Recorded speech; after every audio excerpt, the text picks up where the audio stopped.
Amy Velarde. When Amy Velarde entered her parents' and elderly grandmother's three-bedroom home on November 2, 2015, she was horrified to discover blood all over the place. Amy discovered that her stepfather, Mike Scott, 58, her grandmother, Violet Taylor, 82, and Mike's mother, Barbara Scott, 80, had all been brutally murdered. But who would do such harm to the elderly? Especially because it didn't seem like anything valuable had been taken. No indication of a break-in or entry. Nothing unusual. Could it be a trusted and loved one of theirs?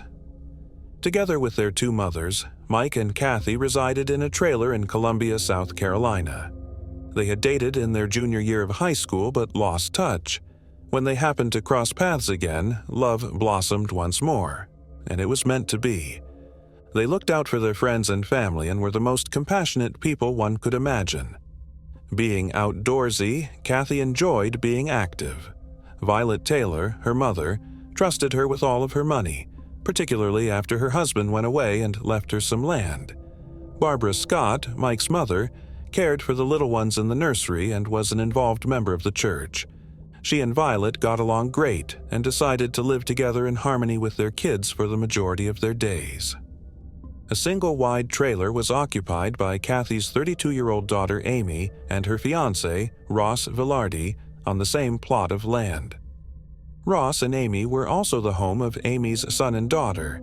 The distance between the two houses was under 50 yards. From clothes to doctor visits and even father-daughter dances at school, Amy's mother and stepfather raised her kids as if they were their own. As grandparents, Mike and Kathy were very active. Prior to her involvement with Ross Velarde, Amy had a history of disobedience and multiple previous husbands. It is said that Ross, who was 28 at the time, is a likable man. He was a Marine with specific combat instruction designed to protect embassies. He received benefits for his contributions. Amy's kids went to the church's 4th of July celebration in 2015, which Mike and Kathy attended. When they got home, Amy and Ross were entertaining guests and drinking. A fight broke out as Mike and Kathy attempted to remove the kids from the circumstance. Amy refused to let the grandparents see the kids ever again and held on to her kids, claiming they were hers. Since Amy and Ross were heavy Facebook users, their interactions on the platform shed light on the failing relationship between Amy and her parents. This was made clear by the numerous Facebook posts and messages that Amy, her parents, and other family members exchanged. The tense family dynamic was exacerbated by the conflicts and accusations in these communications. Amy made a public accusation of lying on July 9th, implying that it was Mike and Kathy. For the benefit of the kids, Mike's sister, Pam Isabel, gently pleaded with Amy the following day to cease exposing their private arguments on the internet. In a furious reply, Amy vowed never to allow Mike to again be her children's grandfather. By July 16th, Mike and Kathy made an effort to make amends with Amy by expressing regret and sending well wishes. Even yet, Amy continued to write about emotional abuse and to share videos of her disputes with her family, which fueled their ongoing feud. Despite their bond with her children, a neighbor claimed that Amy was generally hostile and disrespectful toward her parents, yelling at them and wishing they were dead. Because of their strained relationship, Amy did not invite her mother Kathy to the wedding on October 24th when she married Ross. Mike knocked on Ross and Amy's door the week after Ross and Amy were married. He expressed his regret to Amy and said that Kathy and Violet were suffering much from not being able to see the grandchildren. After her apology, Amy started going back to Mike and Kathy's residence. She assured them they would be able to see the kids the next weekend when they picked them up from Ross's parents' place. Amy's kids were at Ross's parents' house out of town the weekend of the tragedy. Amy became worried as soon as she hadn't seen her family in a few days. Amy checked on them on November 2, 2015. She heard the television on even though the lights were out. When she turned on the lights, she saw nothing but terror. At 12:30 p.m., she immediately called 911 and requested that they visit their Pendleton house on Refuge Road. By the time the officers arrived on the scene, it was really bloody. At first, all they could see on the faces of the victims were bullet holes caused by gunshot wounds. However, they soon discovered that a full cut had been made across their throats. The fact that the criminal changed weapons made it a special kind of crime. It looked like the victims had been shot after being stabbed. There was no indication of forced entrance, but there was indications of a fierce struggle. At the time, investigators thought that the victim's killer had been allowed entry into the residence. The main bedroom closet had a shelf tilted forward, which led investigators to believe that something heavy had been taken out of it. It was thought that money had been taken from a safe. The fact that Mike Scott stored cash in the residence was known to a few people. This was widely known. Amy was viewed as the mourning relative until the officers searched her trailer and found $67,000 in cash. Mike Scott stored his money in an envelope, labeled with the denominations. It did not appear likely that the couple's assertion that the money was savings plus profits from their dog grooming business was true. Near the entryway, the investigators discovered an unopened bucket of Halloween candy. From there, the police deduced that the family had most likely been killed on October 31st. After months of being kept apart, Mike and Kathy appeared to be anticipating a visit from Amy's children, as evidenced by the toys on the table in the living room.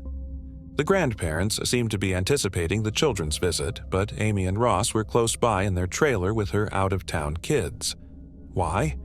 Every victim had defensive wounds on their hands, indicating that they had retaliated against their assailant. Mike may have bled to death in the living room because he was discovered face down in a sizable blood pool. His left side of his neck had 6 huge incisions on it, all caused by a long knife blade. He also received a bullet wound to the back of his left ear. The 2 elderly women, Barbara Scott on the inside and Violet Taylor on the exterior, lay side by side in the living room. Violet's neck was nearly entirely slashed in a near decapitation incident. She also had defensive wounds on her left hand and 2 gunshot wounds to her head, which shows how resilient she was. With about 6 stab wounds to her neck, chest, and left shoulder in addition to a close-range gunshot wound behind her right ear, Barbara Scott was the most injured of all. Given their age and fragility, the extent of Barbara and Violet's knife wounds was especially upsetting. Kathy Scott was discovered in the bedroom, suffering from severe internal bleeding after being stabbed in the right lung through a major blood vessel.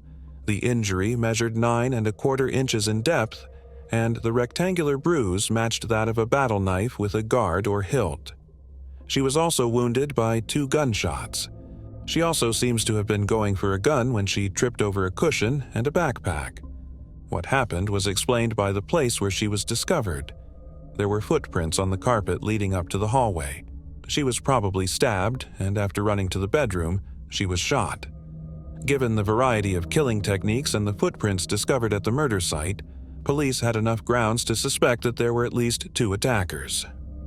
Another intriguing detail was that Mike Scott had sent his pal a picture of cash, showcasing his housing savings. There was a missing sum of money. The date on this photo was October 29th. The cash in the picture matched the serial numbers of the cash that was later discovered in Amy and Ross's trailer, further linking them to the crime. Amy was acting strangely at the funeral. She had a chilly demeanor and was wearing red, while everyone else was crying and sad. Amy gave Violet's niece a stern remark when she came to pay her respects. "It was not me." She demolished every piece of evidence, even the bloodied carpeting, as soon as the funeral was over. However, the couple only came under investigation in 2018. 3 years later, Amy moved to reclaim all of the evidence that was taken from the residence. This includes money as well as cars and weapons. That's when the investigators started to notice her. Her spending was much more suspect than her actions. The police had to review the couple's financial records in order to gather circumstantial evidence. The majority of the funds came from a $25,000 disability check that Ross received after being released from the Marines in 2013. They had styles for miles, a $5,000 income tax refund, and $17,000 from their dog grooming company. Ross purchased a $14,000 pickup and a $1,500 Mustang in 2013. For a grand total of $35,000, he also paid $15,000 for 2 Harley-Davidsons. But he only received a $25,000 disability payout, leaving a $10,000 shortfall. There were notes suggesting that with only $40 in their company account, the couple struggled to pay their rent in 2015. It was then mentioned that on November 1, 2015, they were required to pay $7,000. It was surprising that just a few days after their home catastrophe, they had the money. Styles for Miles, their company, brought around $2,100 in 2014 and about $27,000 in 2015. Even with these gains, their expenditures greatly outpaced their actual revenue. Amy's cousin, Hannah Taylor, who used to work for the Pendleton Company, revealed that the couple had been having money problems. Hannah said that it was so awful that her wages were consistently insufficient. "I used to check the voicemails and phone calls as soon as I arrived every morning. You wouldn't believe the number of voicemails left by bill collectors." Just a month or two prior to the killings, Hannah addressed Styles for Miles about not getting paid for her services and was subsequently sacked. She also said that she noticed a big military-style knife in Amy's car, which raised questions because it was thought that a military-style knife was used by the person who killed the victims. "Please, honey, don't spend any more money," Ross texted his wife on September 4, 2015. "The amount remaining in the business account is just $40. Amy texted Ross on October 15, 2015. Saying that people were arguing about the rent at the shop. In response, Ross asked, "Baby, what do you want me to say to them?" "We really don't have the funds right now." According to Roxy Voorhees, a different employee of Styles for Miles, Amy made the decisions regarding her connection with Ross. Because of Kathy's decision to remove her biological father from life support after his horrific automobile accident, Amy harbored a deep-seated animosity for her mother. It looked like the couple's phones rang close to their house on Halloween night as they looked through cell phone data. The fact that Ross's red Asics shoes, which were captured on camera, matched the shoe prints discovered at the scene was another crucial piece of evidence. That specific hoodie and the sneakers Ross was wearing were never found. There's more. The couple's account of going out and then retiring to bed at 9 was not supported by the texts. They were spotted at a store after 9:38 p.m., and text messages put them in the area at 8:36 p.m. Amy refused to participate when the detectives wanted to interrogate each of them separately. Ross forgot that he and Amy had informed the police that evening that they would be in bed by 9. Given the discrepancies in the couple's accounts, it was clear that they were lying. Investigators thought they had enough evidence after going through all of the material, which included bank and cell phone records, shoe prints at the crime scene, contradictory statements, their erratic relationships with the victims, and some of Mike's cash discovered in the Velarde trailer, to present the case to the Attorney General. It took more than 8 years after the horrific events of Halloween 2015 for Amy and Ross Velarde to be apprehended in December of 2023. They were detained pending trial after their bond application was turned down on February 16, 2024. Amy Velarde is the only person who would actually gain from their death, according to prosecutor Heather Weiss. Amy relocated her family into the house and promptly cleaned up the murder scene, according to her. What Amy did with the money she inherited is unknown to the investigators. Pam Isabella, the sister of Mike Scott, is appreciative that she is now receiving justice after suffering the horrific deaths of her mother and brother. The murderous couple, Amy and Ross, allowed their avarice and animosity to make them blind. Their family was very caring and understanding, allowing them to live rent-free and providing for them in every way. Everything was lost for them. Love, security, kinship, and even cash were what they desired. Maybe everything would have worked out okay if they had carried on with their lives, and they nearly got away with it, not realizing that ultimately the truth comes to light. Moving on to the next case. Patricia Kalitzke, In 1955, Patricia, then 16 years old and a junior in high school, went to her cousin's wedding on a chilly December evening. It was there that she saw 18-year-old airman Lloyd Dwayne Bogle for the first time. There was no denying their immediate attraction to one another. It resembled a lightning strike. There was more to their relationship than meets the eye. After dating for a month, they started discussing marriage. They appeared to be a unit, spending a lot of time together, going on many dates, and having similar aspirations for the future. Subsequently, on the evening of January 2, 1956, over a month following their initial encounter, the youthful couple enjoyed a romantic meal at Pete's Drive-In Restaurant, situated in the Great Falls region of Montana. Around 9 o'clock at night, witnesses saw them leave the drive-in and travel west off Central Avenue toward a popular lane known as Lover's Lane in Wadsworth Park. That was their final sighting to the public. With a mystery in their trail, neither Patricia nor Dwayne made it back home. Patricia and Dwayne left Pete's Drive-In at exactly 9 o'clock that evening, marking their last meeting. Patricia's family assumed she had fled with Dwayne when she failed to return home that evening. It felt familiar to her parents. At Patricia's age, her elder sister had also absconded. Patricia's parents also believed that she had eloped with Dwayne. The question was circling around Patricia's parents: her reason for eloping. As they considered it, their concern grew. Patricia was not the kind to run away. She attended high school religiously and showed an unrelenting commitment to her education. Her ambitions of attending college came true. She also respected her curfew and never stayed out late. This added to the confusion of her abrupt absence. Furthermore, Dwayne was more than simply a fleeting acquaintance in their minds. They welcomed him as one of their own. He received complete acceptance from the family. They had no justification for running away. The confusion was heightened by Dwayne's status as a rising sergeant, second class at Malmstrom Air Force Base. He was in a steady position, assigned to the 29th Fighter Interceptor Squadron. The couple didn't seem to have any reason to flee together. The man who was lying sprawled between a car and a tree was encountered that same night by 2 women and 2 servicemen. They ignored it, thinking the man had fallen next to his car because he was too inebriated to drive.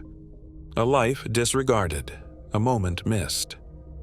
3 young boys exploring the Great Falls area the following morning, January 3, 1956, came across a dismal scene. The body of 18-year-old Lloyd Dwayne Bogle was discovered. His mutilated body was partially hidden beneath the vehicle, a horrifying discovery visible in the early morning light. Dwayne's own belt was shackling his wrists. A lethal cut went through his skull. The car's ignition was still on while his body lay close to it. Headlights cutting through the early morning gloom. A depressing scenario. An autopsy was recommended by authorities after a coroner's assessment. The horrifying reality became apparent. Dwayne had been shot, but the bullet had not yet been found. The hunt went on for the missing bullet. It was a crucial hint that would help apprehend the offender. The tragedy was compounded when it was revealed, in a chilling autopsy, that Dwayne had survived for several hours following his shooting. Patricia had vanished from sight. Finding Patricia quickly became a top priority. January 5, 1956, came and went. Patricia's body was found not far from Dwayne's in a steep ravine. 8 miles from Dwayne, fully dressed, perched at the lip of a precipitous precipice off a remote roadway in northwest Montana. During the first investigation, no evidence of robbery or assault was found. A scene that begs questions. Dwayne's automobile had an expensive camera in it. In his wallet was a $5 note. Patricia wasn't subjected to indecent abuse, motivations that are ambiguous and under question. When Patricia's remains were first examined, there were no indications that she had been exposed to any unlawful violation or force. But it was discovered after her autopsy that she had most likely endured a traumatic encounter at the hands of an animalistic abuser. Perhaps because of the sensitive nature of the subject at the time, the news reporting on the incident only made passing references to this. Recall that it was the 1950s. Even though DNA testing was not available at the time, inspectors carefully preserved a swab in case further research was needed. Furthermore, the presence of several injuries suggested a violent altercation between Patricia and her attacker. Investigators formally questioned a possible suspect on that same day. The identity of this suspect, an airman who was Dwayne's acquaintance, was withheld. A few days previously, Patricia's mother had picked up on Dwayne's anguish, and he confided in Patricia that he was concerned and could not get over his unrelenting grief. He opened up about a recent argument with a buddy. Many thought the man the police were questioning as a possible suspect was him, but ultimately, suspicions about this guy faded. The case was unresolved for over 30 years without any significant leads. Investigators took a crucial choice in November 1989 to look for the gunshot and focused on a nearby tree. The cottonwood may contain the bullet, as Cascade County Sheriff Barry Michelotti disclosed, underscoring the tree's pivotal role in the investigation. And this bullet's recovery was crucial because it may reveal the weapon's caliber and potentially link it to other weapons that had been taken into custody in related cases over the years, which could lead to significant advancements in the investigation. Because of the tree's enormous girth and dense bark, Sergeant Dick Duncan was aware of the previous failed attempts to X-ray it. This tree was a barrier, rising to a height of around 80 feet and having a trunk diameter of about 4.5 feet. But this time, they'd made the bold decision to remove about 33 growth rings from the bottom part, hoping that by doing so they would expose bullet trails inside the tree, a possible tunnel or entrance, a silent record of the past. Their strategy worked, and the 33-year-old evidence was found by the authorities. When detectives found bullets in the cottonwood tree, optimism grew once more that the culprit would be found. However, these hopes were swiftly dashed when it was discovered that the bullets did not match any rifle connected to any other illegal activity. Even in the absence of noteworthy discoveries, the investigation continued, relentlessly pursuing each clue. An incredible 35 people were questioned about the case, demonstrating the great lengths taken to pursue justice. Edward Wayne Edwards, whose criminal history dates back to 1956 when he was arrested in Montana for burglary, was one of the possible suspects in the case. After breaking out of Akron prison in 1955 and starting a nationwide campaign of gas station robberies, his criminal adventures became more intense. Edwards was placed on the FBI's most wanted list by 1961, a designation he maintained until his apprehension in 1962. Decades went by after his 1967 parole release before he was once again in the headlines. He was arrested again in 2009, and in 2010 he came clean about killing Billy LaVaca, Judith Straub, Tim Hack, Kelly Drew, and Danny Log Lochner. Nearly identical in age to Dwayne and Patricia, all the victims were young adults. His evil activities went even farther, as he acknowledged that he had encouraged Danny Boyle, a soldier in the U.S. Army, to go AWOL before taking his own life and burying him in a shallow grave. Despite being given a death sentence on March 1011 for his role in Danny Boyle's death, Edward Wayne Edwards died of natural causes in prison just 1 month later, avoiding full justice for his series of horrific crimes. Edwards' MO served as the connection between him and the Dwayne-Patricia tragedy. The place where Patricia and Dwayne met their tragic end was Lover's Lanes, and Edwards had a terrifying habit of picking on couples there. This unsettling resemblance increased suspicions about Edwards and his possible role in Patricia and Dwayne's terrible ends. James Joseph Whitey Bulger, a notorious local criminal, was another suspect in the Dwayne-Patricia case that was being looked at. Bulger's criminal past began in 1951, when he was arrested in connection with a case of misconduct, including an assault that was comparable to the one that Patricia suffered. Bulger's presence in the area was established during the time that Patricia and Dwayne met their awful end. But even though he was close to the crime scenes, no strong evidence emerged to link him to the incidents in any way. Time had diminished any prospect of new leads, and the hunt for the elusive culprit had come to a standstill. But in 2012, when Sergeant John Cadner took over as the CCSO's head of detectives, A ray of optimism reappeared when he was assigned to revive this cold case. Sergeant Cadner was aware of the vital significance of the DNA evidence that was taken 56 years ago from a swab.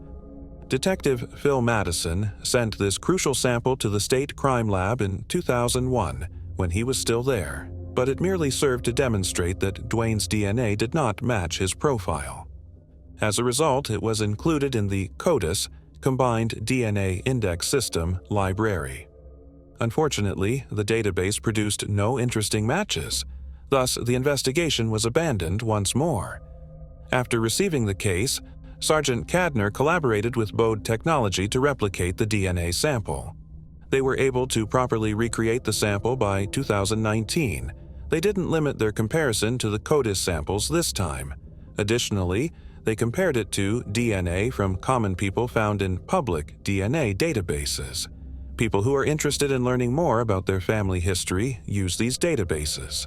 The Golden State perpetrator was apprehended in 2018, just a year earlier, thanks to the participation of some of his family members in an analogous open-source DNA database. This made him easier to find and apprehend. 3 people matched the sample Sergeant Cadner uploaded. Investigators made contact with their relatives. After gathering DNA samples, they discovered that Kenneth Gould was the most similar person to the alien DNA that Patricia Schwab had provided.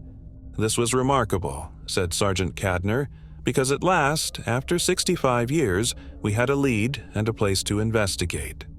Up until now, everything was all conjecture. We now had a name and a good lead. It changed the dynamics of the case entirely. The authorities faced a fresh challenge. Since Kenneth Gould had already passed away in 2007, officials were unable to obtain a DNA sample from his bones. In 2007, Kenneth Gould was cremated. This posed a problem. Still, they got in touch with Kenneth Gould's kids and gave them the rundown on the case. The kids unexpectedly consented to donate their DNA for comparison. The investigators were pleasantly delighted by their entire cooperation, as they had not anticipated their answer. Sergeant Cadner revealed, "They were really helpful, but I wasn't sure how they would respond when I told them their dad was a suspect in this case." It was discovered that their DNA matched the sample discovered at the crime scene. From Great Falls, Kenneth Gould was well known for his horseback riding along the Vineyard Road region, which is where Patricia's bones were found. Strangely enough, he had once lived near Patricia's parents, but there was no connection between him and either Patricia or Dwayne.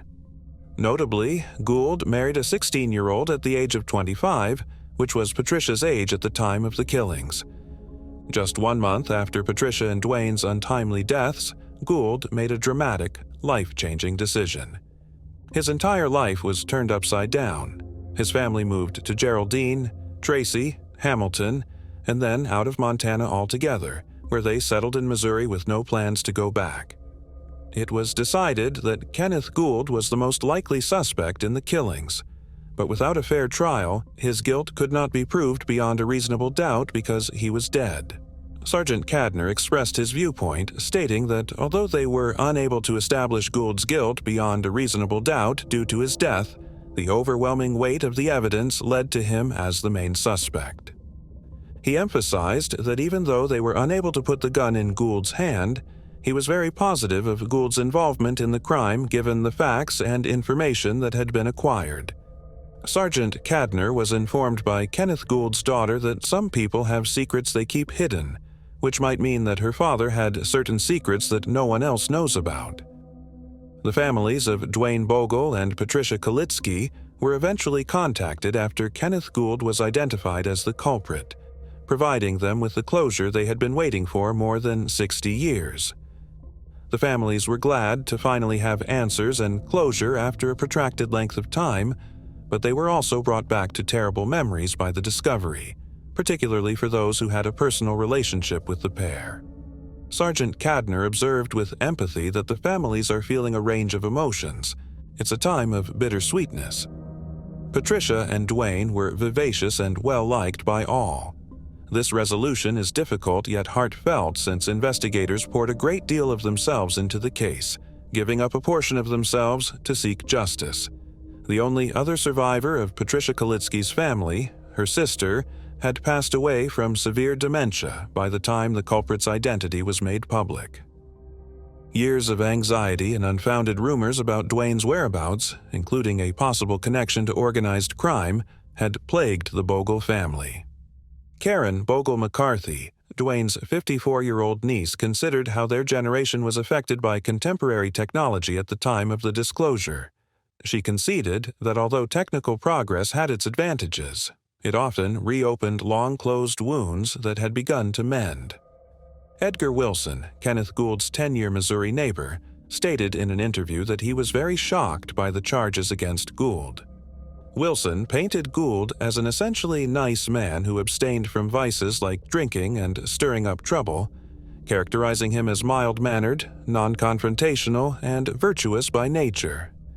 Gould lived on a farm in Missouri with his family and became well known as a superb horse trainer there. At his property, he also took care of goats and animals.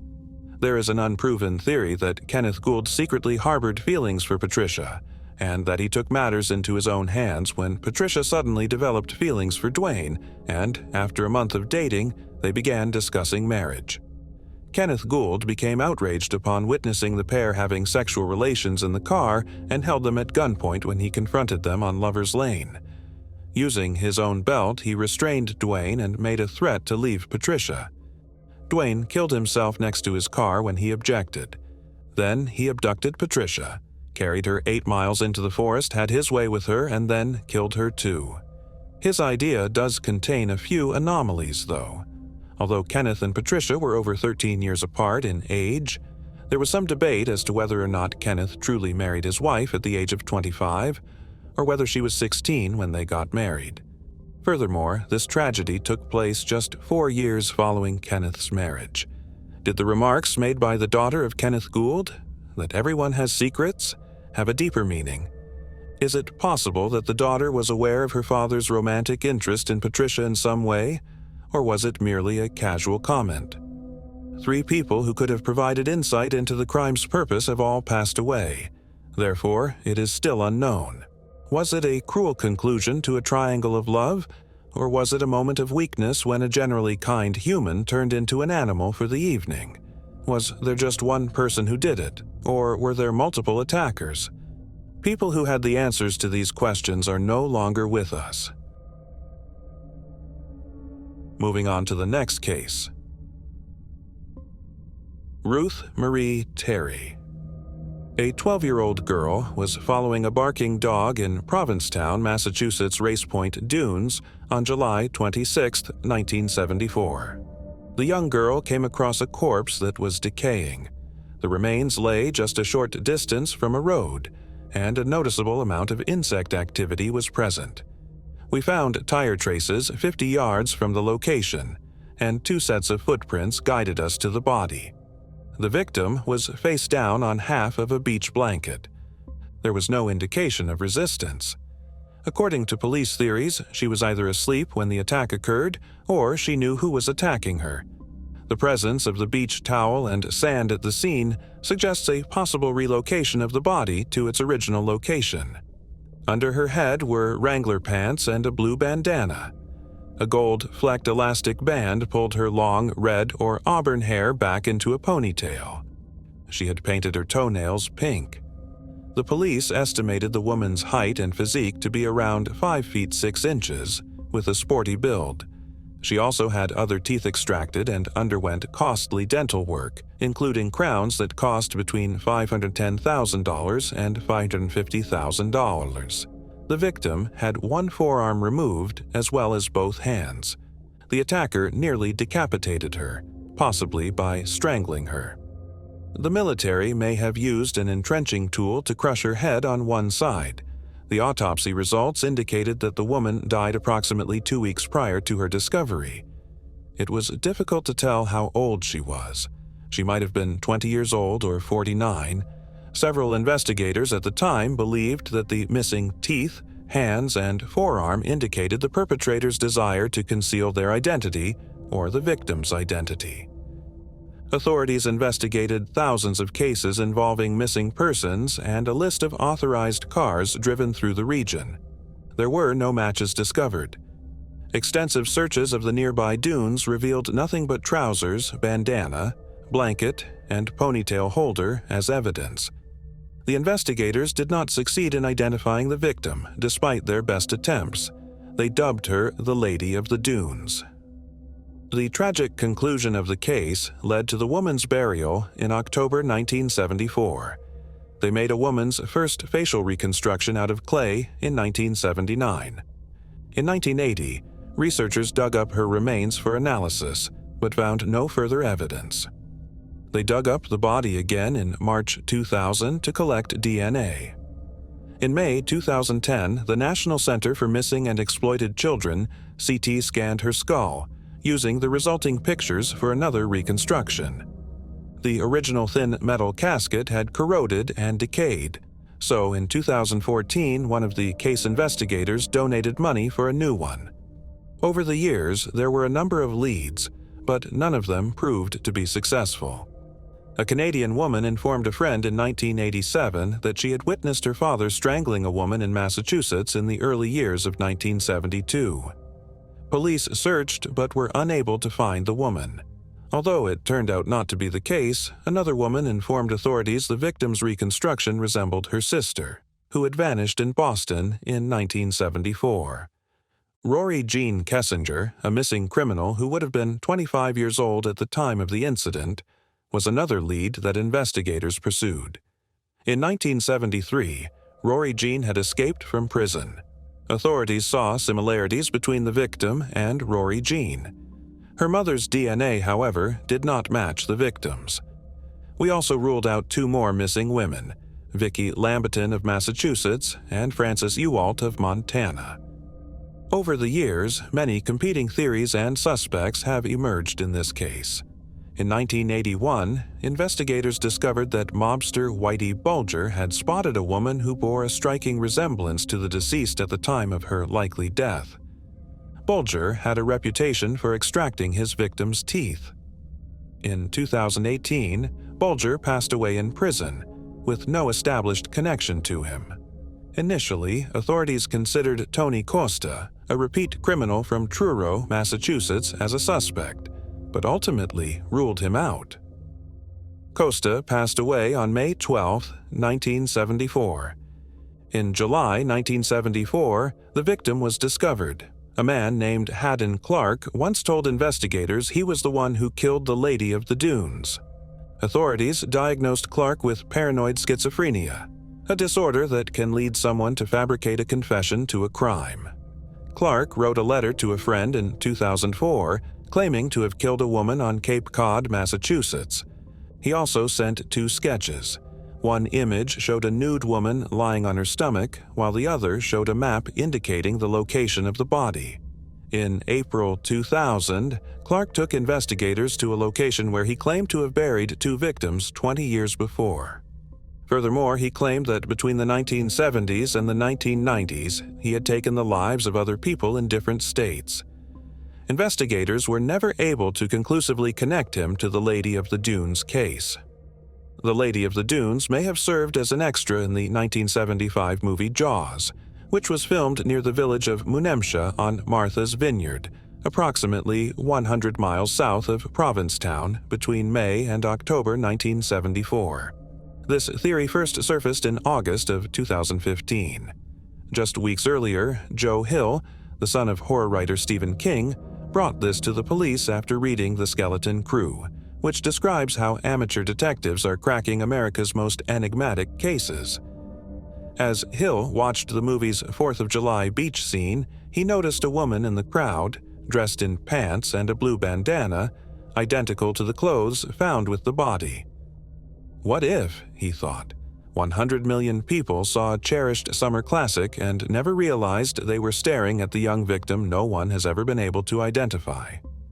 While the principal investigator has expressed interest in this lead, others have called it speculative and unrealistic.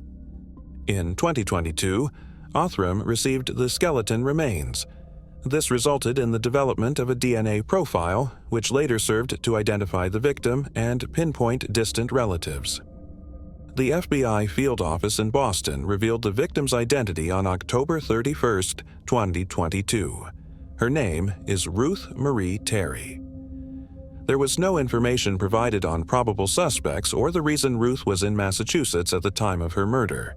The FBI claims that they ascertained Ruth's identity through investigative genealogy, the same technique they used to identify over 850 offenders and other unidentified victims. On September 8, 1936, Ruth Marie Terry was born in a hut on a mountainside in Whitewell, Tennessee.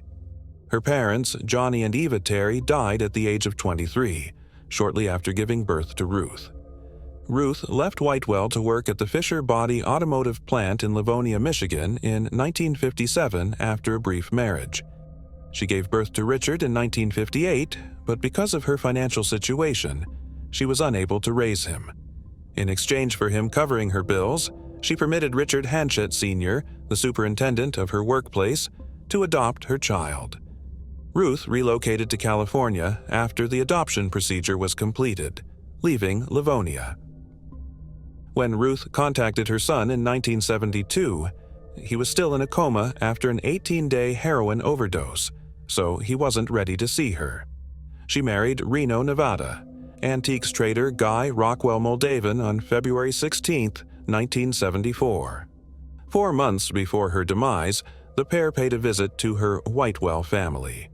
Ruth's grandmother, Britney Drexel, subsequently recollected that Ruth never seemed like herself when she was around Moldavan, who had a possessive attitude. After that, the couple traveled to Chattanooga to see Kenneth, Ruth's half-brother, and his spouse Carol. They later remembered that Ruth and Moldavan had mentioned they were going to search for antiques across the United States. Kenneth also mentioned that while they were leaving, they talked about going to Massachusetts. Moldavan went back to Tennessee in the late summer of 1974 to inform Ruth's relatives that she had vanished from their California house. Jan Terry, her sister-in-law, claims that he only visited briefly and informed them that he was unsure of Ruth's whereabouts. James, Ruth's brother, hired a private investigator and journeyed to California in order to locate her. The investigator informed Ruth's family that she had voluntarily left the state after joining a religious cult and sold all her possessions. Family obituaries had recorded Ruth as dead for 2 decades prior to her investigation. Some family members believed she was in a witness protection program but was unable to contact them. The Massachusetts State Police declared on November 2, 2022, that they were looking for information about Guy Rockwell Moldavan, Ruth's spouse. He died on March 14, 2002, and was born on October 27, 1923. Michael Semyon, Abram, Albert Zedlansky, Moldavan, and Sylvia Lily Silverblatt adopted Moldavan, who has a brother named Jay Moldavan. Living in New York City, Moldavan attended the American Academy of Dramatic Arts in 1942. He was unable to serve in the military during World War II because of a mastoid illness. In Bellevue, Pennsylvania, on May 11, 1946, he married Jo Ellen May Loop, a professor at the time. After relocating to Seattle, Washington, where Moldavan worked as a disc jockey, the pair resided in New York, California.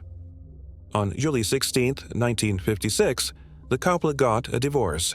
In Kootenai, Idaho, on September 30, 1958. 2 years later, Moldavan married Manzanita Eileen Manzi Ryan. Dolores Ann Mearns, who was 18 at the time, was Manzanita's daughter from a previous marriage. On April Fool's Day in 1960, both ladies vanished from Seattle, and Moldavan was soon after considered the main suspect. They discovered their bodies in a septic tank a few days later. Moldavan left Seattle, but the FBI detained him and accused him of escaping illegally in order to avoid testifying about their deaths. Despite not facing any charges for their deaths, the FBI imprisoned him for 15 months for illegally leaving the country without providing a statement. Moldavan married Evelyn Marie Emerson in King County, Washington on July 29, 1960, not too long after. They remarried in Los Angeles on August 10, 1963. Moldovan faced theft charges after defrauding his third wife's family of $10,000, coinciding with the disappearance of his second wife. In 1961, a judge found him guilty of those crimes and sentenced him to 15 years in jail. In March 1962, a judge postponed the punishment as long as the Moldavans paid back the money. Anne Rule, an author of true crime books, focused a portion of her 2007 book on Moldavans and the events surrounding his second wife and her child, including a detailed account of the police's attempts to link Moldovan to the crime. Moldovan is also the main suspect in the abduction of 17-year-old Barbara Jo Kelly, a waitress in June 1950, as well as the murder of 28-year-old bread truck driver Henry Lawrence Red Baird. Barbara last saw her lover Baird in Humboldt County, California on June 17, 1950, when they went on a date. Baird's body lay face down on the sand near Table Bluff the following morning. Someone had shot him in the back of his head. He was naked, save for his socks and shoes. He found everything belonging to Barbara neatly folded and placed underneath him, except for her stockings and shoes. There was no sign of Barbara herself. Since she hasn't been seen or heard from, it's believed that Baird was abducted by the person who shot her. In or around 1976, Moldovan relocated to Chular, California, a tiny town close to Salinas. He had retired from his position as executive vice president of a Beverly Hills silver store, according to a 1985 feature article about him. According to the article, he was a volunteer host of a 3-hour call-in show about growing older and navigating transitions at Pacific Grove's radio station, Kazoo. He also worked at a tobacco shop in Carmel. His obituary stated that he died after a protracted illness at his Salinas home. People regarded him as an artist, actor, and poet. He was born in Santa Fe, New Mexico. His sister, Joan Towers of Salinas, and his wife, Phyllis Moldovan, survived him. Cape and Islands District Attorney Robert Galois released a statement on Monday, August 28, 2023, stating that an investigation concluded Mr. Moldovan's accountability for the events with Miss Terry in 1974. He said that the case is now formally closed. Investigators are currently looking into possible connections between Moldovan and additional crimes. Moving on to the next case. Sophie Sergie. Born in 1973, Sophie Sergie was from Pitkas Point, a tiny isolated town on the Yukon River in western Alaska. Sophie was a Yupik, and Pitkas Point had less than 200 residents then.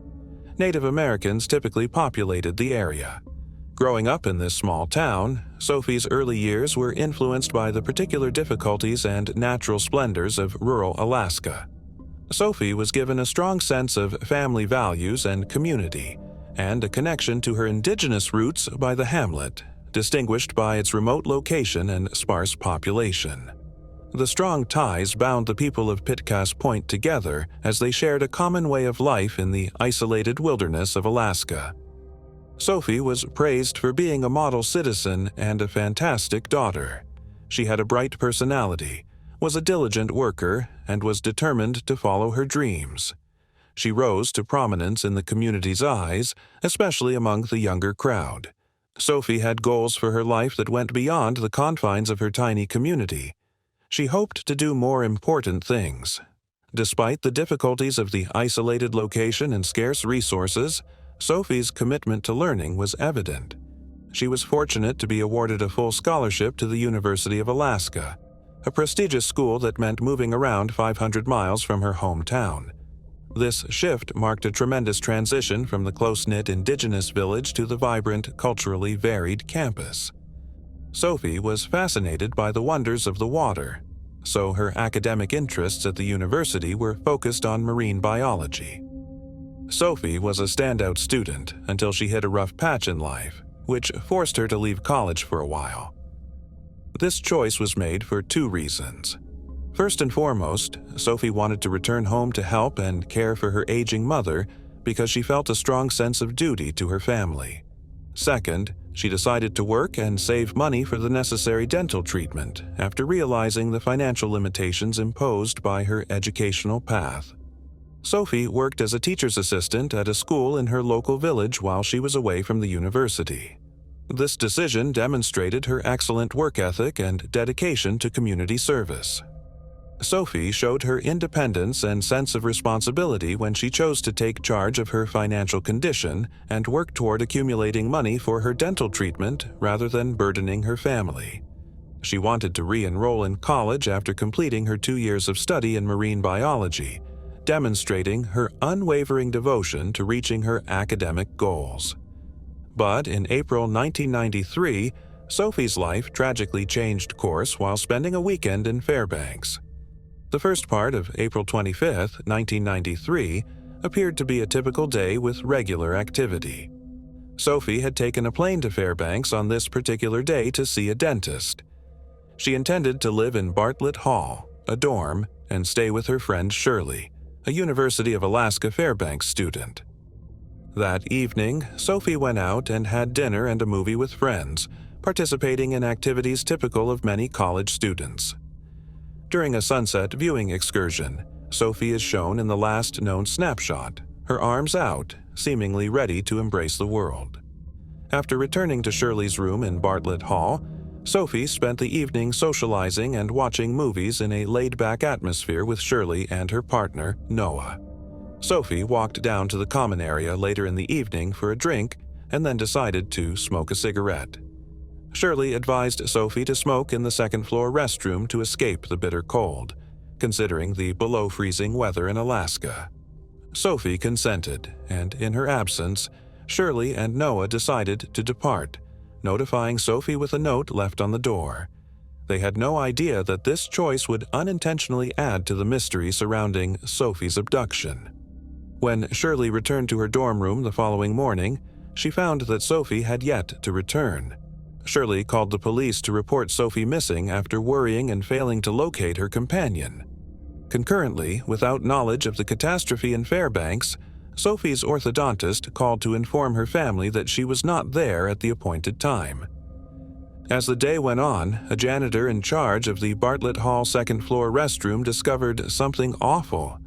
After a vicious attack that involved binding, gagging, tasering, beating, stabbing, and, finally, a gunshot to the back of her skull, Sophie Sergie's body was discovered in the bathtub. With Sophie's bra and pants pushed up, her body wet from the rushing water, and her underwear and pants pulled down, the crime scene perfectly captured the heinousness of the deed. The finding stunned the University of Alaska Fairbanks community and prompted local officials to investigate immediately. After Sophie was brutally murdered in a college dorm, there was a reaction of shock and disbelief, which resulted in increased security and student mental health services. As soon as Sophie's body was found on April 26, 1993, forensic specialists, detectives, and local law enforcement swarmed the dorm to carefully document and scrutinize every square inch of the crime scene. The rigor and cruelty involved in extracting hair samples, fingerprints, and possibly even DNA from the scene. Even though forensic technology was still in its infancy in 1993, investigators realized that saving these samples would be crucial for future developments in DNA analysis. The fact that there was no alcohol or illegal substance in Sophie's system at the time of her autopsy highlights how serious the crime against her was. Piecing together the circumstances leading up to Sophie's death required the use of eyewitness accounts, which were invaluable. Later on, 2 students, Vanessa Allen and Jennifer Roy, would offer insightful insights. During the semester, Vanessa lived in the dorm and told of her uneasiness the night of April 25th, when she entered the rarely used East Side restroom. She became suspicious when she discovered the tub room's light was on, as it was not typical. Vanessa heard noises coming from the other room that sounded like firecrackers. Jennifer Roy, a senior about to graduate, was also studying late on the west side of the dorm. At about 1:30 a.m. on Monday, she heard unmistakable noises through the shared wall with the other bathroom. There was a tremendous thud against the wall, an indiscernible rustling sound, and some murmuring that Jennifer surmised might be a male and a female. The combination of witness accounts, forensic evidence, and the graphic details of Sophie's attack led to a more significant effort to locate and capture the attacker. The impermanent character of college campuses, where students come and go throughout the semester and sometimes never return, presented obstacles for the inquiry. It took a lot of work to locate people for interrogation since room assignments fluctuated frequently, and the dorm roster occasionally gave false information about who lived there. By interviewing witnesses and following leads, investigators sought to piece together the sequence of events that took place the night of the attack, focusing on the hour between 1 and 5 in the morning when Sophie was abducted. The Sophie Sergie case became cold over time. However, investigators occasionally looked at it. As forensic technology advanced, particularly in DNA analysis, authorities took advantage of the chance to re-examine the evidence. In an attempt to identify the perpetrator of Sophie's horrific murder, attention turned to utilizing the preserved DNA samples. The accomplishment was made possible by improvements in DNA testing capabilities in 2018. Detectives could construct a suspect's genetic profile through contemporary DNA analysis of the preserved samples. The likelihood of finding a match could be increased by comparing this profile to DNA databases. Closing Sophie's case required a tireless pursuit of justice and a dedication to using cutting-edge forensic technologies. A key role was performed by the technology known as genealogical DNA analysis, which became popular in investigating cold cases. By comparing DNA from crime scenes with genetic databases accessible to the general public, this technique may be able to identify family ties. Genetic DNA analysis has proven crucial in revealing suspects' identities in numerous cases that have gone unsolved for decades. A pivotal moment in the investigation came when Stephen Downs, a Maine resident, was named a prime suspect. Subsequent inquiry showed that Downs was a student at UAF and living in the dorm where Sophie was killed at the time of the brutal attack. When Downs' DNA was found to match Sergei's sample taken decades earlier, he was taken into custody despite having denied any relationship with the man during his 2019 interview. He was a nurse in Maine when he was extradited. Prosecutors assembled evidence during the trial that connected Downs to the scene of the crime, building a solid case against him. Important testimony was given by witnesses including Vanessa Allen and Jennifer Roy, who described what happened to them the night of the attack and offered insightful explanations of what happened. The trial's main goal was to piece together Sophie's tragically short life by using the testimonies of people who were in Bartlett Hall on that awful night. The testimony of witnesses and developments in forensic science greatly aided the pursuit of justice for Sophie Sergie and her bereaved family. After the trial was over, Stephen Downs was found guilty of both the attack and Sophie Sergie's death and given a sentence of 75 years in jail. Even after justice has been done, Sophie's sad death's devastating effects continue.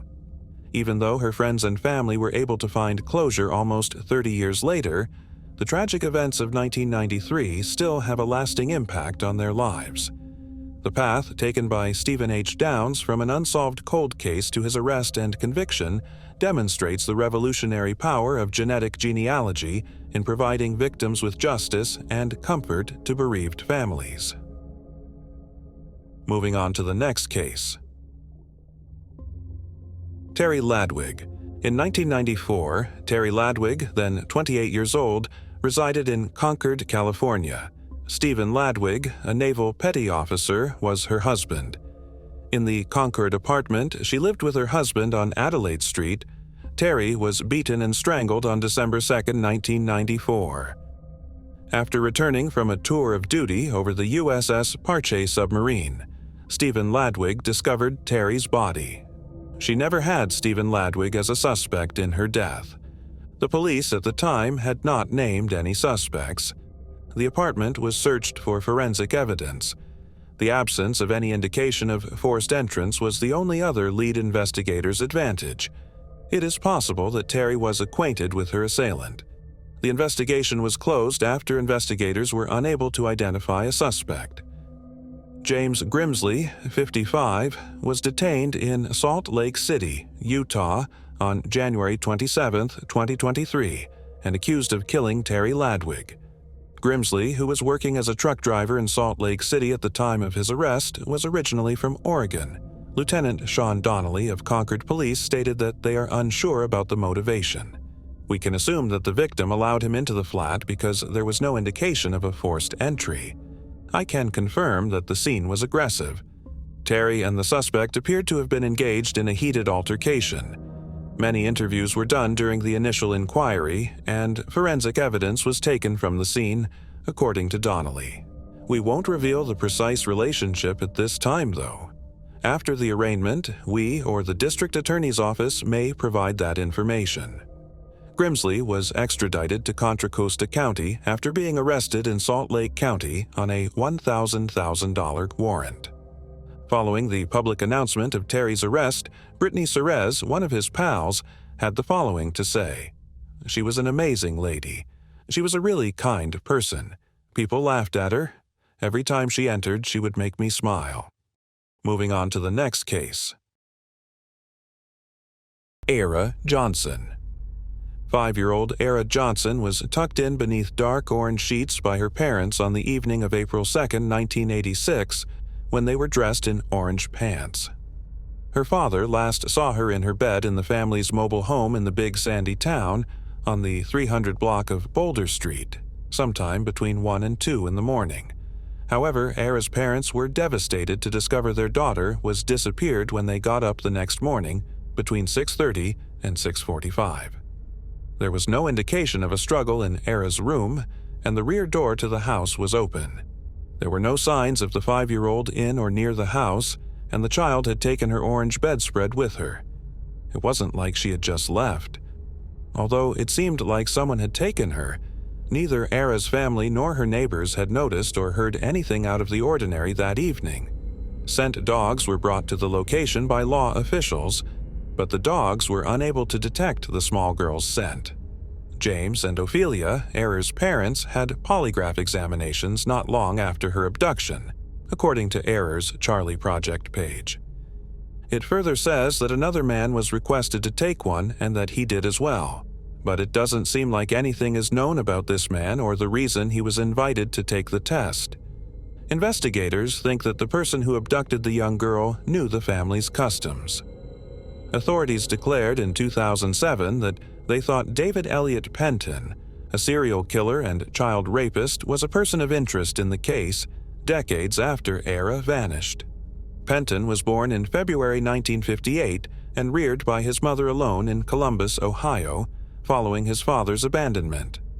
Penton enlisted in the U.S. Army at the age of 17, where he worked as a track vehicle technician until 1984. Before we continue, we want to remind you that only a small percentage of people who watch our videos are actually subscribed. So if you enjoy our content, consider subscribing. It's free and you can always change your mind later. Now, let's move on with the video. He killed his own 2-month-old kid with a vicious shake that year while he was stationed at Fort Hood because the boy would not stop wailing. Penson admitted guilt to the charge of manslaughter.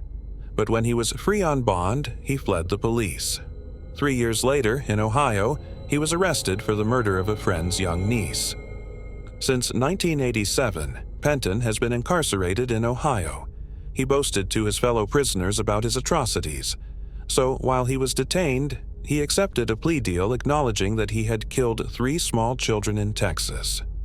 Christy Lynn Meeks, then 5 years old, disappeared while playing in her mother's front yard on January 19, 1985. Christie's remains surfaced in Lake Texoma and were found 40 miles away some months later. Both strangulation and drowning were recorded as the cause of her death. Christy Proctor, age 9, was Henton's 3rd victim. In February 1986, she was abducted from her house in North Dallas as she was walking home. After 2 years, her body was discovered in a field. She had been strangled and subjected to sexual assault. On November 3, 1987, 4-year-old Roxanne Ray was abducted while gathering wildflowers for her mother close to her Garland flat. Her body was discovered in Murphy, Texas, a year later. She had been sexually raped and killed by strangulation, just like Christy Proctor. Before his imprisonment in the 1980s, Penton made multiple attempts at kidnapping girls and is suspected of being involved in a number of other disappearances of young girls. In several cases, the victims recognized him as the potential kidnapper. Penton is thought to have been engaged in the cases of 3 more children, in addition to Ayer's case thus far. In the decades since Ayer disappeared, there have been very few updates in her case. Remains were recovered in 2011 close to Texas's Lake O' the Pines, according to the Upshur County Sheriff's Office, the investigating agency in her case. The 5-year-old who went missing, however, did not belong to the remains. Sadly, grief is nothing new to Ayer's family. James and Ophelia Johnson's 6-year-old son drowned in a horrific accident 9 months before their daughter disappeared. The pair got divorced when Ara vanished. Since then, James has died away.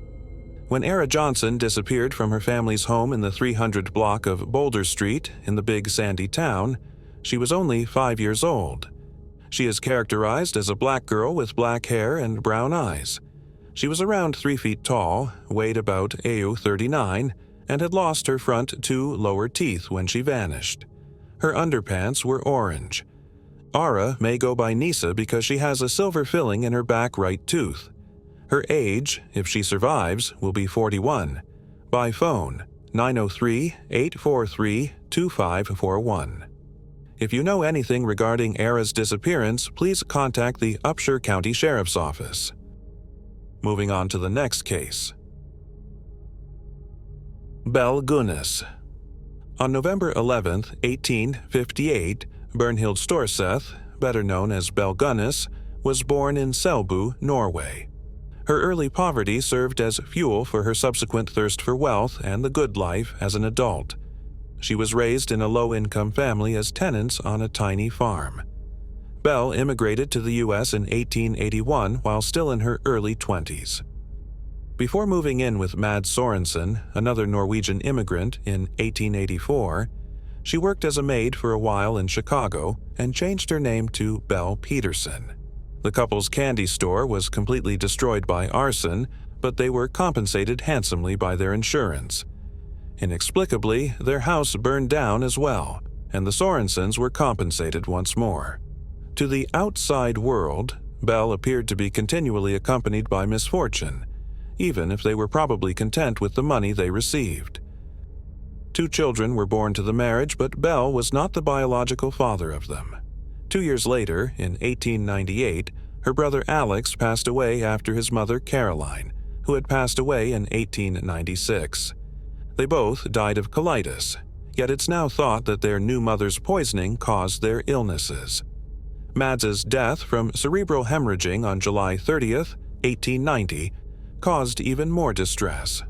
Belle offered Mads quinine powder to relieve his headache when he got home, according to his wife. Later that day, she discovered him dead when she went to check on him. The fact that Mads's untimely death occurred on the one day his 2 life insurance policies coincided seems incredibly fortuitous now.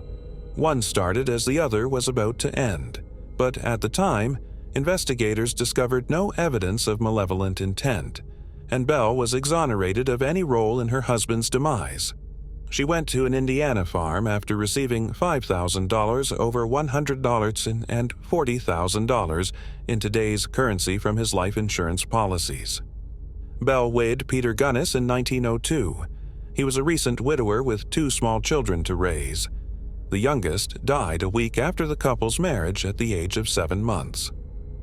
Another tragic or mysterious turn of events is Peter, a Norwegian, who passed away 8 months after being married to his new bride. Belle claims that as Peter reached up to grab something from a high shelf, a meat grinder collapsed on him and struck him. His tragic demise was determined to be unintentional, with a head injury being the cause of death. After then, Belle's life was rather tranquil for a few years until April 28, 1908, when her farmhand, Joe Maxson, woke up to discover the house in flames and dense smoke rising from the blazing fire. He went to wake Belle and the kids, but the doors to their rooms were shut, so he ran to call the fire department. After the fire was put out, the bodies of Belle Gunness's 3 foster children and her decapitated body were discovered, much to the dismay of the local community. Belle Gunness was 48 years old.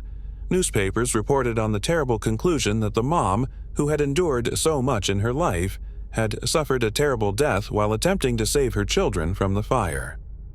The testifying physician declined to name the poisoning as the official cause of death, even though it was later discovered that all 3 children had a type of poison in their bodies that their mother frequently used. At this point, Astley Helgelian, a man who had learned about the fire, called the local police. Before he vanished while going to see Belle in person, his brother Andrew had been communicating with her via email for some time. Over a 16-month period, Belle had written over 80 letters. Belle had requested that Andrew stay with her, bring all of his belongings, and keep his destination a secret. Although Andrew promised to return home in a week, he never did. Belle informed him that Andrew had simply disappeared and that she too would like to find him, despite the fact that Astley had written to inquire about his brother. But Astley did not think she was telling the truth. It wasn't like his brother to just take off and disappear without telling anyone. He had assumed the worst when he learned of the farm fire. Astley arrived to witness the fire situation firsthand. The farmhouse was completely destroyed. What remained was scorched and blackened. But when he was looking through some of the pigsty's dirt, he came upon some mud holes where, the farmhand said, Belle had been hiding trash under the ground. Aslett followed his intuition and turned up a sack containing human remains as he dug up the ground. Inside were 2 hands, 2 feet, and a head. Andrew was the owner of them. Numerous other indentations encircling the farm concealed sacks containing human torsos, hands, arms, and bones. The hollows served as improvised tombs. The entire property was turned into a cemetery with scores of identically severed bodies, with the skulls displaying gashes and blunt force injuries, the legs mutilated at the knees, and the arms severed at the shoulders. The number of bodies that the responding authorities found at the scene of the fire was so great that they lost count. Even with the significant public attention the remains garnered, most of the individuals remain unidentified to this day. Jenny Olson, Belle's adolescent foster kid, was one among the confirmed dead. Belle had informed the neighbors that Jenny had not been seen since late 1906 because she was enrolled in university. Jenny had left for her wedding trip, she had stated, not long before the fire. Numerous remains discovered on the site were allegedly those of Belle's foster and stepchildren. It is thought that she never had any biological children during her life. Belle's character was re-evaluated by the media and local law enforcement when the bodies were found on the farm. She was no longer a loving mother who had just been handed a bad hand in life. She was now a serial killer, using the most gory methods possible to hide her heinous deeds. Although it has been said many times that 40 bodies were discovered, current researchers believe that the true number of bodies discovered was probably closer to 10 to 14. In November of 1908, Belle's 38-year-old ex-farmer and intermittent partner, Ray Lampier, was found guilty of arson related to the farm fire. Hired by Belle in August of 1907, Ray was a strong drinker and gambler. During the trial, his defense maintained that Belle was still alive. Later, Ray allegedly informed police that Belle would post ads in Norwegian newspapers looking for a male partner, only to rob and kill the men who responded and paid her a visit on her property. She allegedly even told him that she had staged her own death and urged him to set fire to the home where the kids were living. Belle had planned ahead after becoming alarmed at the thought of Astley showing there to look for his brother, but the couple had had a recent falling out. 4 lawsuits against her former farmhand had been filed by Belle in the 6 weeks before the fire. Although Belle did not get a peace bond to defend herself and her property, Ray was found guilty on 2 counts of trespassing. Online sleuths have claimed that Belle and Ray were partners in crime, working on the scam together, but that after Ray became envious of Andrew, everything went out of control. It's widely believed that Belle thought Ray was too impoverished to make a suitable partner. While some people think Belle perished in the fire that day along with her foster kids, a lot of people think she staged her own death and spent the rest of her life in another state to avoid being discovered by the authorities.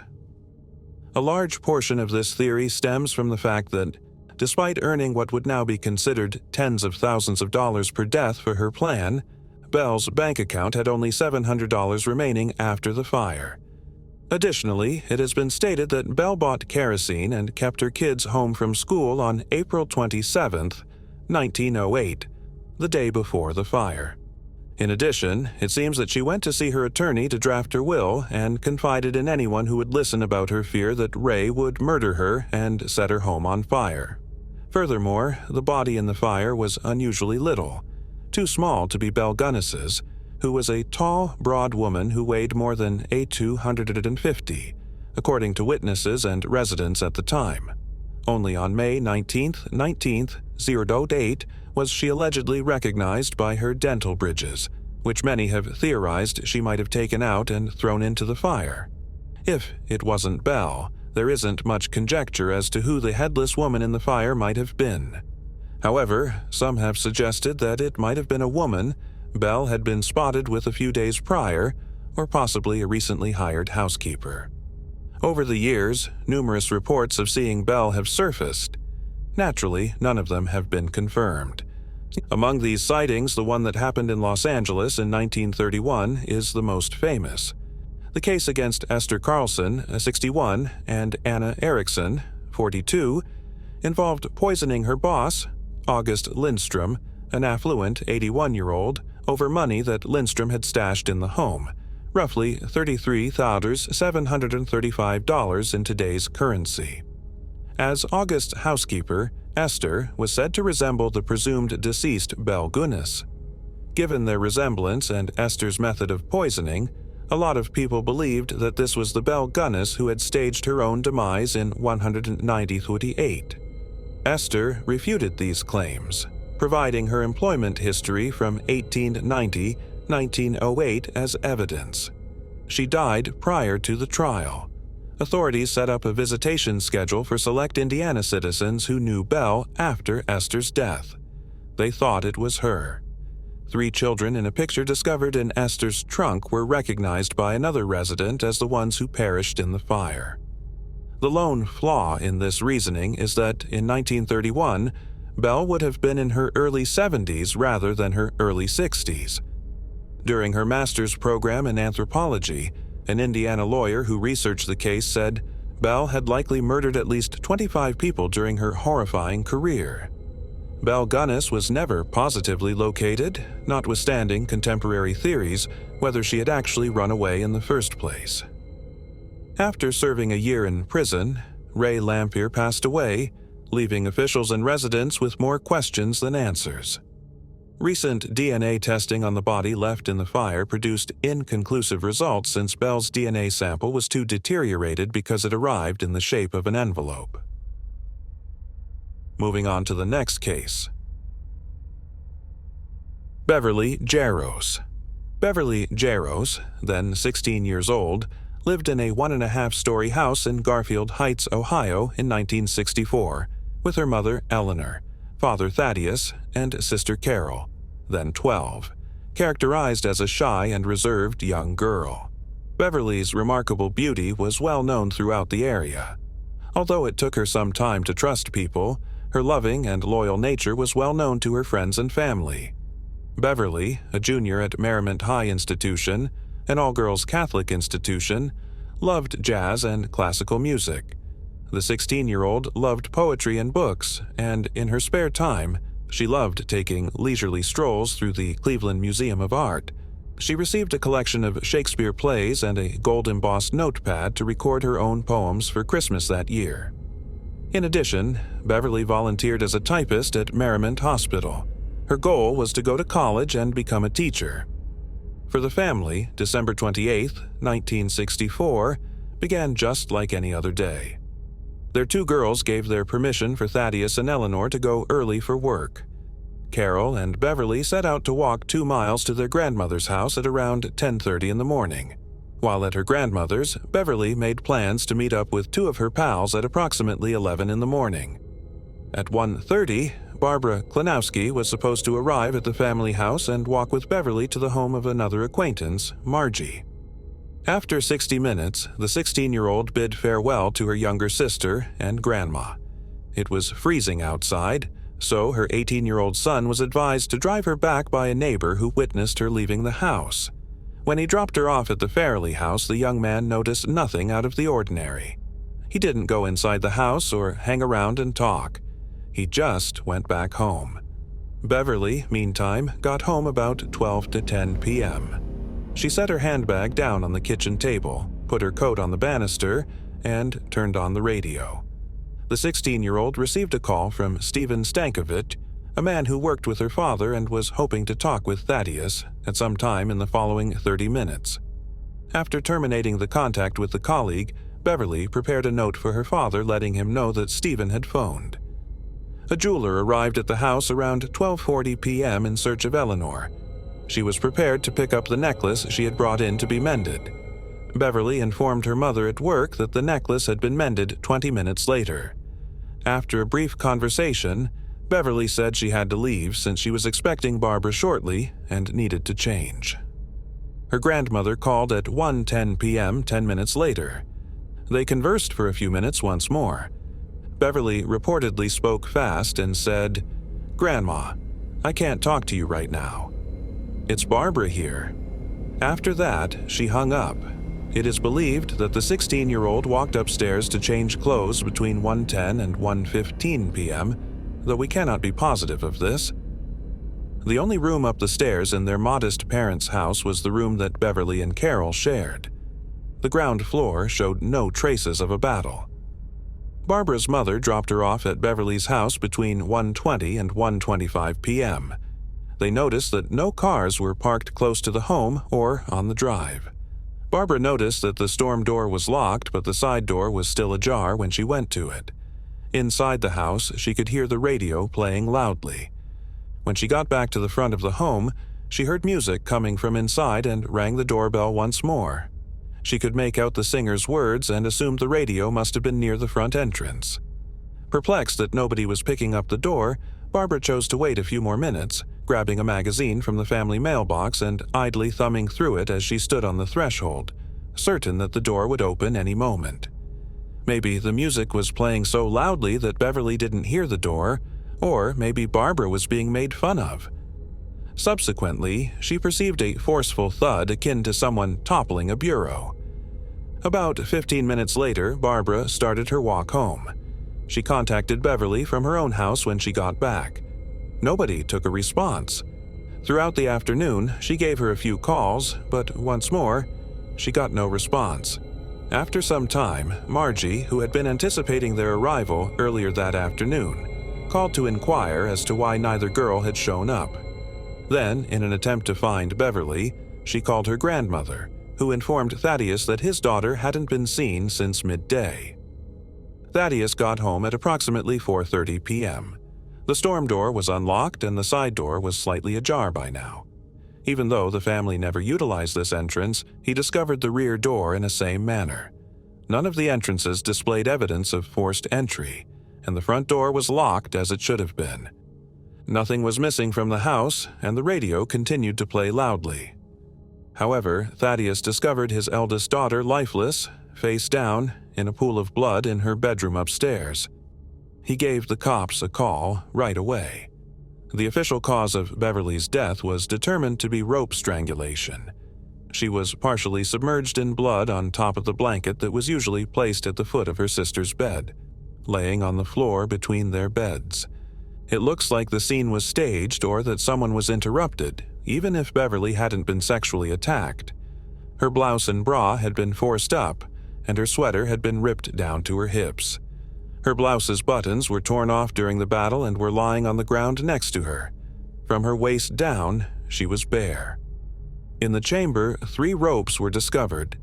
Investigators found that 2 of the items had loops connected at both ends, and that Hickory, North Carolina, was the manufacturing location. The rope was an old sash cord that was frequently used as a clothesline. The rope was about 20 inches long.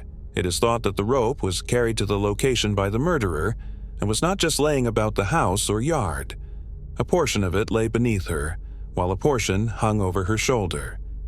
Beverly's neck had rope marks across it, indicating that she had been strangled from behind. She had been stabbed 40 times, mostly in the neck, chest, and shoulders, as if being strangled wasn't enough. The attack's weapon of choice, according to the medical examiner, was a highly sharp knife that measured between 3 and 5 inches in length. Although no knife was found at the scene, authorities subsequently surmised that Beverly's room-keeping letter opener may have been the weapon used. The 16-year-old's fingers had defensive wounds, but her fingernails were unharmed. To the best of our public knowledge, no DNA or other evidence was discovered beneath them. The left half of Beverly's face, from her ear to the tip of her chin, was sliced. In addition, she had cuts from her ear to the base of her throat on the right side of her face. Nothing from Beverly's lunch at her grandmother's house was found in her stomach during the autopsy. There was nothing on the nightstand between the two beds. Carol's bed had a throw rug underneath it that was meant to be between the beds. Another was wadded up in another part of the room, with drops of blood on it. Beverly's footboard and bed linens were covered with blood. The chamber that sat over her bed had a 9 by 5 inch hole punched in the sloping wall covered with bloodstains. Although the bedroom had 12 fingerprints and bloody palm prints, all but 3 of them were ruled out as belonging to Beverly or her family. The situation was so horrifying and overwhelming that the Garfield Heights Police Department had to request assistance from the Cleveland police nearly immediately after they arrived in order to call for reinforcements. After being taken to the family house, a sniffer dog was able to follow a trail from Beverly's bedroom to the back door, across multiple gardens, and ultimately come to a stop on McCracken Street, the next street north. In this sand patch along the curb, footprints were discovered, but they didn't give officials any important information. Online investigators have speculated that the culprit might have gotten into a car and driven away since the trail ended so abruptly. There wasn't much forensic evidence outside the residence. Though they searched both the front and back gardens, police only discovered what appeared to be a clump of Beverly's hair in the back. However, talking to neighbors gave law enforcement additional information. A neighbor said that at approximately 1:45 p.m., a male in his 20s was seen walking down the family home's driveway. He entered a car that was parked between 2 other people without hurrying. This would contradict Barbara's claims, though, that no cars were parked close to the house when she was there. Which eyewitness is right is uncertain. A delivery man who spotted a young man strolling along the street at the same time as the murder provided another witness account. But when this man and his parents came forward, he was not charged with anything. Following the horrible murder, interviews with over 300 people were conducted. A large number of Beverly's male acquaintances willingly provided their fingerprints and underwent polygraph examinations, the most of them passing. But when the police continued speaking with the family, they found that the 16-year-old seemed to have been getting a lot of unwanted attention in the months before she passed away, which opened up a whole new line of inquiry for them to pursue. Eleanor, Beverly's mother, reported to the police that she thought Beverly's stalker was involved. The year before her murder, Beverly was once trailed around an art museum by an unfamiliar man. However, the 16-year-old and her family had experienced hang-up calls more lately. The last of them arrived in early December, a few weeks before Beverly was killed. They could have received as many as 10 or 12 on a single day. In July, 6 months earlier, the adolescent discovered a package in the mailbox. A sterling silver bracelet and ring, both of which had been bought from a big department shop based on the box they were in, were within to Bev, which had a score across the front. The things had been ribbons and gift wrap, but the sender didn't place their name on it. Beverly declined to wear the clothes because she felt uneasy and concerned by the circumstance. She got another package a month later. This one had bracelets and a cheap gold tone brooch that had been left on her back porch. Less than $14 was the value of these. Once more, there was no name left by the giver, and the 16-year-old declined to wear the goods. Sometime in the months before his daughter was killed, Thaddeus had returned from work to see a guy watching his daughter's bedroom window from their front lawn.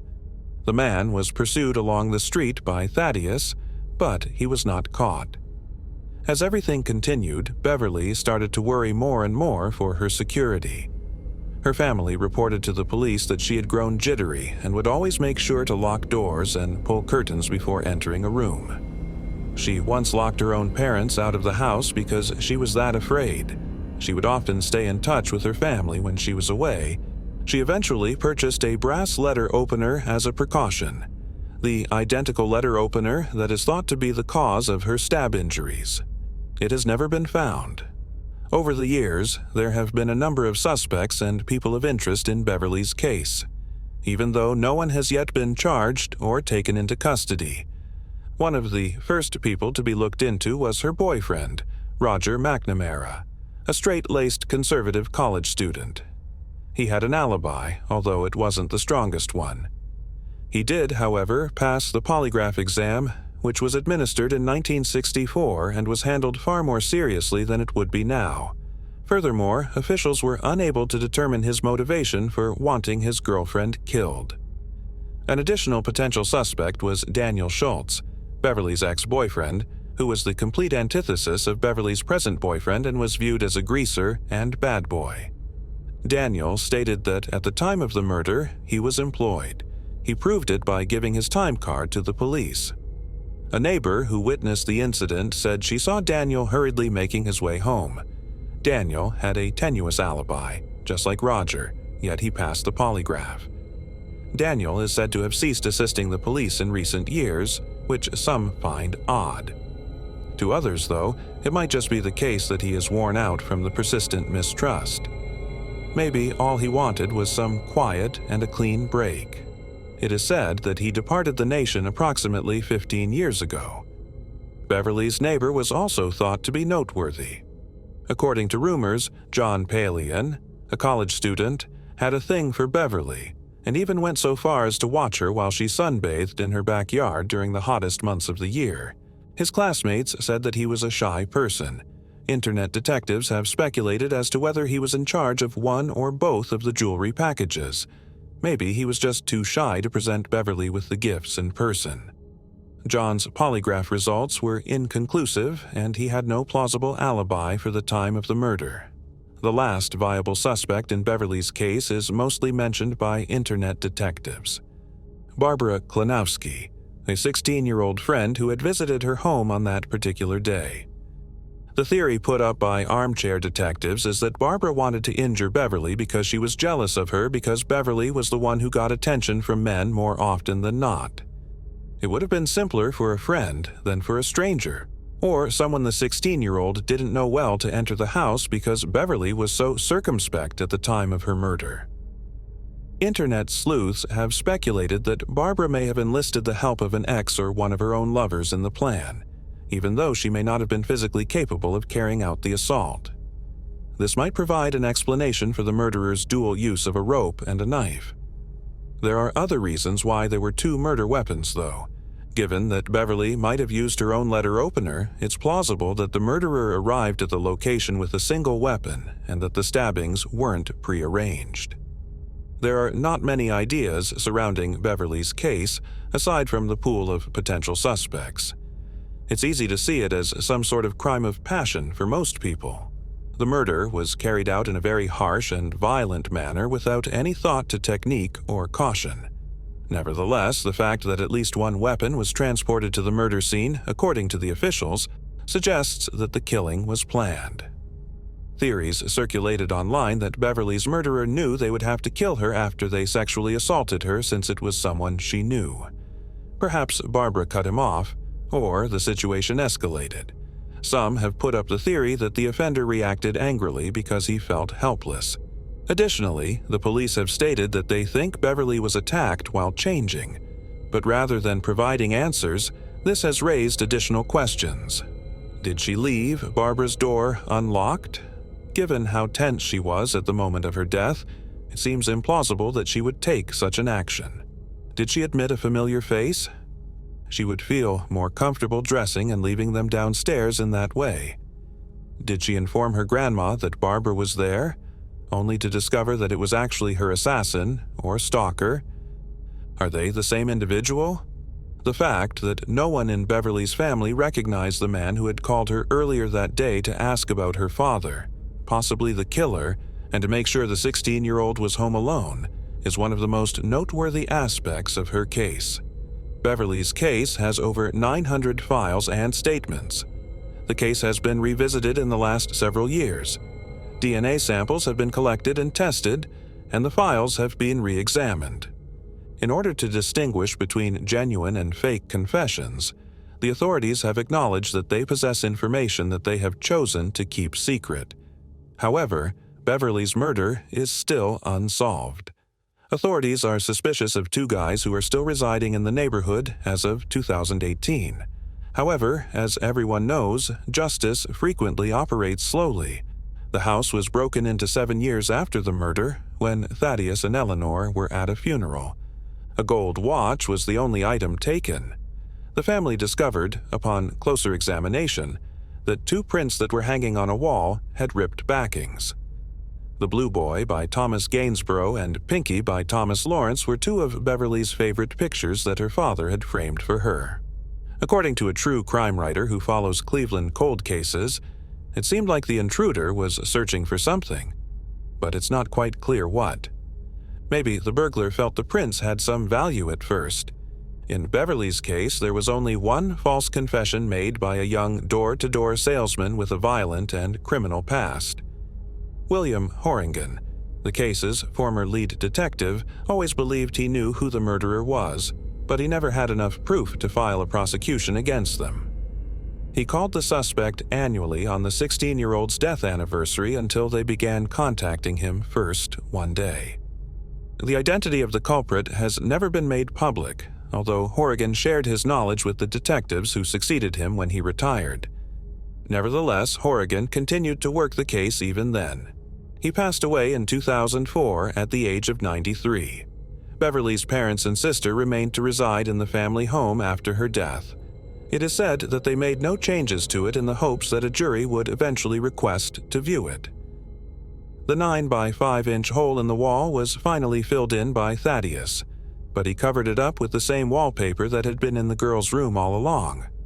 After a while, Carol moved back home with her big sister, but she later spoke in the media about how uneasy that made her feel.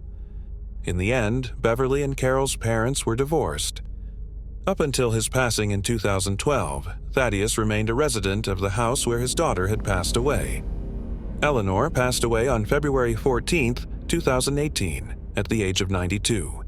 Carol, her daughter, and her 4 grandchildren, as well as her 4 great-grandchildren, survive her. Call 216-475-5686 to report any information regarding Beverly's murder to the Garfield Heights Police Department. Moving on to the next case. Bridget Shield. On May 30th, 2016, Bridget walked out of her home that evening. She wrote on Snapchat at around 10:30 p.m. that she was too beautiful to be walking in the grass. She called a friend a few minutes later, and the friend reported that she seemed fine and nothing was wrong. A man reported hearing several gunshots at the park about 1:30 a.m. to 911. Then, just before 7 in the morning, stray canines discovered Bridget's nude corpse in the park, not by humans. The dogs circled the body, but there were no reports of them eating her. The canines were chased out of the park by a guy strolling by, and detectives investigating homicide in Atlanta quickly followed. The moment her body was found, the police started searching the area for witnesses or leads. The victim's wounds were the only information available to the investigators, as no personal belongings were discovered on or around her. Now, some unsettling revelations emerged from the autopsy. Although there was no proof of any infractions, the fact that some of the gunshots were fired at a straight downward angle suggested that Bridget was probably already on the ground and had already been shot once or twice, possibly killing her. When Bridget was shot and killed, according to the police, it seemed as though she was fleeing from her killer. The ammunition selection, which included highly invasive projectiles referred to as rip bullets, caused some controversy. Because these bullets are made to shatter upon impact, police wondered if a message was being conveyed when they were used in the crime. Bridget's tattoo, which hardly even read her name, helped identify her as the victim as the investigation went on. Around 11:30 p.m. on the night of her murder, neighbors reported to the police that they saw people escorting her through the park. This was also verified by surveillance footage from a Stone Mountain, Georgia Shell gas station. The two black men in the photo are believed to have been Bridget's final known sightings of her. One of the males who was with her appeared to be in his 20s or 30s, sporting a white t-shirt and a goatee. According to the police, the other man's description was hazy. Witnesses said Brigitte appeared dissatisfied at the time of this interaction. June 1, 2016, the day following these sightings, Atlanta police verified that Brigitte was the owner of the car saw at the petrol station. Remarkably, the car was located in DeKalb County near King's Southern Delight restaurant on Red Dan Road. This is roughly 2 miles from the location where she was last seen with the two people, and roughly 20 miles from the site of her body's discovery. Investigators have not disclosed any information on possible DNA evidence found inside her automobile, despite its finding. So, who was this person exactly? Who exactly were the two men? Bridget's experience needed to be understood by the investigators, particularly after she relocated to Atlanta. She went after her dream of being a model, even landing a spot in a Chris Waddle music video as an impersonation of Amber Rose. To put it simply, she felt as though her fantasies were coming true. However, her tale also had a sinister side. An internet search turned up something surprising. It became out that Bridget had appeared in explicit backpage advertisements that suggested she may have been involved in escort services. Her friends were unaware of this aspect of Brigitte's life, therefore they were astonished by it. Beverly Toole, her grandma, had an idea. She thought Brigitte might not have been behaving voluntarily. She thought that Bridget's boyfriend might have had an impact on her choices. Detectives then focused on Bridget's 21-year-old boyfriend, Kevin Kinney. Friends of Bridget's had a lot to say about her boyfriend, Kevin. He was older, had a criminal record, and there were suspicions that he was a member of a gang. According to certain stories, their relationship was unstable. Not long before she was killed, Bridget had called 911 to report Kevin's assault. Despite telling police that Kevin had struck her in the face, she chose not to file a report. But 2 days later, while Bridget was fighting with Brittany Aloka, who happened to be Kevin's child's mother, police were called to the same residence. Bridget, Kevin, and Brittany appeared to be involved in a convoluted love triangle.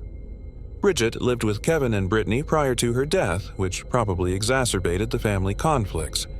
It was disclosed by one of Bridget's friends that there could have been another significant source of conflict. Bridget's pregnancy was a fact.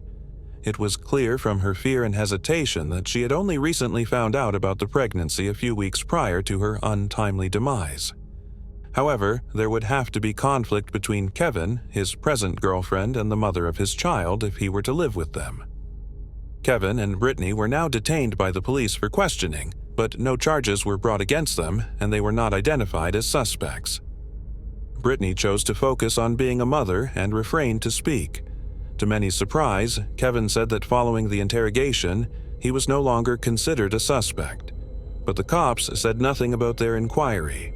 Kevin insisted he was cleared by the police and denied ever being a suspect. The accusations against him appeared to surprise him. He talked about how Bridget and Brittany had a special living arrangement. The three of them were involved in several domestic conflict events. Kevin refuted these claims, though. He claimed he sought to keep Bridget away from the escort industry and denied knowing about it. Unaware that Bridget was not pregnant, as the autopsy proved, Kevin claimed not to have known about her supposed pregnancy and denied discussing it with her. Kevin was upset and said he wanted he could speak with each and every person concerned. He claimed that upon learning of Bridget's passing, he was taken aback by the dramatic nature of the incident and hesitated to react for some time. He said he would never hurt Bridget and that if she were still alive, he would love to marry her. It was never made known to him by the police that he had been cleared. However, in the immediate aftermath, Bridget's boyfriend, Kevin Kinney, the court's top suspect, admitted to having some thoughts and gave them to the police. Do the police? The police then questioned him about his involvement in gangs, to which he vehemently denied having any ties. While acknowledging that he had done time in prison for nonviolent crimes, he maintained that he was unrelated to Bridget's death. Even before she passed herself, Bridget had voiced concern for her life, according to Kevin, but he wasn't sure from whom. In addition, he speculated that Bridget might have killed herself because she turned down approaches from others, but none of these arguments had any hard evidence to support them. Regretfully, the matter stalled for nearly 2 years with little progress made.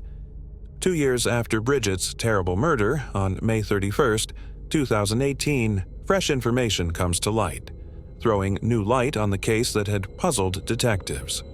Surveillance footage showed Bridget's automobile at a parking lot, according to Atlanta police. A woman was seen entering a business and buying a Sprite on the video. Authorities now found a dress close to a fence, not far from the car. A bottle of Sprite was also found by them. The pivotal discovery was made when DNA evidence taken from Bridget was discovered to match the Sprite bottle exactly. Authorities discovered another case involving the unsettling murder of an elderly couple on October 24, 2016, as a result of their investigation into Bridget's death. Members of the Rollin 20 Street Gang committed a horrifying crime against Sylvia Watson and her fiancé, Samuel White. Before going back to her apartment, Watson was made to drive to many ATMs by the suspects, who included Christopher Crisco Spencer, in order to get cash. After bounding the couple and shooting them in the back of the head in an execution-style manner, Spencer and another man, Vernon Vito Corleone Beeman, arrived. On November 2, 2016, Christopher Spencer was taken into custody and charged with the killings of Samuel White and Sylvia Watson. Spencer was jailed at Macon State Prison after his conviction. At this time, Bridget's body and the Sprite bottle found next to her car were both identified by DNA that Spencer had submitted to a database. Authorities obtained an arrest warrant for Spencer in connection with Bridget's May 30, 2018, murder as a result of this significant DNA match. Detective O'Connor, who was working on the case, clarified that there were not many leads or details available in Bridget's case before Spencer was taken into custody for the murder of the elderly couple. Convenience store surveillance footage revealed the suspects' careful nature, as they had someone else make the necessary purchases without getting out of the car. It was difficult for investigators to obtain evidence at first because of this caution. But with Spencer's identification and subsequent apprehension, Bridget's case ultimately made progress. Even with the DNA evidence connecting Spencer to Bridget's death, a lot of unsolved questions remain. The reason behind Bridget's targeting is unknown, and Spencer disputes any responsibility for her passing. When Spencer was indicted in Bridget's case, he already faced a life sentence. Although Bridget's murder is thought to be unrelated to gang activity, Spencer is a member of the Rollin 20s gang. Spencer and 8 other accused gang members were charged again in March 2018 in relation to the 2016 killing of 2 young people in Jonesboro. When Beverly Toole heard that Christopher Spencer had been arrested in connection with Bridget's murder, she displayed a range of emotions. I miss her terribly every day. Every day she crosses my mind. All I want is for her to be here. She needed to mature a lot, in my opinion, and I wish she had gotten the opportunity. She will always be missed. Beverly is happy that the case has made progress, but there are still a lot of unanswered concerns. She questions whether Bridget and Spencer met by coincidence or through more sinister means. She also questions the circumstances surrounding Bridget's encounter with Spencer. Beverly is unsure if the family will find any comfort or resolution in spite of the arrest. In the meanwhile, Bridget's friends and relatives met in Sandy Springs, an Atlanta suburb, on June 3, 2018, to celebrate her life and remember the influence she had on them during her short time here. The event was evidence of Bridget's lively personality and the deep bonds she made with everyone in her vicinity. Bridget's family is dealing with the practical difficulties of planning her burial while they are grieving. They have established a GoFundMe page to aid with the funeral expenses in an effort to lessen the financial strain. This act of kindness from friends, family, and the community highlights the love and support that Bridget's family has received during these trying times. As Bridget Shield's narrative draws to a close, her loved one's affection will ensure that her memory lives on. While the arrest offers some optimism for resolution, there are still unanswered questions. How did that come about? Was it a fortuitous meeting or something darker? Time will tell. Moving on to the next case. Kayla and Heather Unbajan. The mother of 9-year-old Kayla Unbajan, 40-year-old Heather Unbajan, and her disappeared from South Elgin, Illinois, on July 4, 2017. Kayla was to return to her father, 43-year-old Ryan Eskerka, who had complete custody of her, on July 5th. No one knew where she or her mother had gone. Kayla's family and the community searched for her nonstop for years after she was abducted, until an unexpected incident eventually happened. But how on earth could Kayla disappear? For how long was she apart from her family? South Elgin is a quiet neighborhood in Kane County, Illinois. There are more than 23,000 residents, creating a friendly neighborhood where people know one another by name and where doors are regularly left open. The peaceful environment of living here has been enhanced by the effect of Windy City, which is close.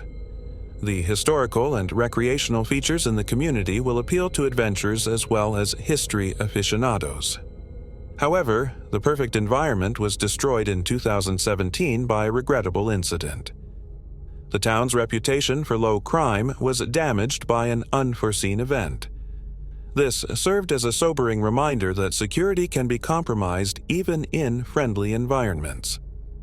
On July 5, 2008, Kayla Unbajan was born into the world of Ryan Eskerku and Heather Unbajan in the western suburbs of Chicago. When the couple eventually got divorced, a judge decided that Kayla's father ought to have complete custody of the child. With this court ruling, Kayla's life entered a significant new chapter. Because Heather was still permitted to spend certain weekends with her kid, family ties continued even after the divorce. 2017's 4th of July promised to be a festive occasion. Kayla was supposed to return home to her father, Ryan, after celebrating the holiday with her mother. Ryan didn't know what was going to happen the next day would change his life for the years to come. Kayla was meant to return to her father on July 5th, which also happened to be her birthday. What should have been a happy and lovely day turned into a somber one. The joyful expectation of a father's hug gave way to a hopeless search when Kayla disappeared. Ryan was happy to go to Heather's house as they had arranged, having left his child with her mother for the weekend. He was eager to spend Kayla's birthday with her. But when Ryan arrived, he noticed that neither Heather nor Kayla could be clearly found. This worried him. Growing anxious and driven to find the truth and find his daughter Kayla, Ryan took the critical decision to register an official missing persons report as the unsettling puzzle pieces accumulated. Heather later claimed to be taking her kid camping in Wisconsin, according to a family member. Ryan was stunned by their sudden departure and did everything he could to get in touch with them. He called the police to start looking for his missing daughter as soon as he understood how serious the situation was and started to fear the worst. Kayla's mother was watching her at a parade on July 4th in Wheaton, Illinois, when she was last seen. Ryan diligently sought out crucial information and governmental aid from July 2017 to May 2023. He expressed his honest wish to raise money for a specific cause on the GoFundMe website. He had a very clear goal in mind. The funds would be used to employ a private investigator and cover any further costs spent during the protracted hunt for Heather and Kayla. He also underlined their eventual reunion and safety, highlighting the steadfast commitment of his family to this cause. Intentionally, Heather had shut off her phone and erased her social media accounts. Her hazy announcement that she was going on a camping trip to an unknown spot and would be back by 7 p.m. was only known to her closest relatives, based on her talks with her neighbors on July 5th. When the pieces of the puzzle came together, it was revealed that Heather had been spotted loading her stuff into her car. This action occurred not long before her abrupt departure. Heather's absence from a requested court appearance on Friday, June 7th, added to the frightening tale. Her lawyer, bewildered by what had happened and unaware of what was going on, voiced serious concerns. The narrative was a frightening tapestry that portrayed a depressing picture since it was weaved with ambiguity and unresolved questions. Ryan's life was clouded by the strange disappearance of a mother and daughter, which also sparked a community-wide hunt for answers. In order to facilitate her extradition, Heather was the subject of a federal arrest warrant on July 28, 2017. In 2017, following Ryan's filing of missing person reports, Heather faced charges of child abduction, a Class 4 felony. Haver and the missing girl were reported missing. Additionally, South Elgin police aggressively sought several leads and information while collaborating with law enforcement agencies across to attempt and locate them after a judge set her bond at $110,000. Ryan's GoFundMe campaign was warmly welcomed by the community. Contributions to the campaign over the period of nearly 6 years totaled $12,500, bringing it closer to its $10,000 target. Days became months, and months became years, but the mother and the child never showed up. The case of Kayla Unbehorn's kidnapping became cold over time as no leads were found until a shocking development emerged in 2023. An important breakthrough in the inquiry into Kayla's abduction occurred in November 2022. Thanks to the well-known streaming site Netflix, her story was seen by more people and expanded beyond its initial limits. Kayla made an appearance on the 9th episode of Unsolved Mysteries, a show that aims to shed light on fascinating instances. In the pre-credits scene, where the faces of missing children were deliberately aged to suggest how they could have appeared as teenagers, Kayla's picture was displayed. This important contrast between a photo of a 9-year-old Kayla and a fictitious portrayal of her teenage self happened in just 5 seconds. The Bring Kayla home Facebook page, created the moment she disappeared, is still being used for communication and planning purposes. The age progression photo was uploaded to this page and gained over 7,000 followers. It depicted Kayla's fictitious appearance as she approached adolescence. This online community's steadfast dedication revealed where compassion and technology converge when seeking solutions. But there was still to be the pivotal moment that would change the trajectory of events. An attentive store owner in the Westgate Regional Shopping Center in Asheville, North Carolina, noticed a mother and a small kid on May 13, 2023. This astute observer thought he recognized their faces even though he wasn't sure at first. A picture of Heather Unbehorn's face reminded her of a story that went throughout the country.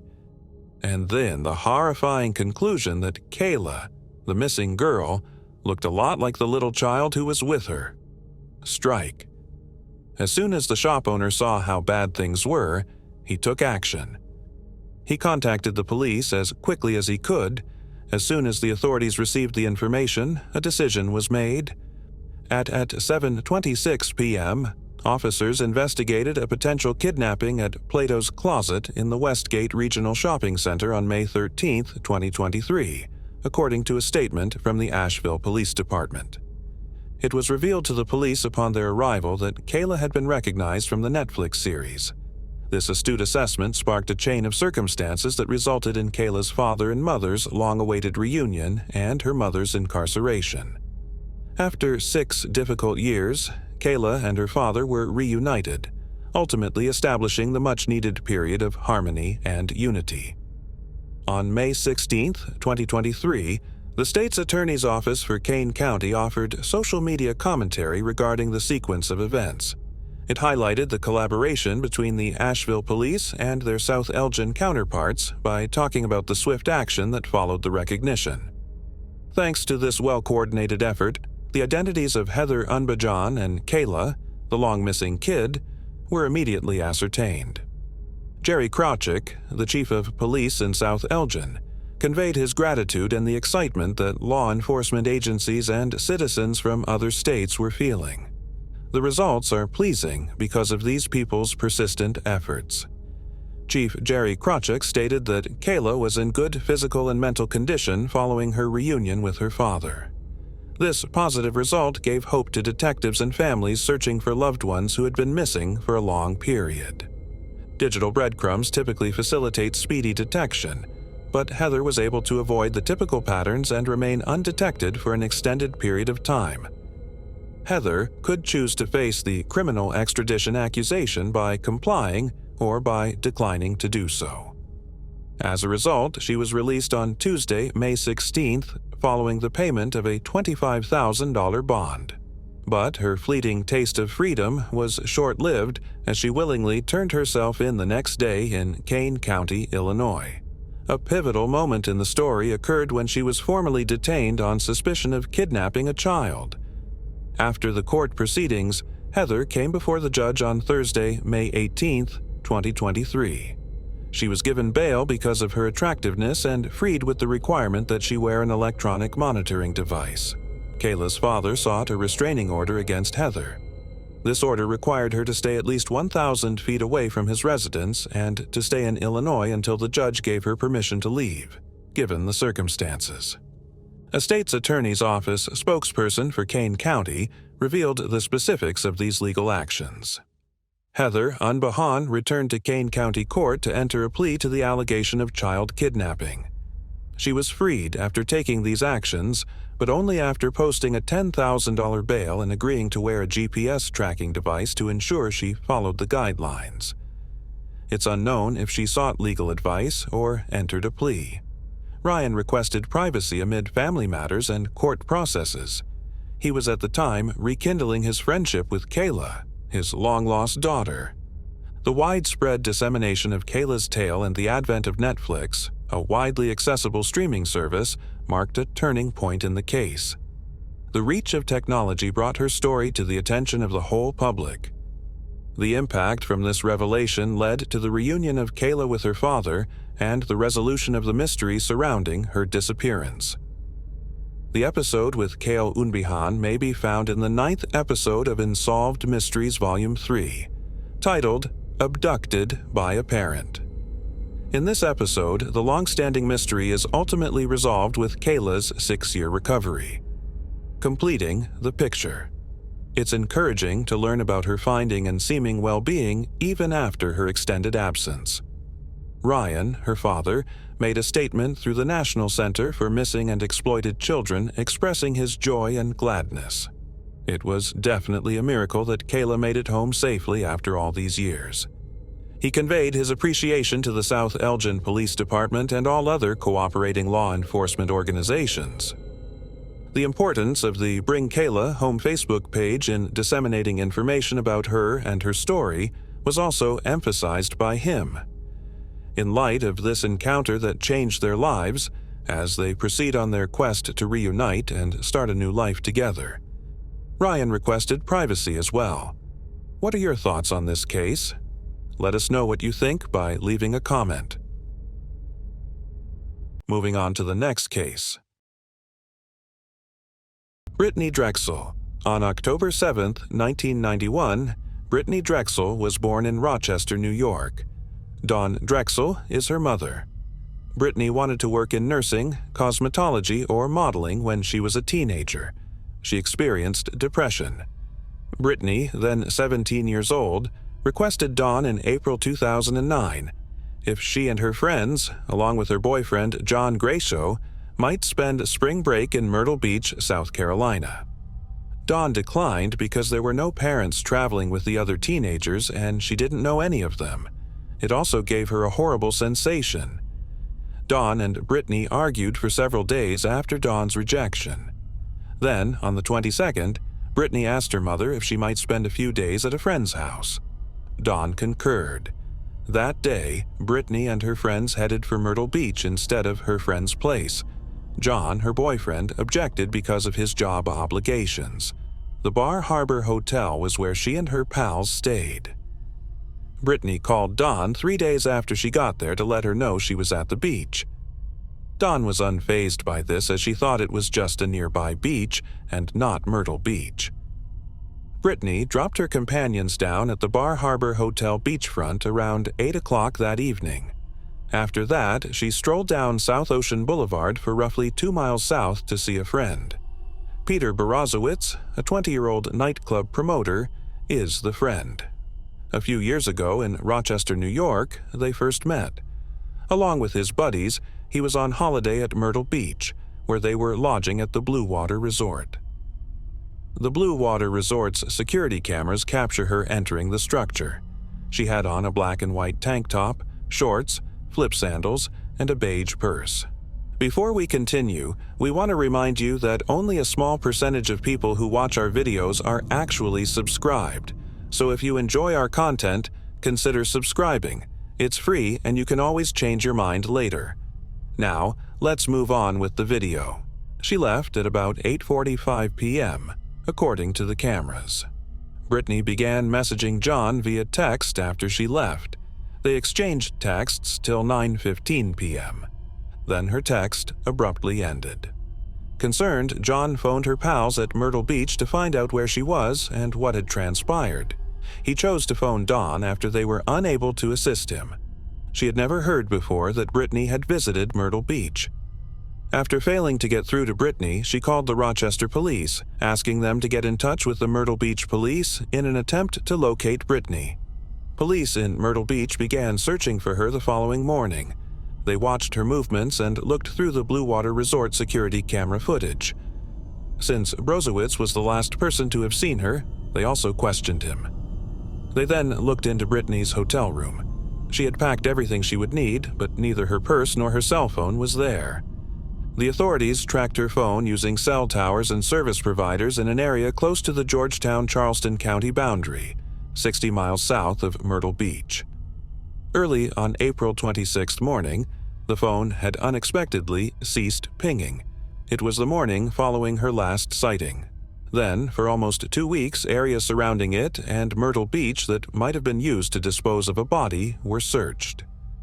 A 2011 search of an apartment in Georgetown County by investigators produced no leads that were of any use. The situation of Britney was discussed on Dr. Phil. On the show, Dawn and Brozowitz had multiple run-ins. It appeared like Brozowitz was more worried about the harm to his image than the disappearance of his close friend. Dawn moved to Myrtle Beach permanently in order to be near Britney's last known whereabouts and to better track the investigation's development.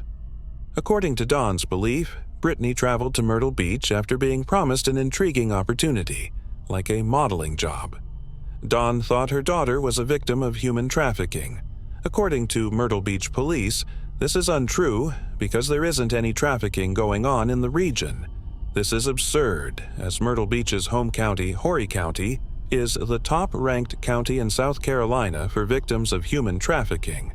Many theories, suspects, and false confessions have surfaced in the years since Britney vanished, but I've opted not to address them all in this film. Raymond Moody, 62, was taken into custody by Georgetown County deputies in early May 2022 in relation to Britney's disappearance. He had been a subject of interest for 10 years, we discovered. Investigators discovered human remains buried in the woods off a gated private drive near Georgetown, 1 week after the suspects were apprehended on May 11, 2022. Using dental records and DNA, Britney's remains were identified. According to the arrest warrants, Moody is suspected of strangling her on the day she was last seen, and burying her the next day. Dawn stated as much during a press conference. "This is a real nightmare for mothers. I have been grieving for my lovely daughter Britney for the past 13 years, but it's bittersweet now. The resolution and tranquility we have been sorely seeking are now considerably more within our reach. We are starting a new chapter today. The hunt for Britney has evolved into a quest for Britney's justice. At the Georgetown County Jail, Moody is being held without being allowed to post bond. We are still learning the details of this case, so we are unable to say how authorities determined that Moody was the person who killed Britney, nor do we know the motivations behind his actions. At the news conference, Sheriff Carter Weaver stated that while the why may never be known or understood, the task force is now capable of decisively and unhesitatingly responding to the remaining questions, including who is accountable. We pray for you and we grieve with the Drexel family as you work through the tragedy that occurred 13 years ago. Our thoughts are with you since nobody should have to go through this. Our only wish is that this discovery enables your family to grieve for Britney in a way that is fitting. It is known that Britney's body was discovered 2.5 miles from the motel where Moody was staying at the time of her disappearance. It is also known that Moody was incarcerated for 21 years for kidnapping and abusing a 9-year-old girl from California. In several comparable situations, he was thought to be a suspect but was never charged. There was new information that came to light while I was writing the video screenplay. As of right now, Moody has admitted to the crime. Britney voluntarily got into a car and drove away from the Blue Water Resort, according to the prosecution. After that, she was taken 35 miles south and detained against her will in Georgetown County. After being attacked and strangled at a Santee River boat launch, she was buried in the surrounding forest.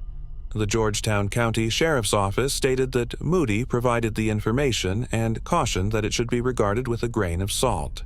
Additionally, according to deputies, Moody directed authorities to Britney's body.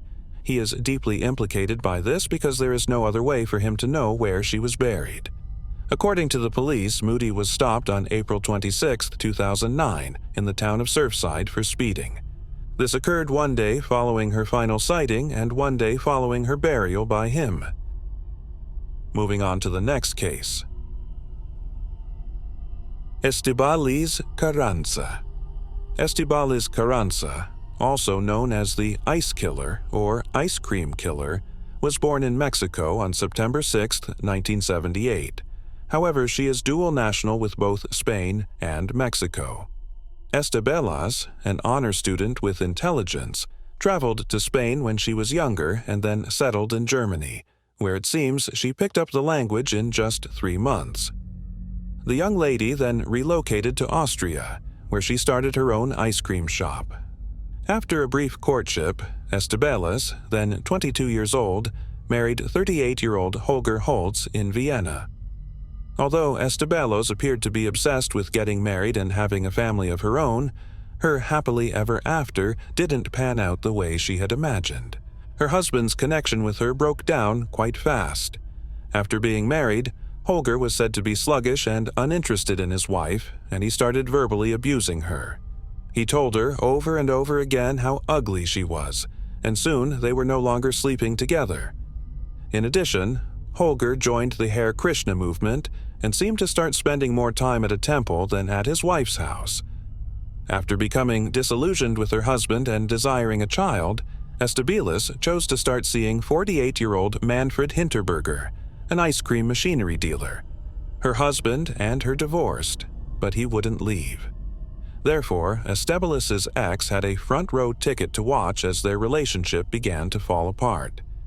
Manfred reportedly left Estela for another woman in 2008, and her ex-husband reportedly took pleasure in this and told her she would never find another man. Estela approached Holger from behind as he was seated at his computer desk and used his own firearm to kill him. She gave him 2 shots, then 1 more to be safe.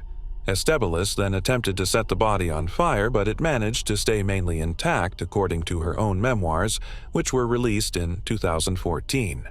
When the fire got too hot, the neighborhood fire department showed up at her home, but she was able to shoo them away without getting caught. The 30-year-old, fearing that she would be discovered and her hopes of becoming a mother destroyed, took out a chainsaw and began dismembering her ex-husband's body. His bones were hidden in empty ice cream pails she took from her business, filled them with concrete, and kept them hidden in the shop's cellar. Estela continued living her life as if nothing had occurred, oblivious to Holger Holtz's absence and persistent in her search for a guy who would treat her well and have the children she desired. Manfred Hinterberger reappeared on the scene shortly after this. This time he arrived prepared, declaring that he was ready to settle down and raise a family and pleading with Estebilis to take him back. The young lady therefore consented to resume their romance, but she soon discovered that she was having trouble trusting her new companion. Estebilis was inspired to take photography courses and explore concrete mixing in 2010 after discovering nude images and lewd texts from a lady on Manfred's phone. The couple got into a violent fight one night over Manfred's lack of faithfulness, but instead of working things out, Manfred just turned away from her in bed and dozed off. Estebilis killed her partner with a gun because she was so angry and probably desperate. Unlike her former husband, she was ready this time, having plastic sheets ready for when it came time to dispose of the body. The 32-year-old woman told inquisitive neighbors that she was just playing with a new ice cream machine in the parlor when they questioned what she was up to. Life in Estebilis' ice cream parlor resumed as usual until 2011. When workers performing maintenance in the cellar discovered an unpleasant stench permeating the space. Estebilis was unable to completely mask the smell of rotting flesh, even though she had tried her hardest to hide it with a ton of air fresheners. When a basement worker opened a bucket in the freezer, he discovered the decomposing remnants of a limb inside, which horrified and disturbed him. Estebilis did not lose time. When Estebilis was detained, she took a taxi to Italy and was found hiding in the flat of a street singer who had maybe just avoided being shot. Estebilis discovered she was pregnant, the one thing she had always desired, on the day of her imprisonment. Newspaper stories simply identify the father as Roland. The details of their relationship are unclear. Rudolf Mayer, the same attorney who defended the heinous Joseph Fritzl, represented Estebilis throughout her trial. Estebilis was identified by a doctor as having a personality disorder and was deemed extremely dangerous, capable of killing again, and prosecutors described her as singularly cold-blooded. Experts weren't sure if therapy would actually help her. In spite of this, Estebilis was transferred from her prison to a special facility at Aston, close to Linz City, Austria, in 2017. The state-of-the-art, mixed-gender facility allows prisoners to move around freely and cook together.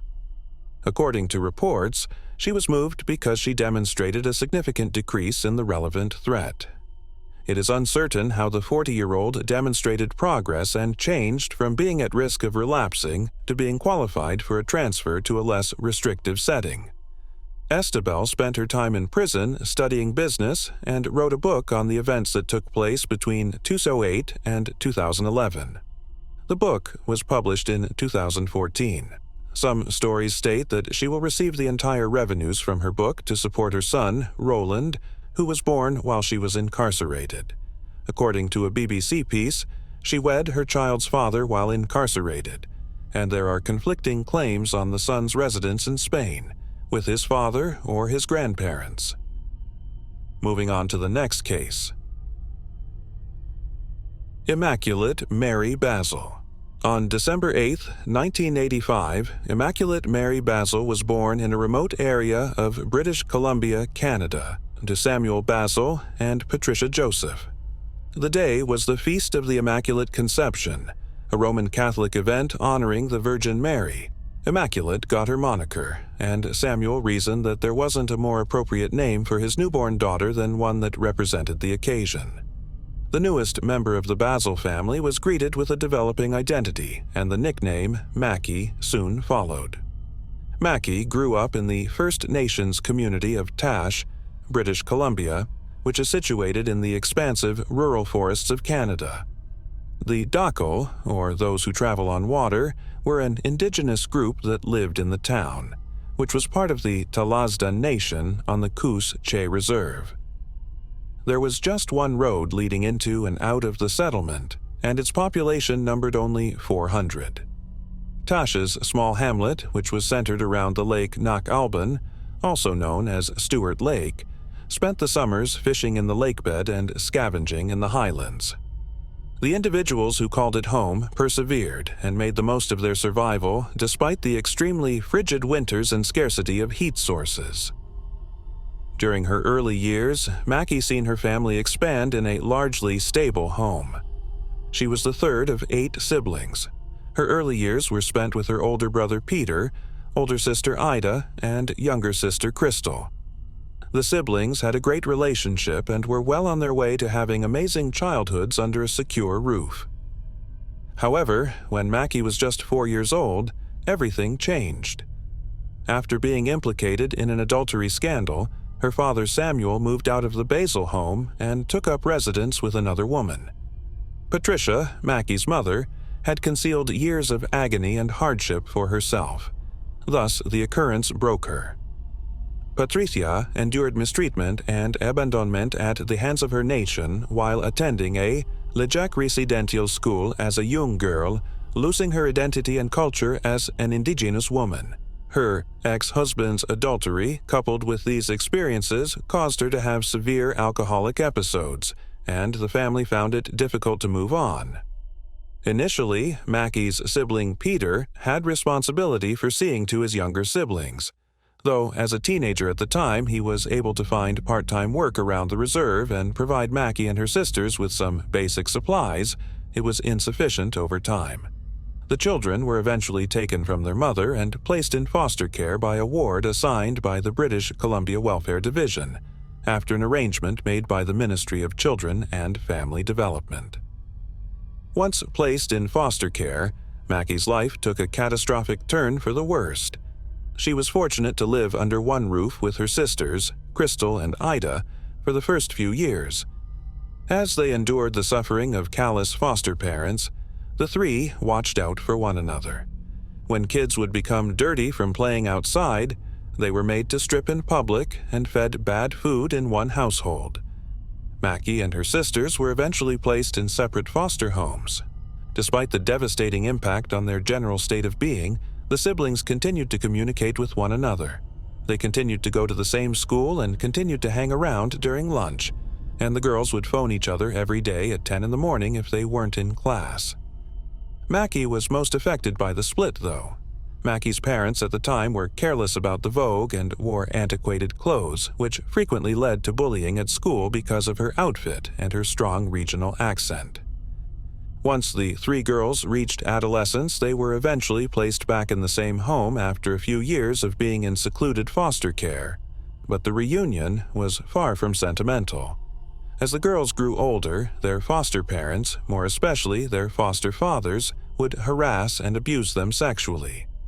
Ida and Macky would go out of their way to absorb the brunt of the aggression out of concern for their younger sister, Crystal. Macky was the target of a disproportionate amount of this verbal and physical harassment. Macky and her sisters internalized the pain and struggled to endure a system that was against them, because they had no one to turn to. The Basil siblings eventually managed to get back in touch with their oldest brother Peter. Occasionally, instead of being assigned to official residences, Macky, Ida, and Crystal would spend weeks at a time in hotel rooms. They would then take use of their allowances to board a bus and go north to see Peter. Should the bus be unavailable or funds be limited, they would opt to hitchhike. Macky fell in love with the concept of reuniting with her indigenous roots and the family she was torn from so many years ago, regardless matter how she got there or what she had to do to make it happen. She wished to learn more about the past and culture of her tribe, which she had never had the opportunity to experience. When Macky returned to Tash after graduating from high school, these aspirations came true. She married her boyfriend at the time, Jameson's father, and they had a newborn son. While residing in Tash, Macky obtained a job at a nearby school, serving as both the band office receptionist and a teacher's assistant. She even took up a few menial housekeeping tasks around the reserve, but her primary focus was on raising her son. Macky also took in a few needy youngsters into her foster care, hoping to improve living conditions for other young people in the Kuziche Reserve. Macky tried her best to save the souls that were still developing and learning in the hamlet, knowing that the horrors of her own past continued to occur in the greater BC area. Macky found creative outlets when she wasn't caring for her children or putting in a lot of effort at school. She might color, draw, or create eye-catching decorations for events conducted with family members. She loved music and would play it loudly from her front porch when she was alone herself. She would choose songs that embodied the bravery, tenacity, and determination she had shown from an early age. In the end, Macky and Jameson's father, her longtime partner, went their separate ways. Macky moved in with her brother Peter and his wife Vivian in need of a place to stay. Here, she would assist Vivian in gathering food from the neighboring hills and preparing a variety of meals for her son, her nephews, and other guests. She was, in a manner, walking in the footsteps of her late mother, who was killed in 2006 when struck by a tractor trailer. She was on her way to facing her troubled past and getting over the trauma that had been looming over her like a storm cloud. However, in a cruel and terrible turn of events, Macky vanished from sight in the middle of June 2013 after attending a summer party, leaving the small town of Tash with yet another tragic echo of stillness. Now, let's look at the sequence of events that preceded Macky's disappearance. Macky Basil and her partner of a few years, Jameson, who they had lived with together, broke up in 2012. Macky moved home with her sister-in-law and brother, but she still has complete care of her kid. Although she doesn't live at Peter's house full-time, she spends a large portion of her leisure time there, rarely leaving the house and maintaining her reclusive lifestyle. In June of 2013, only a week before Father's Day, Macky repeatedly asks Peter to watch her child, pledging to come back. Although Peter doesn't entirely understand what she's talking about, he can tell that Macky is starting to become irritated or anxious. Friday, June 13th, a few days later, Macky goes shopping with Peter and Vivian. There, they buy groceries, and because Macky has misplaced her ID, she asks Peter to buy 2 26-ounce bottles of vodka for a party that evening. They then leave to check the mail at home. Macky goes to her aunt's burial that same evening at around 5 o'clock along with some of the Basil family. Macky leaves the funeral and heads back to Peter and Vivian's house shortly after. After taking a shower, she changes into new clothes that include a black hooded sweatshirt with a maple leaf motif on the front, gray leggings, and a blue t-shirt. A few minutes later, Macky makes sure to include 1 bottle of vodka with her headphones and navy blue iPod shuffle in her bag before she leaves for her party so that she won't be without music. She also locates Vivian, informing her that she will come back to the house the next day to play in the park with Jameson and her nephew. Macky leaves Peter's house in Tash as dusk is falling and the sun is setting. She walks 20 minutes from the Basil house to a secluded cabin in the Coos Shea Reserve woodlands where the party is being held. On Saturday, June 14th, just after midnight, Macky returns to her brother's home. She grabs the second vodka bottle and heads off again, but not before bidding Peter farewell and assuring him how much she loves him. Macky tells Peter that she's with 2 men, her cousin Keith and a man named Victor. Peter follows her outdoors. Peter observes as Macky ascends the trail that runs beside his residence and moves deeper into the forest. Macky gets into a pickup vehicle that Victor and Keith are driving, and they depart for the celebration. Peter senses something off about the entire situation. This marks the final verified sighting of Flawless Basil. Macky is said to have accompanied Victor and Keith on their ride later that evening as they went to fetch red roofing tin from another hunter's hut on the reserve. During their travel, the blue and white truck had a small collision on the Leo Creek Forest Service Road near a place known as 16 Kilometers.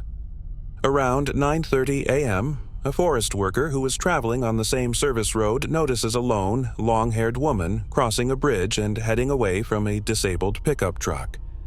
The employee also notices that the 2 men in the vehicle are oblivious to the woman with the long hair. Victor is seen strolling through Tash by 3 witnesses, Ron, Joseph, and Vanessa, about 30 minutes later at 10 in the morning. His clothes were drenched from head to toe. At about the same time, Macky missed their daily phone call, causing the Basil sisters, Crystal and Ida, to start worrying. Neither she nor Nick own a phone, but they would like to call their brother, Nick, who occasionally hosted Macky. The sisters stay at home because it was too far for them to walk to Nick's house. After a full day passes and at 10 a.m. on Sunday, June 15, 2013, Father's Day, The Basil family's concerns become more serious as they realize that Macky has not been in contact with her and that something has happened to her. Calling members of the neighborhood, Vivian and Macky's two sisters inquire if anyone has seen or heard from Macky. When Crystal and Ida eventually get in touch with their brother Nick on June 16th, he tells them he never saw Macky in the days preceding Father's Day. After a day goes by with no fresh information emerging, on June 17, 2013, Crystal formally reports a crime to the RCMP. The following day, June 18th, authorities show up at the Basil residence and speak with Crystal. Interviews with anyone who was allegedly there at the party Macky attended on June 13th evening serve as the first step in their inquiry. In an attempt to locate Macky, the Basil family simultaneously recruits close to 300 volunteers from Kusha and the nearby reserves to set up a search camp and go through the woods. They start looking for the woman with the long hair at the same bridge where the forestry worker reported seeing her. The RCMP joins the volunteer-run campgrounds a day later, bringing with them official search and rescue teams complete with radio equipment and search dogs. Both parties find a variety of items scattered across the woodland over the course of the following few weeks, but nothing of note or significance to Macky Basil. Peter and Vivian discovered their tent had been slashed open in the middle of the night when they woke up at the volunteer campgrounds during one of the early search trips. As the investigation yields no results, gossip about Tash starts to circulate about the two men who are last believed to be with Macky, Victor and Keith. The Basil family finds one particular rumor to be peculiar. It appears that in the days following Macky's disappearance, the truck that Victor and Keith were driving had a thorough cleaning with bleach. The RCMP investigators quickly learn of the rumors and confirm that they have spoken with both Victor and Keith. The RCMP further discloses that both men passed polygraph examinations and that there were no indications of bleach or foul play when they seized the truck in question. It was also stated that Victor and Keith cooperated with investigators throughout the course of their inquiries and that a forensic psychologist had been brought in to examine their actions, which were also cleared. Vivian Basil later speaks with Keith and Victor directly, who inform her that although they are unsure of exactly what transpired on the night of the party, they believe Macky stole a ride from someone else. In the absence of many other leads, detectives looked into Macky's former boyfriend. The precise cause of Macky and her partner's breakup remained a mystery, and the authorities never provided an official explanation. They do, however, discover that Macky's ex-partner had to provide an explanation for his whereabouts on June 13th. This information is confirmed by the RCMP, who conclude that the individual lived too far away from Tash to be of interest. Law enforcement quickly runs out of leads. They inform the Basil family that formal suspects cannot be identified in the absence of a crime scene.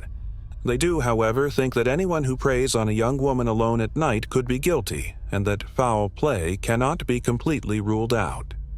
The Basil family and the surviving Tash community members have been using their own means to find out Macky's whereabouts in the years after he disappeared.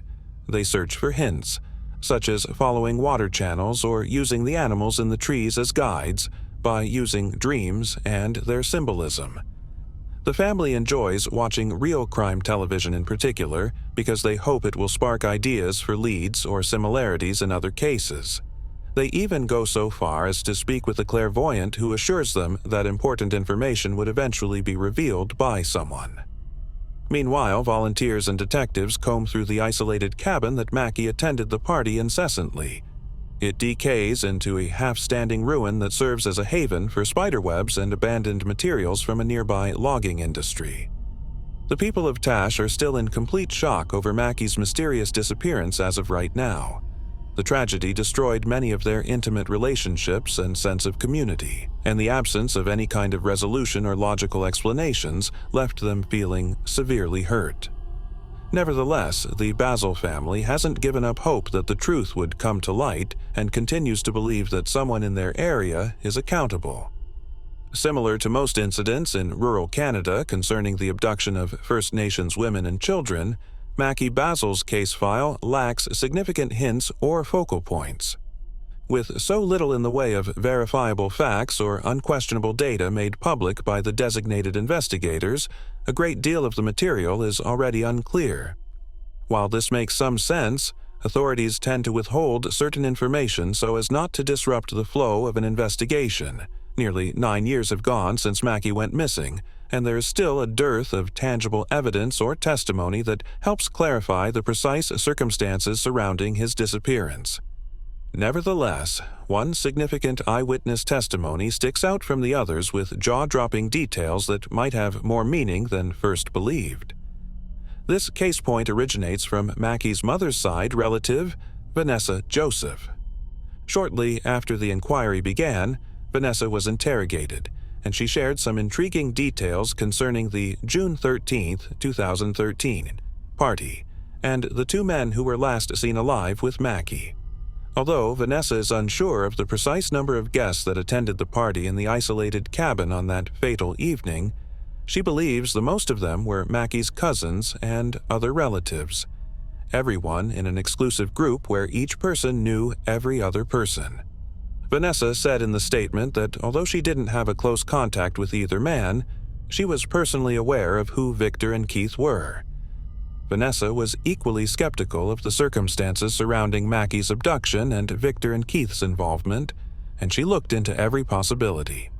She went to the alleged crash locations on Leo Creek Forest Service Road, where the pickup truck broke down at a distance of 16 kilometers. She said that she had discovered vehicle bits beside a tree that had snapped in half, and she believed that there had probably been some sort of car accident. While some people think the vehicle just got stuck in the mud, the fact that parts of it were still there is evidence that something happened. After Vanessa continued her investigation, she learned that Victor and Keith attempted to force a black truck belonging to someone at the second cabin, where the red roofing tin was being held, to come down through the woodlands and tow the disabled pickup truck back to town after their truck crashed at 16 kilometers. Vanessa said there was a problem with this theory because the black truck never made it all the way into Tash via Leo Creek Forest Service Road. Instead, it was abandoned at the hunter's cabin in the Coos Che woodlands, a 16-kilometer trip that took around an hour to complete. Vanessa saw Victor the morning after Macky vanished, going through Tash at 10 in the morning with his clothes drenched up to his chest. This further complicated the picture. If the chronology we have been provided is accurate, that indicates he arrived in town within 30 minutes of the forestry workers spotting him at the crash site. How on earth did Victor get to downtown Tash so fast, and why was he drenched in water if the black truck from the lodge never came down to tow the disabled pickup truck? Why wouldn't they just take him straight to his goal and not make him walk in wet clothes, which is a question in and of itself, if a bystander offered to drive him into town? How did he get so wet, almost up to his neck? There is no supporting eyewitness account stating that his garments were filthy or muddy if they were caught in mud. Regretfully, although Vanessa's statement is remarkable and raises some questions, it confuses rather than clarifies the investigation. Despite her remarks about Victor and Keith, she has since said she thinks all parties involved in the case have been thoroughly questioned by authorities, and she has no idea who might be at fault. It should go without saying that she is not alone. Now let's discuss the most widely accepted explanations that attempt to explain St. Basil's disappearance. It is crucial to examine Tash's topography and the characteristics of rural British Columbia in general in order to comprehend the hypotheses that surround Macky's inquiry. Tash is located on the northern edge of British Columbia's Stewart Lake, officially known as Lake Nackleburn.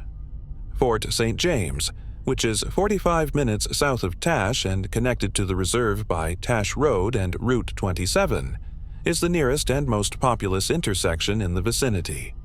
There are numerous lakes, smaller ponds, connecting rivers, and hillsides with endless backwards between the two spots. And place is covered by trees if it isn't covered in man-made structures or bodies of water. Plains, prairies, or wide areas of land do not exist. The forest wears a cloak over everything. The only significant industries close to Tash are logging, forestry operations, and mining, because of the area's highly concentrated forests and rural setting. There's also an abandoned railroad in the neighborhood, although it was abandoned long before Macky Basil vanished. Given the dearth of work opportunities and the isolation of the Kuzche Reserve and its environs, it is highly plausible that Macky's absence is due to environmental factors. Some people, including RCMP officers, have a widespread idea that Macky disappeared due to an animal assault. A few of the animals that call rural British Columbia home are grizzly and black bears, coyotes, gray wolves, and cougars. These are all different kinds of predators that have a history of attacking and killing people when they are provoked or go hungry. Therefore, it makes sense to argue that Macky might not have realized there was a predator, or worse, a pack of wolves or coyotes, lounging behind her if she had been strolling alone through the forest under the cover of a night sky. Perhaps Macky had encountered a bear cub, and the vigilant mother was nearby to safeguard her offspring. Recall that Macky loved music, and it's a known fact that the night she vanished, she had her headphones and iPod shuffle with her. She was probably listening to music to keep her company or console her during times of loneliness and isolation if she had to go a long distance. Additionally, it would lessen the unsettling sensation of wandering through a woodland after dark. She wouldn't notice an animal approaching if her music was turned up to the extent of canceling out outside noise. When you combine that with the fact that most predators are by nature silent and secretive, you have a prescription for an incredibly terrible event. The issue with an animal assault being linked to the crime is the total dearth of proof that such an event would yield. There would have been items left behind if a bear or cougar had attacked Machi. Most likely skin, blood, or bone fragments scattered across the woodland. Although the woods surrounding Tash are enormous and appear to go on forever, a 20-kilometer radius surrounding Macky's last sighting was thoroughly searched out by numerous rescue missions. Animals instinctively kill. They hunt by instinct and carry their kill to a remote area where they can eat alone or in a pack. They do not entirely eat a corpse, nor are they wired to clean up after themselves. Not to mention Macky's clothing, there would be pieces of bone behind. Not a single piece of clothing or personal item discovered in the backcountry areas of British Columbia proved positive for Macky's DNA through forensic analysis. Not entirely ruled out, but there aren't enough clues to suggest an animal encounter or mishap. Another hypothesis that could be proposed is that Macky vanished of her own free will, either by taking a suicide risk or fleeing to start a new life. There aren't many other plausible possibilities for how someone could disappear, which is the only circumstantial evidence in favor of this argument. Some would draw attention to Macky's actions in the days and weeks preceding June 13th.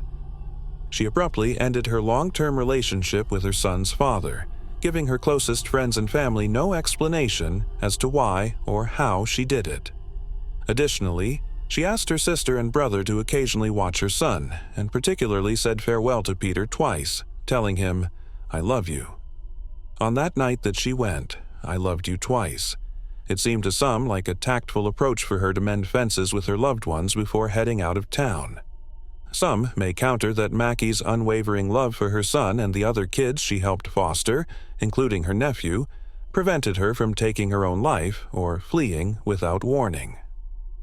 It is a sad fact that some persons who attempt suicide or self-harm do not always care who or what in their lives brings them happiness or love. Who's to say Macky wasn't experiencing emotional distress about her situation? What if she had to flee in order to protect herself? What if she didn't go and someone threatened her or her son? Even though these are improbable situations that hardly ever occur, especially to the general public, they nevertheless need to be addressed. Furthermore, although people who are thinking about ending their life occasionally exhibit indicators of suicidal thoughts, there are no established protocols or standards for identifying those people in a crowd.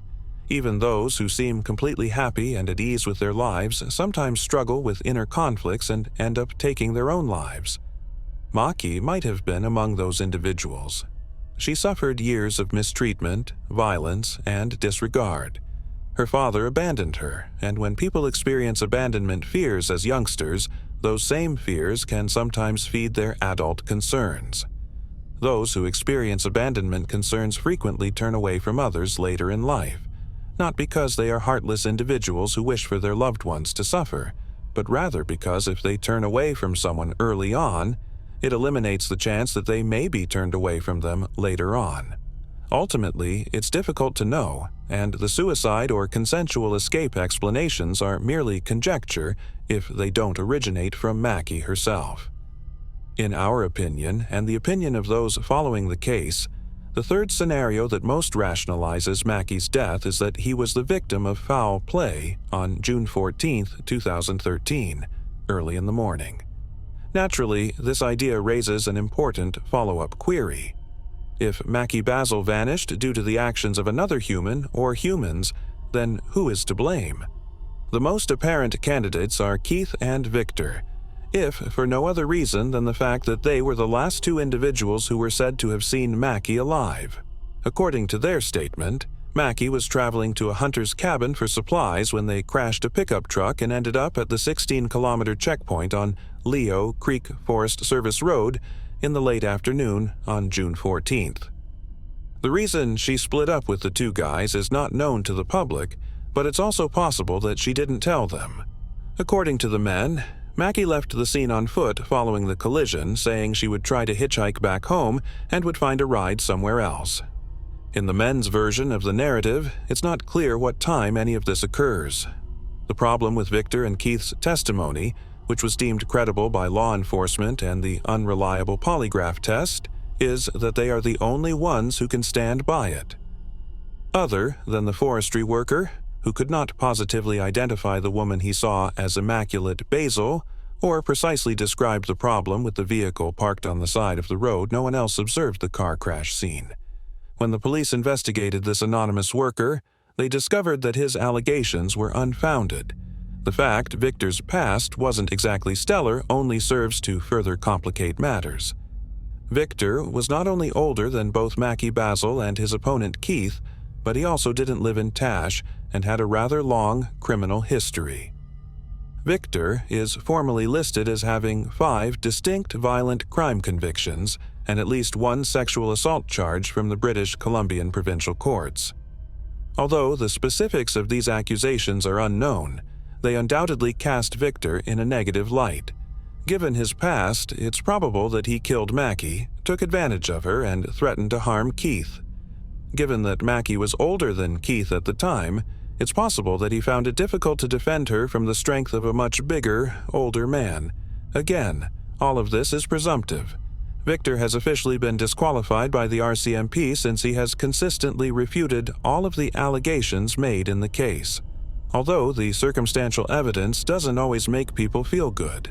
Legally speaking, that's what we have and what we have to proceed by. He and Keith are both still alive today, and there's still a chance further information will surface. Many people think the possible kidnapper or killer is from the area, even though there aren't many known serial killers or kidnappers in Tash. It would also make sense considering that Macky spent the most of the night traveling on unmarked rural roads and in a region where only locals would have been familiar with how to sneak about. With the facts we currently have, it is impossible to determine who else it could be than Keith or Victor. Furthermore, Macky wasn't the first member of her own family to disappear from the vicinity.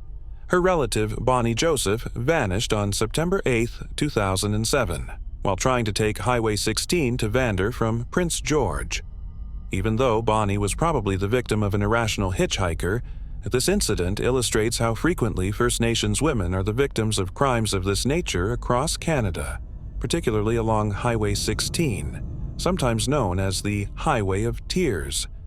We've talked about Highway 16 in a few videos, and if you're not familiar with the horrific and tragic subject, we strongly advise you to learn more about it right away. To refresh your memory, the Highway of Tears is a 725-kilometer section of British Columbian Highway 16, which connects Prince George to Prince Rupert.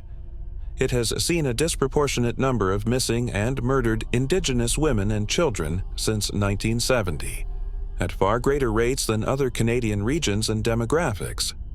It should be noted that Tash is more than an hour's journey north on Highway 16, and not many tourists or out-of-towners make it all the way up to Tash due to the remote access of the Coos-Che Reserve and the neighboring settlements.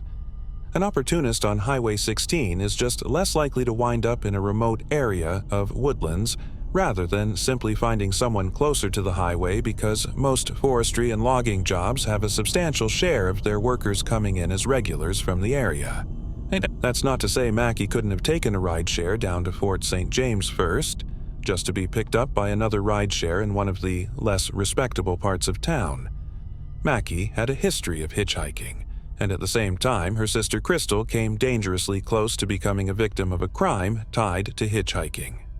Similar to Macky, she had been trying to figure out how to go from Fort St. James back to Tash when she made the decision to hitchhike from two men in a pickup truck. "Take her over there," the men said to her as they avoided using the main roads to get to Tash, and Crystal heard them. Fortunately, she was able to confront them, but just think about the scenario in which she had never heard them say it. Although the guys in the narrative are not suspected and have never been identified, it provides context for the experiences that most women have on the Highway of Tears today and highlights the prevalence of questionable characters in the neighborhood's streets. Similar to the hypotheses around self-harm and running away, there isn't much proof that Macky intended to hitchhike that evening. Macky would frequently spend the night somewhere else, but if she planned to be gone for the night, she would always bring her travel kit bag. The travel kit bag with Macky's meager savings was discovered in her room at Peter Basil's residence. Leaving such things behind would be illogical, particularly if she was going to return the next day. It's critical to remember that, despite Macky's difficulties and her knowledge of the dangers of hitchhiking in that region, those who hitchhike are not inherently stupid or evil. Hitchhiking is often the only option available to First Nations men and women who need to go to a grocery store in order to buy food in order to survive or starve. Native Americans living on reservations are not given the financial means to obtain driver's licenses, much less own a car. On reserves, buses are underutilized, and occasionally a village may not even have a true grocery shop, making crossing highways to nearby cities necessary for life. Never should we attribute someone's decision to hitchhike to their tragedy or circumstances. Instead, focus your efforts on finding a solution to the daily transportation issue that First Nation peoples face. Less cases along the Highway of Tears might result from it, and more individuals like Macky might be able to return home safely and sound without having to take a ride from a complete stranger. It would be foolish to write a conclusion for the instance of Immaculate Basil. We just don't have enough knowledge, so even a well-informed estimate seems meaningless. It leaves the pool of potential subjects too large to sort through, with only a few testimonials to examine and a broad time frame devoid of pictures or hints. And that's assuming you accept the notions of foul play in the first place. Along with the Basil family, we are certain that if someone is accountable for Macky's disappearance, they reside in the hamlet of Tash or its neighboring settlements as we work to reduce the number of possible suspects. We would even go so far as to suggest that the people responsible probably went to the same party as Macky. The police claim to have spoken with every guest at the party, but what if someone was left out? What if the attendees decided they would follow Macky that evening until she was by herself? What if they missed someone else as well, who arrived for a short while? Whoever did it needed to be both sure that they wouldn't leave any evidence of her behind and familiar enough with the area to avoid being caught. They would also need to know how, or have the means, to get her far enough out of the Tash area so that search teams couldn't find her body or possessions. Even if it's not implausible that an unscrupulous person living in Tash chose to abduct her and go towards their destination via Highway 16, they would have needed great luck to avoid leaving any traces in a forest that is seldom visited by strangers. We hope that more eyewitnesses will come forward with details regarding the party Macky Basil attended on the evening of June 13, 2013, as more people become aware of her tale. It's never too late to take the lead and provide much-needed closure to loved ones who are in need of it. Someone knows something. Macky Basil did not vanish at the drop of a hat. We must discover the cause for it, along with those who are still alive. It is also our responsibility to tell Immaculate Basil's tale within the appropriate framework of the person she was. To those closest to her, she was a lively and industrious person, but when she was in front of the public, she was reserved and cool. She brought hope to even the most dire circumstances by managing to love everyone who came into her life. Despite being knocked down repeatedly, she exhibited courage in getting back up and refused to allow the tragedies in her life to define who she was. She was a proud mother and artist. She was tragically denied the chance to delve further into her culture and ancestry, but that will not be the focus of the legacy she leaves behind. It will tell the story of a young woman who persevered, grew stronger, and made it her mission to uplift and cheer everyone in her immediate vicinity, as well as those who choose to continue living that kind of optimistic life after her.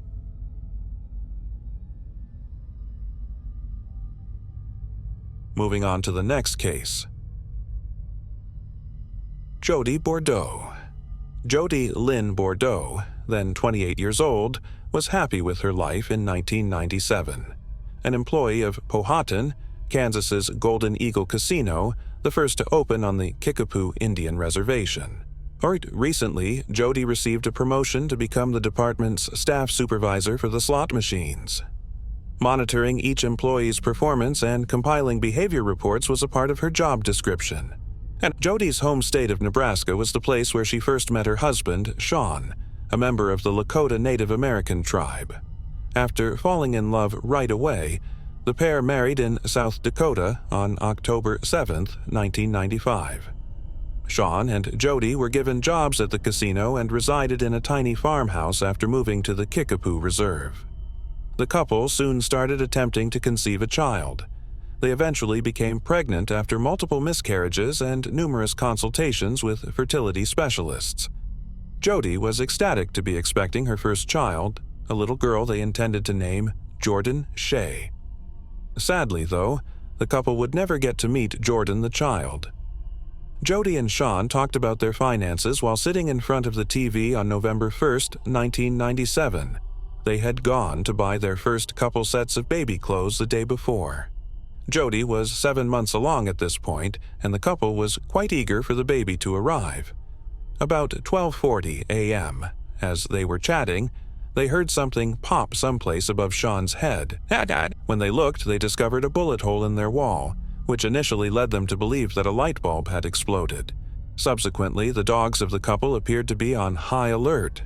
After exchanging glances, Jody and Sean leaped off the couch and fled in separate directions in search of cover. Jody went to the bedroom while Sean went to the kitchen. When Sean went back to check on Jody a few seconds later, he saw her feet protruding from the bedroom doorway and his gut clenched with fear.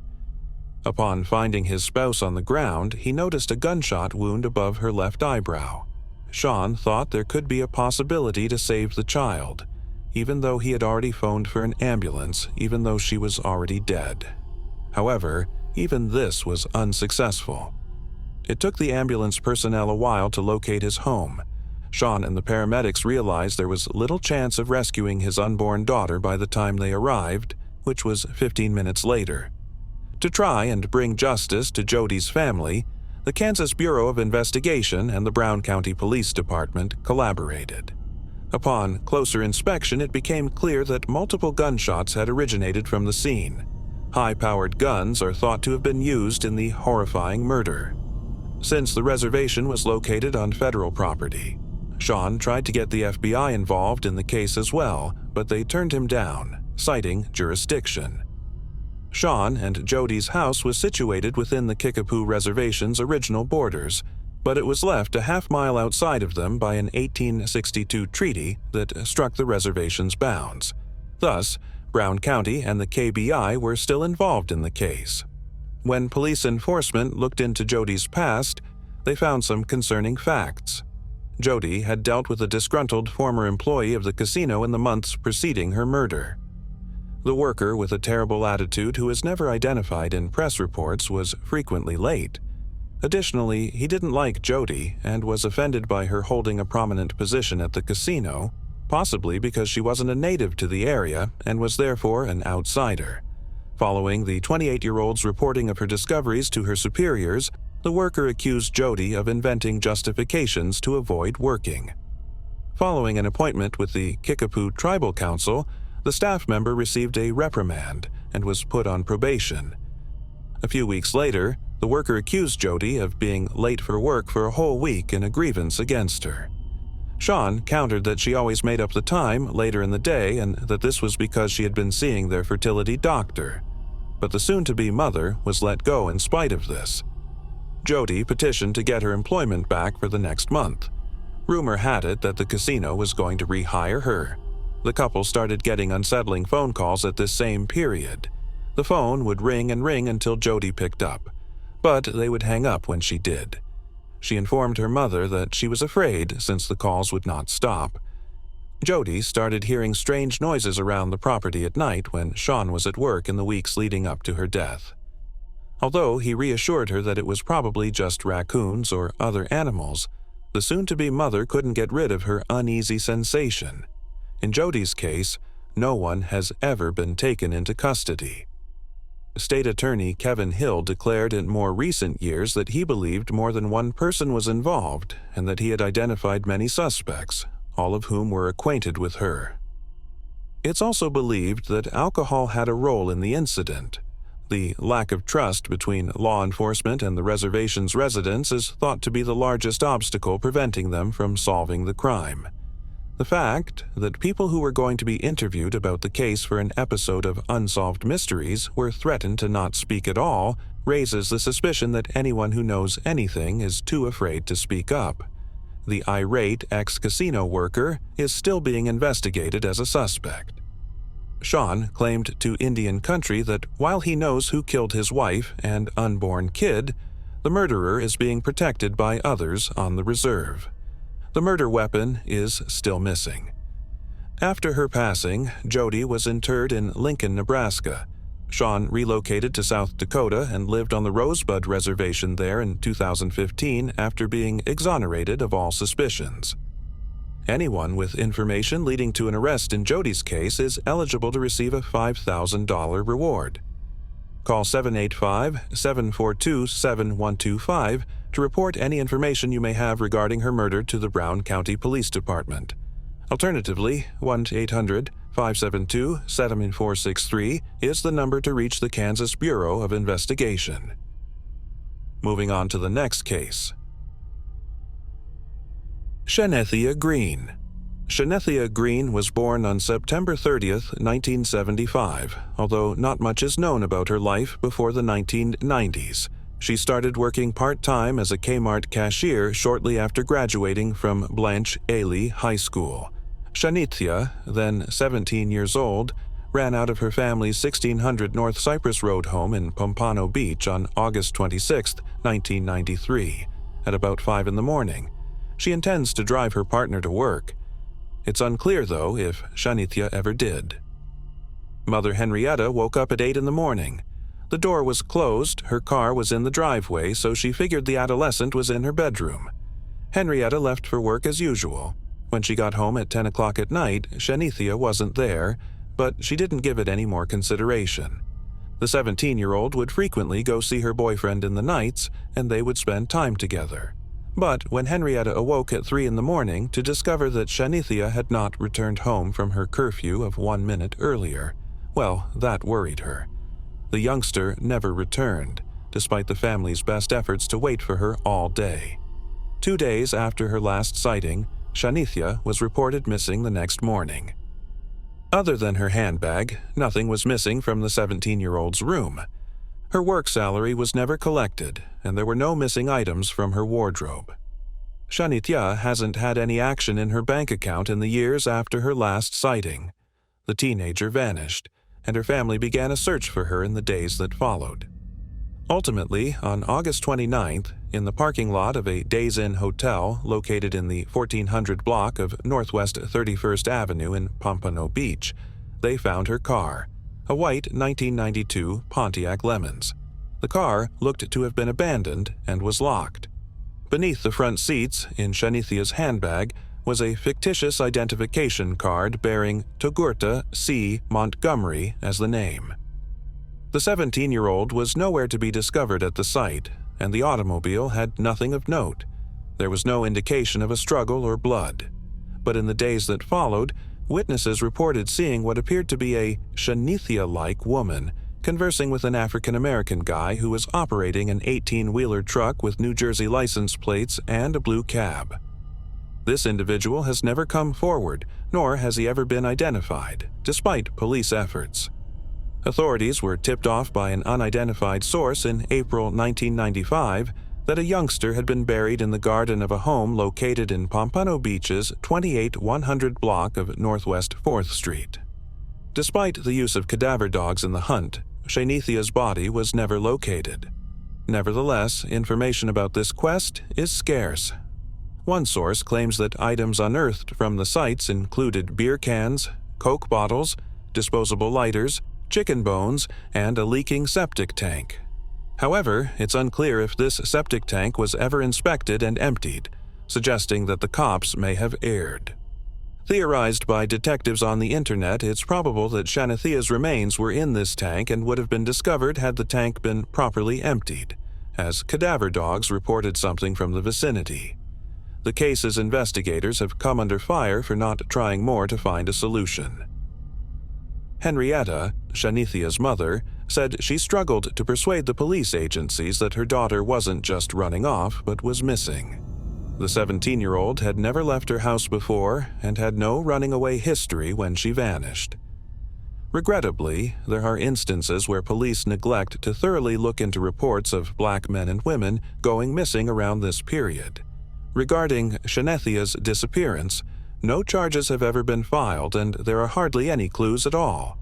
Henrietta has stated that she believes two people she knew killed her daughter, but she has never publicly identified them, and it's not clear if the pair was looked into by the police. When the case was revived in 2006, no fresh information was discovered. On August 26, 1993, at around 5 in the morning, Shenethia vanished from her family's Pompano Beach, Florida house, which was located in the 1600 block of North Cypress Road. She is a black woman, standing between 6'1" and 6'2", with black hair and brown eyes.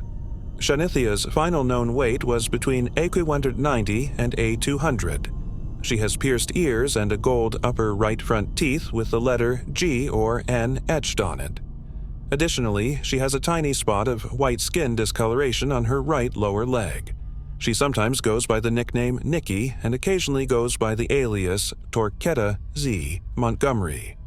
You can reach the Broward County Sheriff's Office at 954-765-4321 if you know anything about Shenethia's location. As an alternative, you can dial 1800 The Lost to reach the National Center for Missing and Exploited Children. Moving on to the next case. Deanna Denise Holland. In 2004, Deanna Denise Holland, then 35 years old, resided in Alton, Illinois.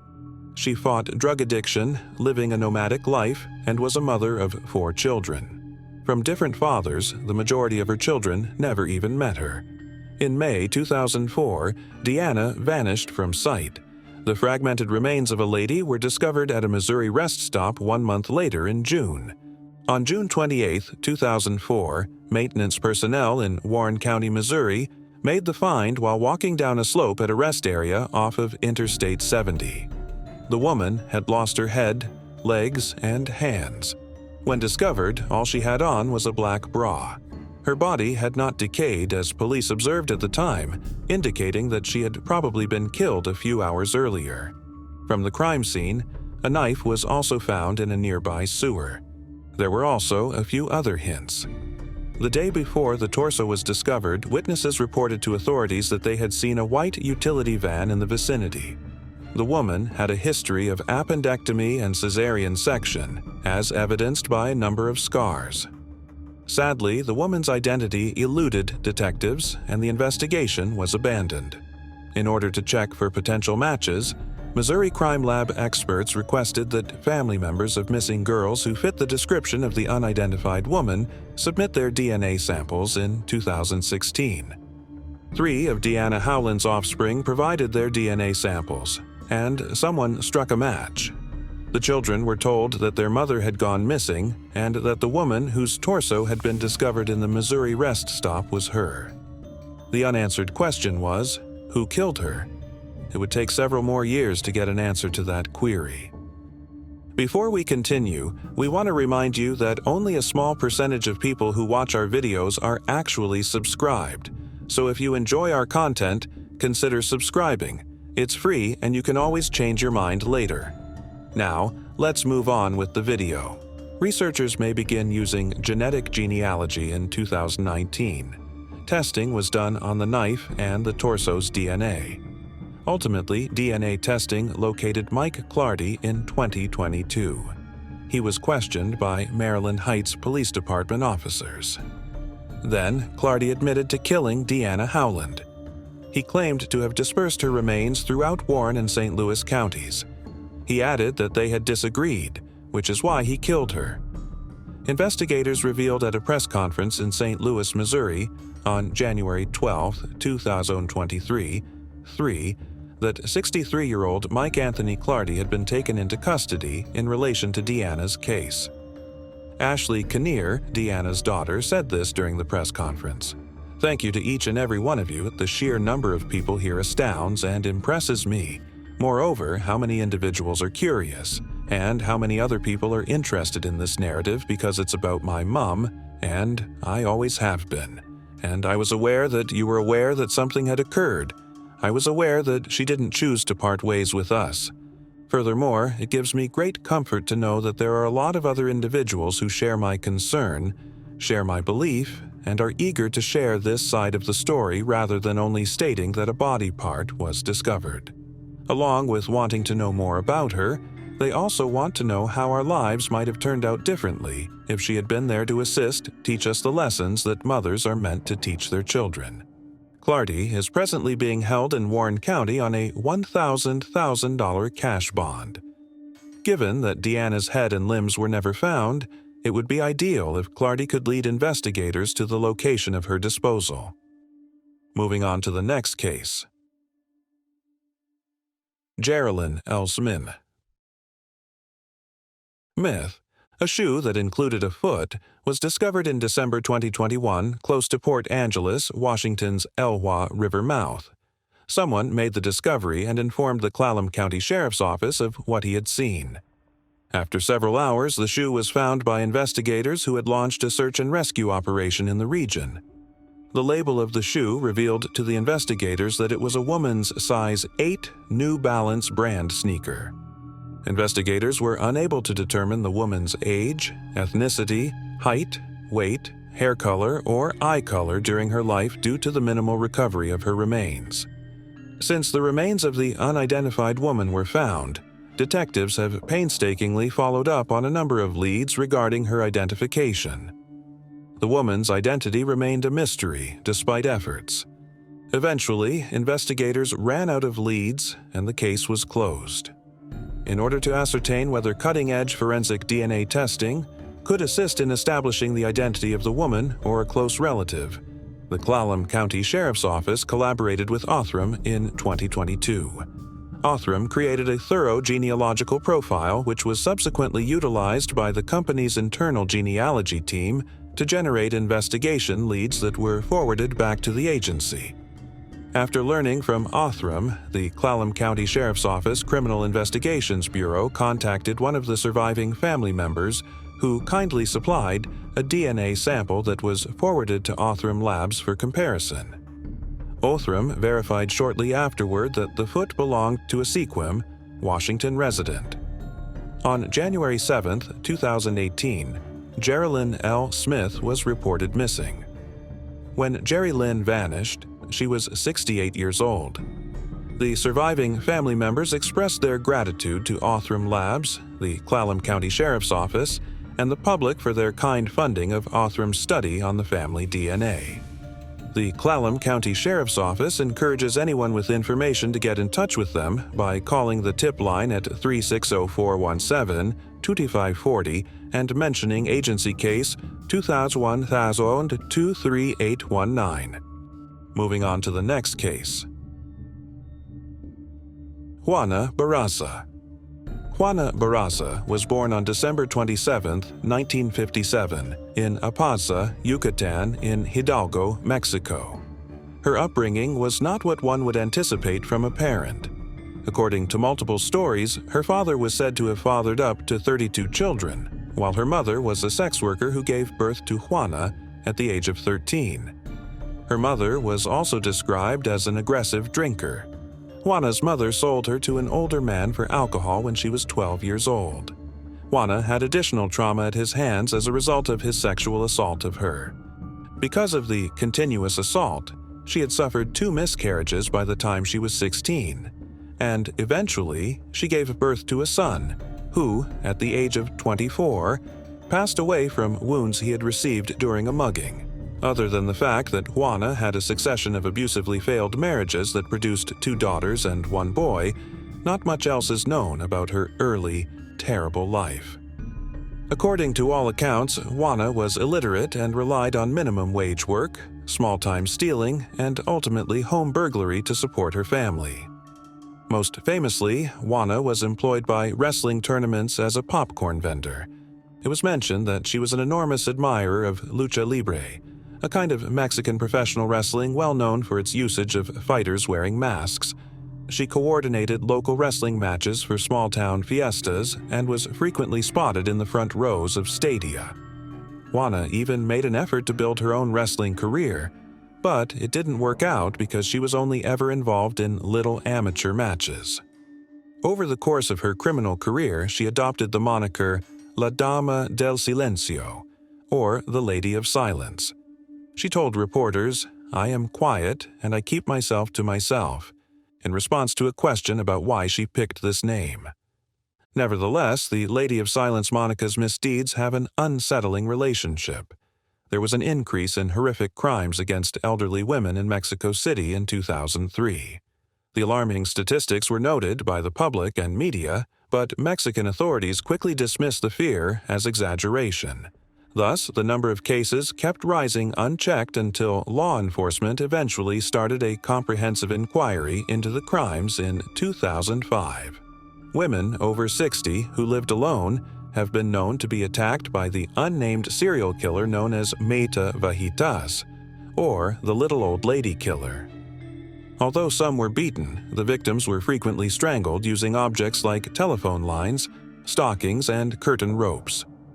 Although it hasn't been extensively published, there have been a few online news items suggesting that Hanana sexually defiled her victims.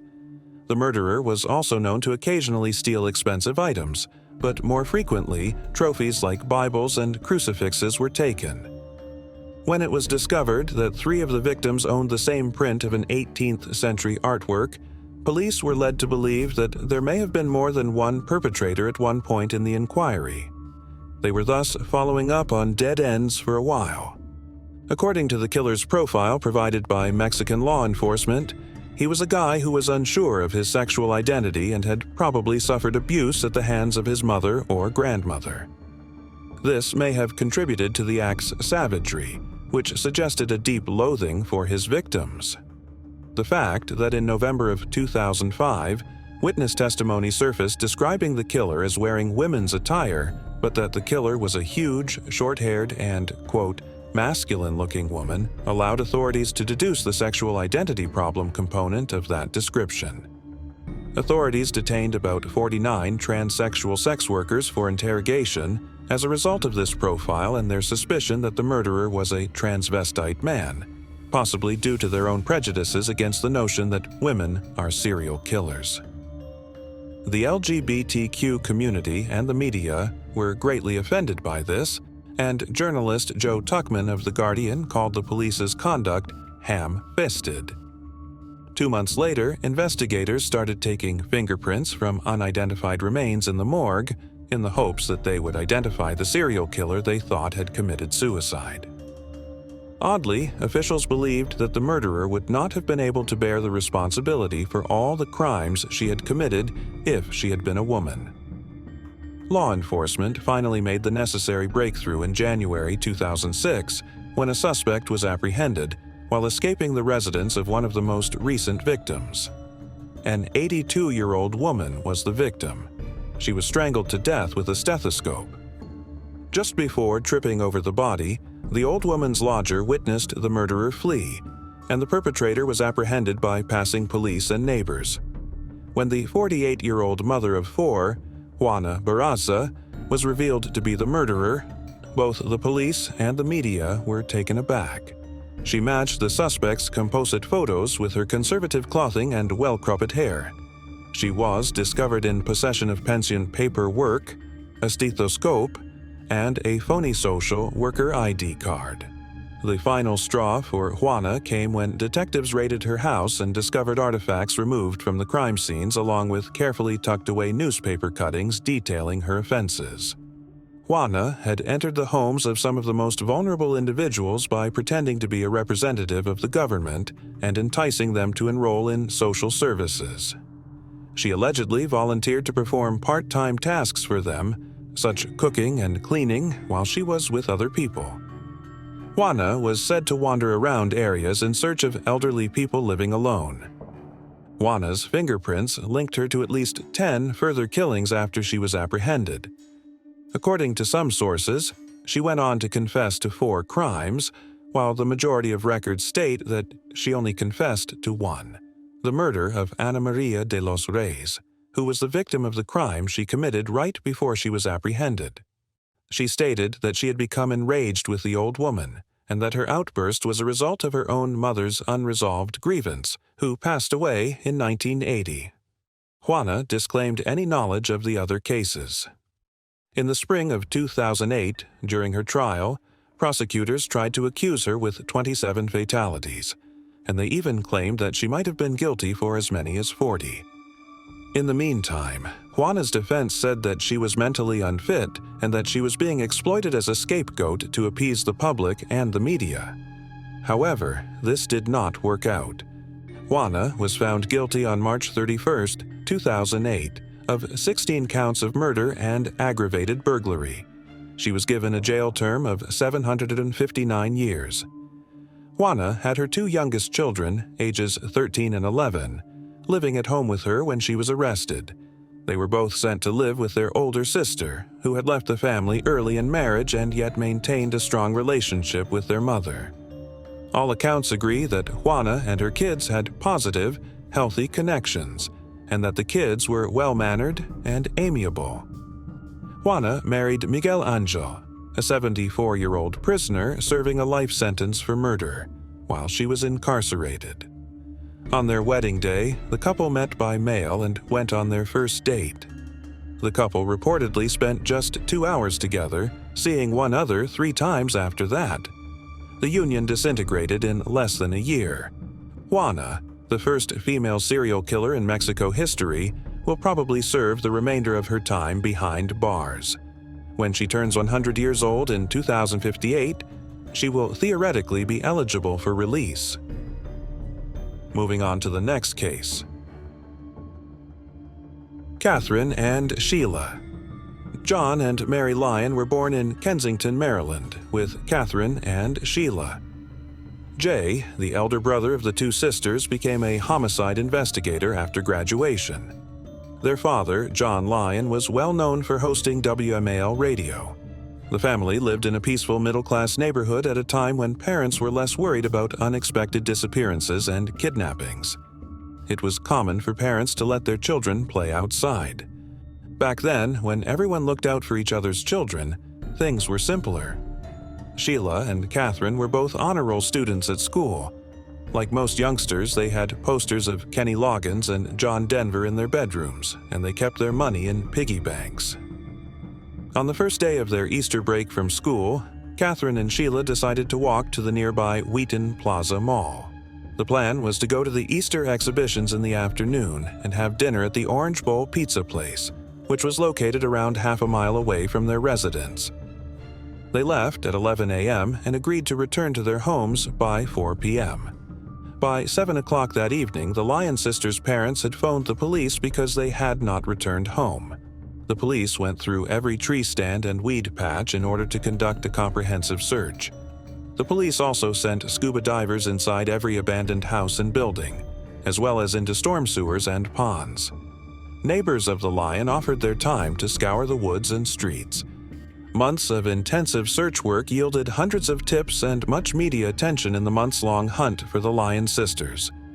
But when the tips dried up, the Lion family started to lose hope and got anxious for information. The sisters were at the mall at 1:01 p.m., according to witnesses who told the police. A little child who knew Catherine and Sheila told the police that he saw the two of them talking with an unnamed man who looked to be in his 60s and was wearing a brown suit outside the Orange Bowl. He told about the children speaking into the microphone close by and the man moving about with a tape recorder concealed inside a brown briefcase. About 2 weeks after the two girls disappeared, a witness in Manassas, Virginia, stated that she saw them bound and gagged in the back of a 1968 Ford station wagon. The police later categorized this lead as dubious. A media frenzy surrounding the tragedy resulted in calls from people seeking attention, psychics, and extortionists. In the weeks that followed, calls were placed to the Lion's residence. Calls were made requesting money as ransom for the girls. One man gave the Lions instructions to leave $10,000 in an Annapolis courtroom washroom. The Lion family was then given instructions by the authorities to pay a little ransom of $101 in the briefcase, sufficient to render it a federal offense. However, the ransom was never paid. An 18-year-old boy named Lloyd Welch went to the Wheaton Plaza Outlet Mall, the location of the Lion sisters' final known whereabouts, a week after they were abducted.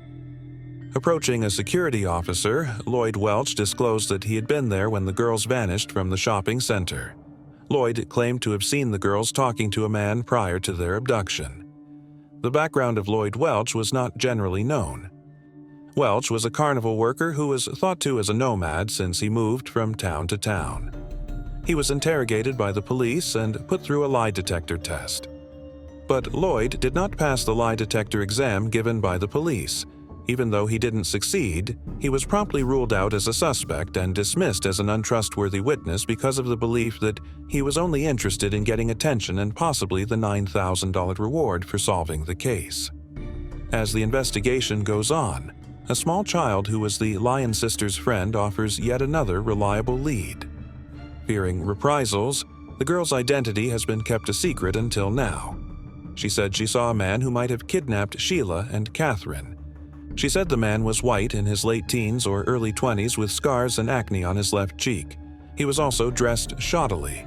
The girl said the man was glaring at her so hard with the maul that she had to get up to him and say something.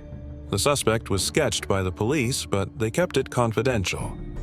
After exhausting every lead, the Lion sisters' investigation was abandoned for a while. 2013 saw detectives examine the cold case of Catherine and Sheila Lyon. They went through case files containing witness testimony, sketches of possible suspects, and interviews. They focused on Lloyd Lee Welch, an 18-year-old who gave a statement to the police in 1975 at one point. In his interview, Lloyd Welch gave a detailed account of the kidnapping of the Lyon sisters, claiming to have witnessed it. As previously said, officials at the time didn't think much of Lloyd Welch since they thought he had given them fake information to get the reward money. As they continued to go over the case files, investigators saw that Lloyd Welch looked like one of the composite sketches from the 1970s that showed the possible kidnapper. Following up on these leads, investigators learned that Lilliard Welch had a long criminal past. This includes a Montgomery County arrest in 1977 for breaking into a house 8 blocks from Wheaton Plaza and taking $580 worth of jewelry. Since the sisters' abduction in 1973-1977, he has been charged with multiple felonies, including rape in 3 states. Detectives discovered that Lloyd Welch was incarcerated for child abuse when they were attempting to locate him. To try and make a link between Welch's case and Catherine and Sheila's, they paid him a visit in jail. When detectives encountered Lloyd Lee Welch in the prison where he was being housed, they were shocked by what he told. "Why you are here is known to me." Lloyd Welch remarked, "You're here about those 2 missing kids." Welch was a carnival worker who was thought to as a nomad since he moved from town to town. In 1975, Welch worked for a carnival firm and traveled the nation. It was when he was in Maryland that Catherine and Sheila Lyon disappeared. Following a long discussion with Lloyd Welch, the investigators also named Lloyd's uncle, Richard Welch, as a person of interest. They believe that in the late 1970s, he worked as a security guard in Wheaton. Although Lloyd Welch admitted leaving Wheaton Plaza with the Lyon sisters, he denied in the strongest terms that he had hurt them. After allegedly taking the girls to his uncle's land in Bedford County, Virginia, he claimed to have lost contact with them. According to Lloyd Welch, his father and uncle sexually assaulted the girls, killed them, and then set their remains on fire. Because Lloyd Welch's father had already passed away and there was no evidence to file a charge against his uncle, detectives are unable to independently confirm his statements. Amidst these disclosures, the detectives got an unexpected call that will ultimately lead to a breakthrough in the case. Police were informed by Henry Parker, a cousin of Lloyd Welch, that during a visit to his Virginia home in December 1975, he helped his cousin take out 2 duffel bags. Parker claimed the bags were covered with red stains and smelled like death. He went on to say that they burnt the packages in Bedford County, Virginia's remote mountainous area. By then, the investigators had all they required to bring charges against Lloyd Welch. The police accused him of killing Sheila Lyon and kidnapping Catherine Lyon. The 2 girls were allegedly kidnapped by Welch from the mall and transported hundreds of miles to a distant location. Afterwards, he killed the females and burned their bodies. 10 women spoke in court, describing how Welch had also kidnapped them. One of the ladies, now in her 50s, told police that Welch had approached her outside of a record store. She needed to talk to him about her brother stealing a radio, he told her, posing as a police officer. She added that as soon as she attempted to phone her brother, Lloyd Welch left. Welch was on trial for the killings of Catherine and Sheila Lyon while he was serving time for other offenses. After the matter stretched on for 2 years, he eventually acknowledged his guilt to the allegations. After a protracted search, the family may now finally rest comfortable knowing that their daughter's killer has been apprehended. Authorities think the sisters were burned, raped, killed, and maybe mutilated while being held against their will. The case's circumstances are still a little unclear, though. Lloyd Welch received a 48-year sentence because of his elderly age and the fact that he is currently serving a 33-year sentence in Delaware for a different offense. Most likely, he will spend his entire life behind bars. John Lyon expressed his gratitude to the judges after the trial. For him, his wife, and his 2 boys, the past 3 years had not been easy. He did, however, thank the police working on the case, stating that throughout the previous 3 years, they had treated his daughters like their own, and he would always be appreciative of that. The loss of Catherine and Sheila profoundly changed the dynamics within the Lyons family. John Lyon began serving as a victim's advocate in Montgomery County, helping other families cope with grief and loss. The conviction of Lloyd Welch rocked the state of Maryland. The Lyons family's usual afternoon turned into the worst nightmare imaginable. There's finally some serenity thanks to the industrious investigators who uncovered every detail in their quest to solve the case. Moving on to the next case. Terrence Williams. Terrence Williams was born on January 17, 1976, and raised in Chattanooga, Tennessee. He had fathered 4 children and had multiple run-ins with the law by the time he was 27. He was charged with DUI and spent 55 days in jail after running afoul of the law over unpaid child support. Additionally, he was imprisoned for 11 months in 1995 after entering a guilty plea to robbery. Terrence, however, relocated to Naples, Florida after being released from prison in order to improve his life and be nearer to his mother, Marcia. Terrence has worked in construction for the most of his adult life. However, he had taken a job at a Pizza Hut restaurant just before he vanished. The 27-year-old and his mother had a very close relationship. Marcia thought it strange that on Monday, January 12th, 2004, she had not heard from her son, as he had been calling her every day and they had spent every Sunday together. She didn't hang around. She located the white Cadillac that Terrence had had towed. Marcia discovered that Collier County Sheriff Office Deputy Stephen Calkins had signed a tow report. Calkins was an Illinois farmer by trade who had been on the force for 17 years. He had never experienced any problems at work and had an impeccable record. Calkins was a married father of 3 who had previously won praise for his assistance in removing an overturned pickup vehicle from a man who was suffocating to death. However, it seems the deputy had a more sinister side that had either been ignored or covered up. Between 9 and 10 in the morning on January 12th, Terrence was allegedly stopped by Deputy Calkins close to the Naples Memorial Cemetery, which is situated near the intersection of 111th Avenue North and Vanderbilt Drive. Terrence was operating a vehicle without a license, and Calkins found out that his license plate had expired. The deputy then loaded the 27-year-old male into the back of his vehicle and left. Terrence vanished from sight.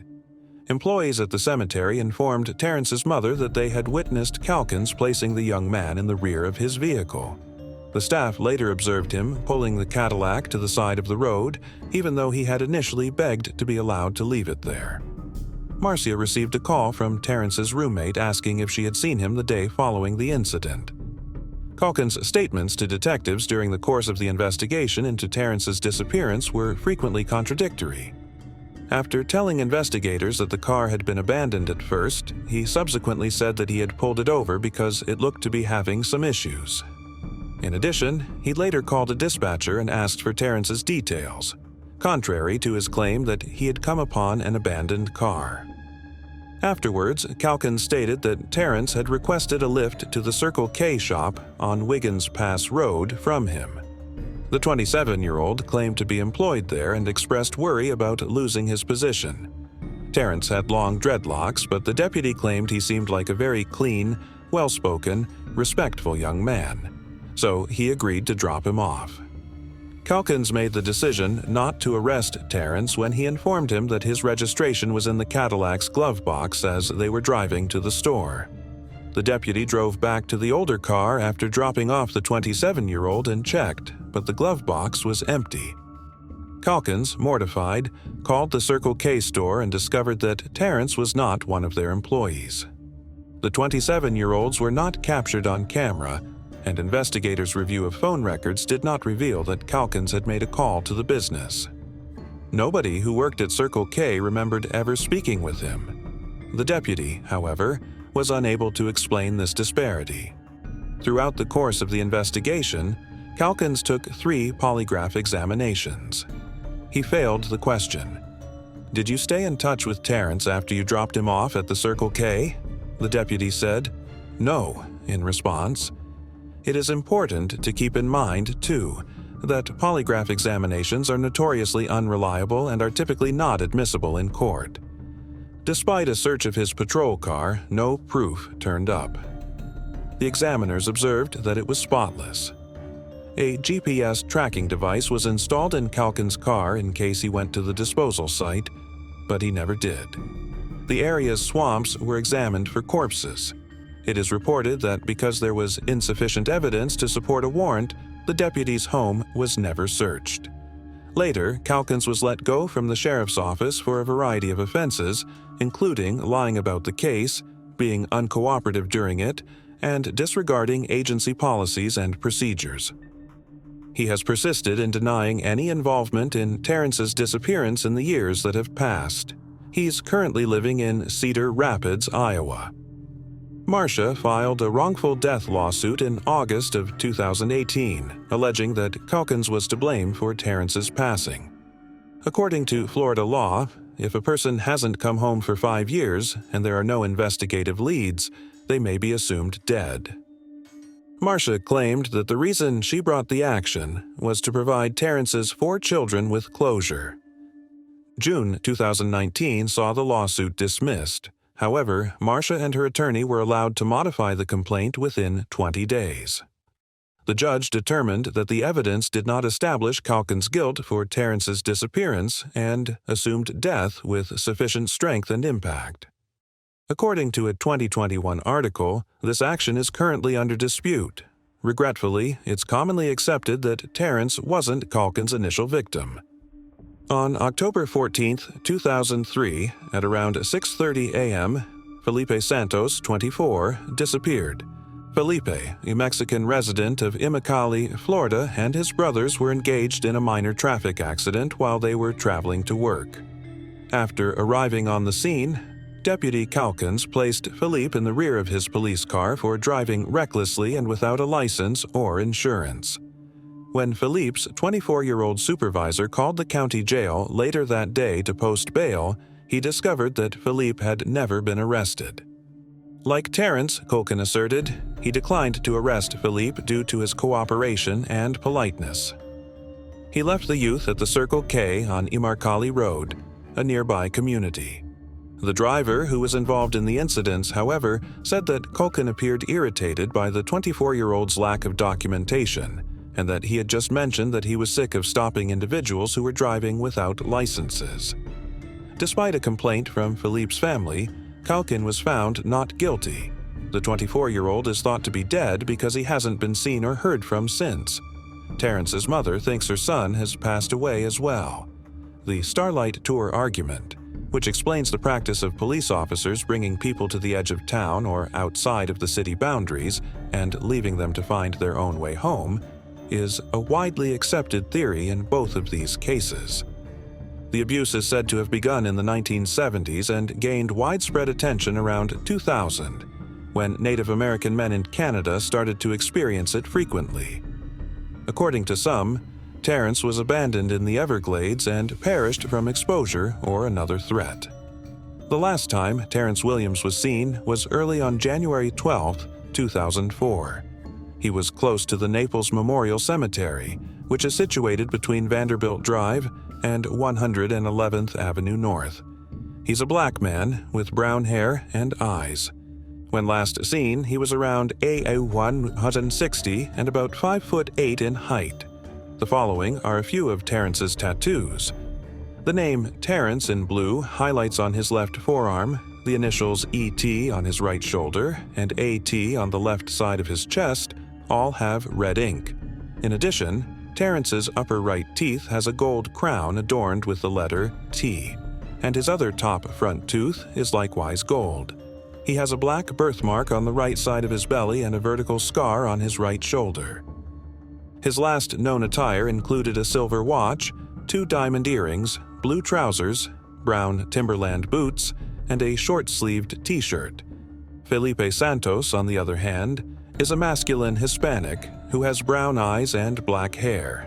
He was approximately 5 feet 7 inches tall, weighed about $150 at the time of his disappearance, and was dressed in a t-shirt, blue pants, and boots.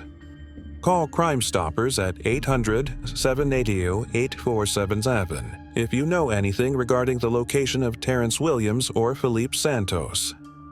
Alternatively, 239-252-9300 can be used to reach the Collier County Sheriff's Office. Moving on to the next case. Theodore Earl Weyer. Strangely, food and sources of heat are found around a man who has starved and frozen to death. A perfectly functional car that has more than a quarter of the gas tank left is found abandoned. The bones of 4 physically fit men who appeared to have voluntarily left the safety and comforts of their own car and ventured out into the wide and harsh mountainous environment during the bitterly cold and impenetrable winter months were discovered strewn miles apart. One individual, thought to be dead, is still missing. It sounds like the beginning of a mystery or a book, but regrettably, this is the start of a story that is so terribly aggravating that it has perplexed both investigators and family members to this day. Born on May 26, 1946, Theodore Earl Weyer had brown eyes and brown hair, and he was an attractive, chubby man. His loving family remembers how gregarious he was. Ted used to wave frantically at strangers, his childlike smile plastered on their faces. However, if the people he waved at didn't wave back, Ted would become very upset about it and would argue about it for hours. Ted was an average American guy who went to Marysville High School with his younger siblings, despite being somewhat less intelligent than his contemporaries. Like everyone else in his very small town, he took pleasure in the same hobbies. His priorities were socializing and sports, and he avoided problems. Ted's family had been pushing him to go from his prior job at a local snack bar, where he was serving customers and cleaning up after them, fearing that the duties would be too demanding or stressful for him. Ted liked to recite funny names from phone books or intriguing news articles he saw in the newspaper to his close friend Bill Sterling when he would pick up the phone. Friendly and dependable, Ted was a competent and trustworthy man who was cherished and supported by his family. Ted's grandmother remembers the last time she spoke to him. Ted's grandma watched him go as she usually did on cold days and nights and yelled after him, "You need a coat." "Oh, Grandma, I won't need a coat, not tonight," was his kind reply. Ted's grandmother and he couldn't possibly realize how mistaken they were. Jackie Charles Hewitt had only been alive for 24 years. Standing at 5 feet 9 inches and weighing 60, he was remembered for being slow to react in social or professional settings and for having a slight droop to his head. Ted loved his brotherly relationship with Jackie Hewitt, who accompanied him everywhere he could. Ted was also protective of Hewitt, assisting him with everyday activities at the Yuba City Gateway program, where they spent a lot of time during the day, and even going so far as to feel like an elder brother to him. William Lee Sterling, a 28-year-old man born on April 5, 1949, weighed 170 and measured 5 feet 10 inches tall. Those who had the pleasure of meeting him remember his pale blue eyes and dark hair contrasted greatly. William Sterling was a kind and giving man who frequently spent endless hours going to mental hospitals and reading religious materials he would obtain at the library to the patients. Sterling was characterized as being extremely devout and devoted to God's writings and the propagation of his message. William had a special bond with Jack Madruga. Born on June 18, 1947, Jack Anton Madruga, 30, was described as thick-set, weighing approximately 190, with brown hair and brown eyes. He was 5 feet 11 inches tall. Jack was a former U.S. Army soldier who had served in Vietnam and a graduate of high school. Jack worked as a line worker for Sun Sweet Growers, one of the biggest growers and processors of dried fruit in California, until he was put off in November. Some people thought that he lost his job because of his cognitive ability. Despite his reputation for being slow, Jack held a driver's license from California and was skilled enough to drive his cherished 1969 Mercury Montego, which was eye-catching and blue and white, around in comfort and safety every day. Gary Dale Mathias was the most recent addition to the team. Gary, who weighed 170 pounds and stood 5 feet 10 inches tall, had light brown hair and hazel eyes. His family claims that his large-lensed spectacles, which are constantly magnified, are necessary to his vision because without them, he would effectively see double. At the age of 25, Gary worked part-time as Bob Klumpf, his stepfather, an assistant gardener who ran a small landscaping company. Gary was also getting paid by the U.S. Army for his disability. Gary, like Jack Madruga, had been in the Army, but 5 years before he vanished, he had been serving overseas in Germany when he had drug issues and a mental health issue, leading to his psychiatric discharge. Gary was placed in pharmacological treatment for paranoid schizophrenia at the age of 20, taking Cognitin and Stelazine to address what his stepfather referred to as his haywire periods following his military discharge. Gary was compliantly taking his prescribed drugs, and according to one of our excellent success stories, he hadn't experienced a psychotic episode in more than 2 years. However, it didn't mean he had avoided problems completely. He was described as having a high-functioning level, but when put in demanding or stressful settings, his functionality declines. These boys were expected. They were safe at home if they weren't out supporting their parents or engaging in straightforward healthy activities like going to a sporting event or getting a bite to eat. The 5 men were a member of the Gateway Project, a day program for people with mental disabilities. The Gateway Project, a day program for mentally challenged people in Yuba City, is no longer in operation. The 5 men got to know one another and worked together on this initiative. A few months before the boys vanished, Gary, who also met them at the day program, had only recently begun traveling with the group. Even though the boys were described as intellectually challenged in a 1978 article that appeared in a local newspaper while they were still missing, that piece was untrue. Ted Wahier's mother remembered her son's ability and empathy, as well as those of his friend, William Sterling, a fellow missing youngster. Her account of a particularly terrifying civic duty shows the 2 young men's aptitude and understanding. Once, when someone overdosed on Valium, Ted and Bill assisted the person in getting to a hospital. The boys' helpful deed demonstrates both the capacity of their intellect and their heart. These were not, by any stretch of the imagination, incompetent individuals if they had the resources to identify and help someone in such extreme need. It should also be made very obvious that Gary Mathias was psychotic rather than slow. That distinction is crucial.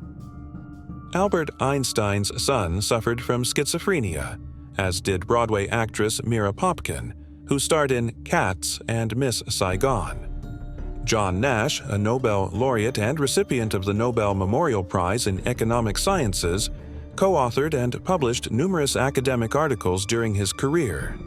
However, he was also diagnosed with schizophrenia. Both award-winning football player Lionel Aldridge and Scottish goalkeeper Andy Gorham have been formally diagnosed with schizophrenia. Their awards and devoted fan bases tell the tale of a frequently misdiagnosed mental illness.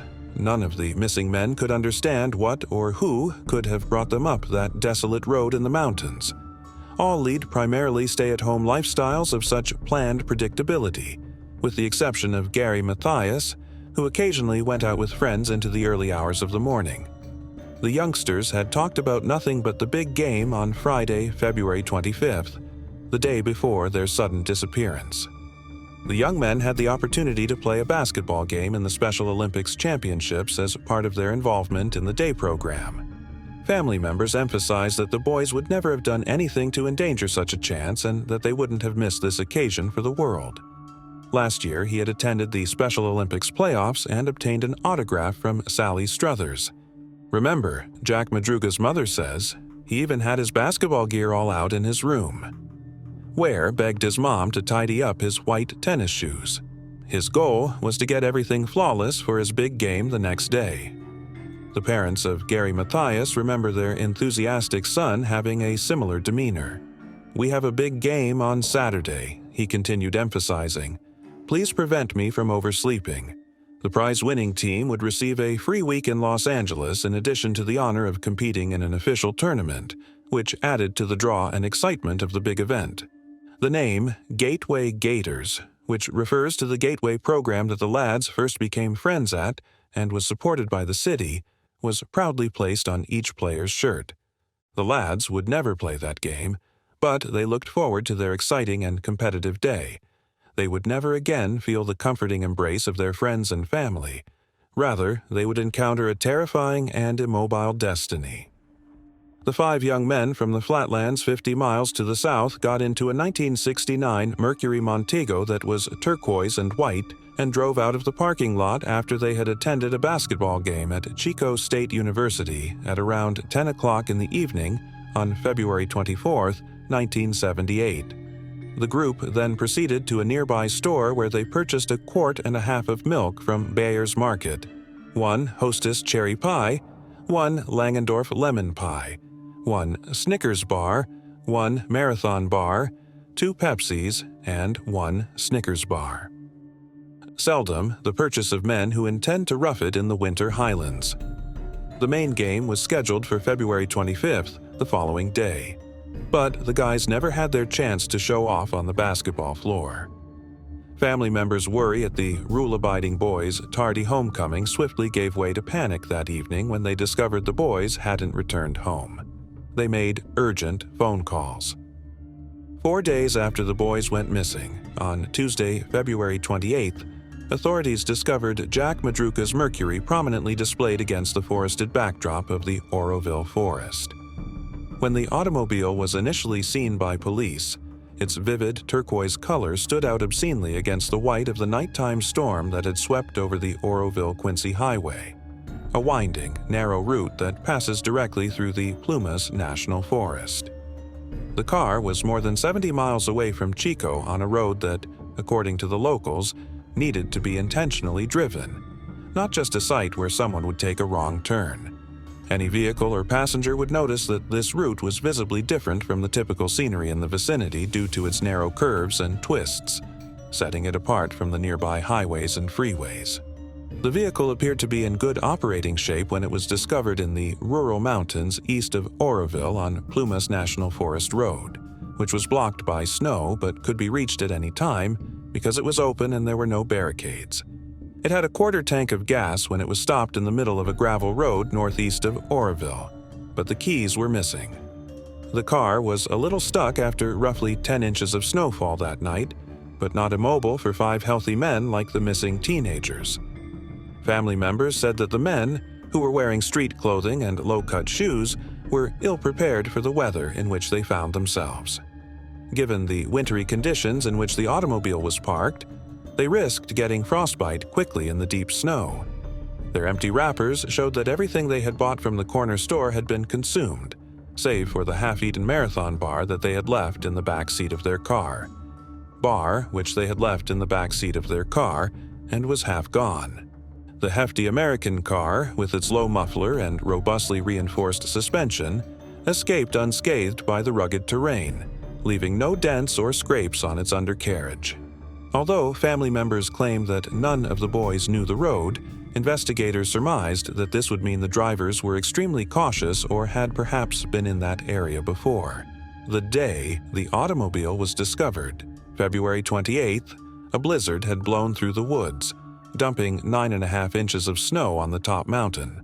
The search teams endured hardships trying to find any information regarding the group's whereabouts as they ventured out in large numbers over the rugged terrain on horseback or in four-wheel drive vehicles. Search and rescue dogs were used by some staff members to comb the mountainside for any information on the men's whereabouts. Counties in the San Francisco Bay Area, as far away as 150 miles, had offered their assistance in the search. The weather was so harsh and the terrain so uneventful that the search party almost lost men in the terrible conditions. Several times the search had to be canceled because it was too unsafe to continue in the cold and snow. All they could find, though, was their automobile. A childish commitment to the rules was one of the characteristics of many of the boys' modestly decreased cognitive processing skills. Jack Madruga's mother remembers her son's deference to authority figures and thoughtfulness for her. Melba Madruga recalls, "I'm sure he would have come home straight from the game. He would never have willingly ventured into the mountains that evening." Close quotation. Ted's family also claims that it would be quite unusual for him to spend the entire night out and that it would be out of character for him to forget to tell his grandmother about his plans. In addition to the altered itinerary, the boy's car's whereabouts perplex the family. According to his relatives, Madruga, the proud owner of the car, would not have driven so high up in height and so far off the path, especially in the snow. He also detested camping and the cold. The fact that Madruga was unfamiliar with the route and, being the watchful and cautious individual that he was protective of both his person and his automobile, added to the family's consternation. Madruga would never have traveled up that steep, narrow, winding, and dark road.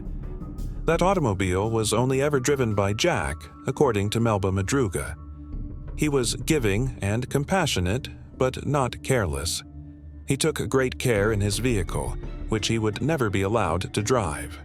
Joseph Shones, 55, provided information to detectives on a journey he had taken on February 24th, the night the boys vanished, at approximately 5:30 p.m., in order to assist with the investigation.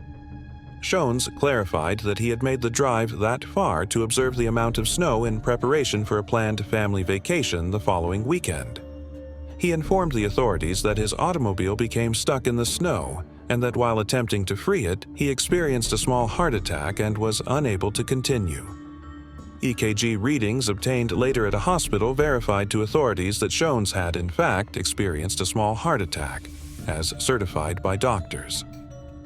All of this occurred to Shones, not far from the spot where the boy's automobile was discovered 4 days later, about 150 feet away. Shones felt calm enough to go into his car, switch on the heat, and sit down in the seat, where he would spend the night following the initial shock of the heart attack. The sick man, who was gradually running out of petrol, claimed to have heard whistling noises coming from the nearby road at some time during the night.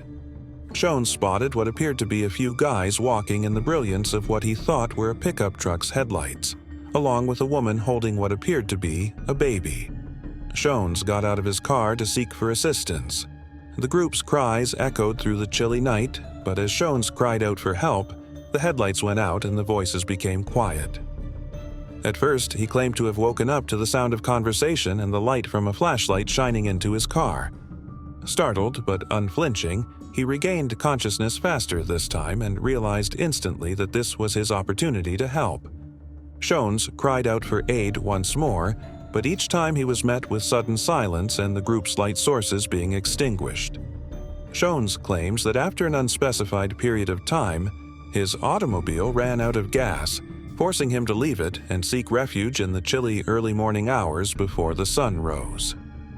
After experiencing a heart attack and a near-death experience, the stranded driver traveled the 8 kilometers back to his initial objective, a lodge he had visited prior to his strenuous journey. He saw an empty turquoise and white Mercury Montego in the middle of the road at the beginning of his voyage as he descended the hill. As leads came in, there were a few false sightings, but no one reported anything until weeks later, following the public announcement of the reward. The primary lead under investigation was a woman who reported seeing a shining red pickup truck with 5 boys inside of it. She says that on Saturday, the day of the much-anticipated basketball game, at about 2:00 p.m., she spotted the gang outside of Mary's Country Store in Brownsville.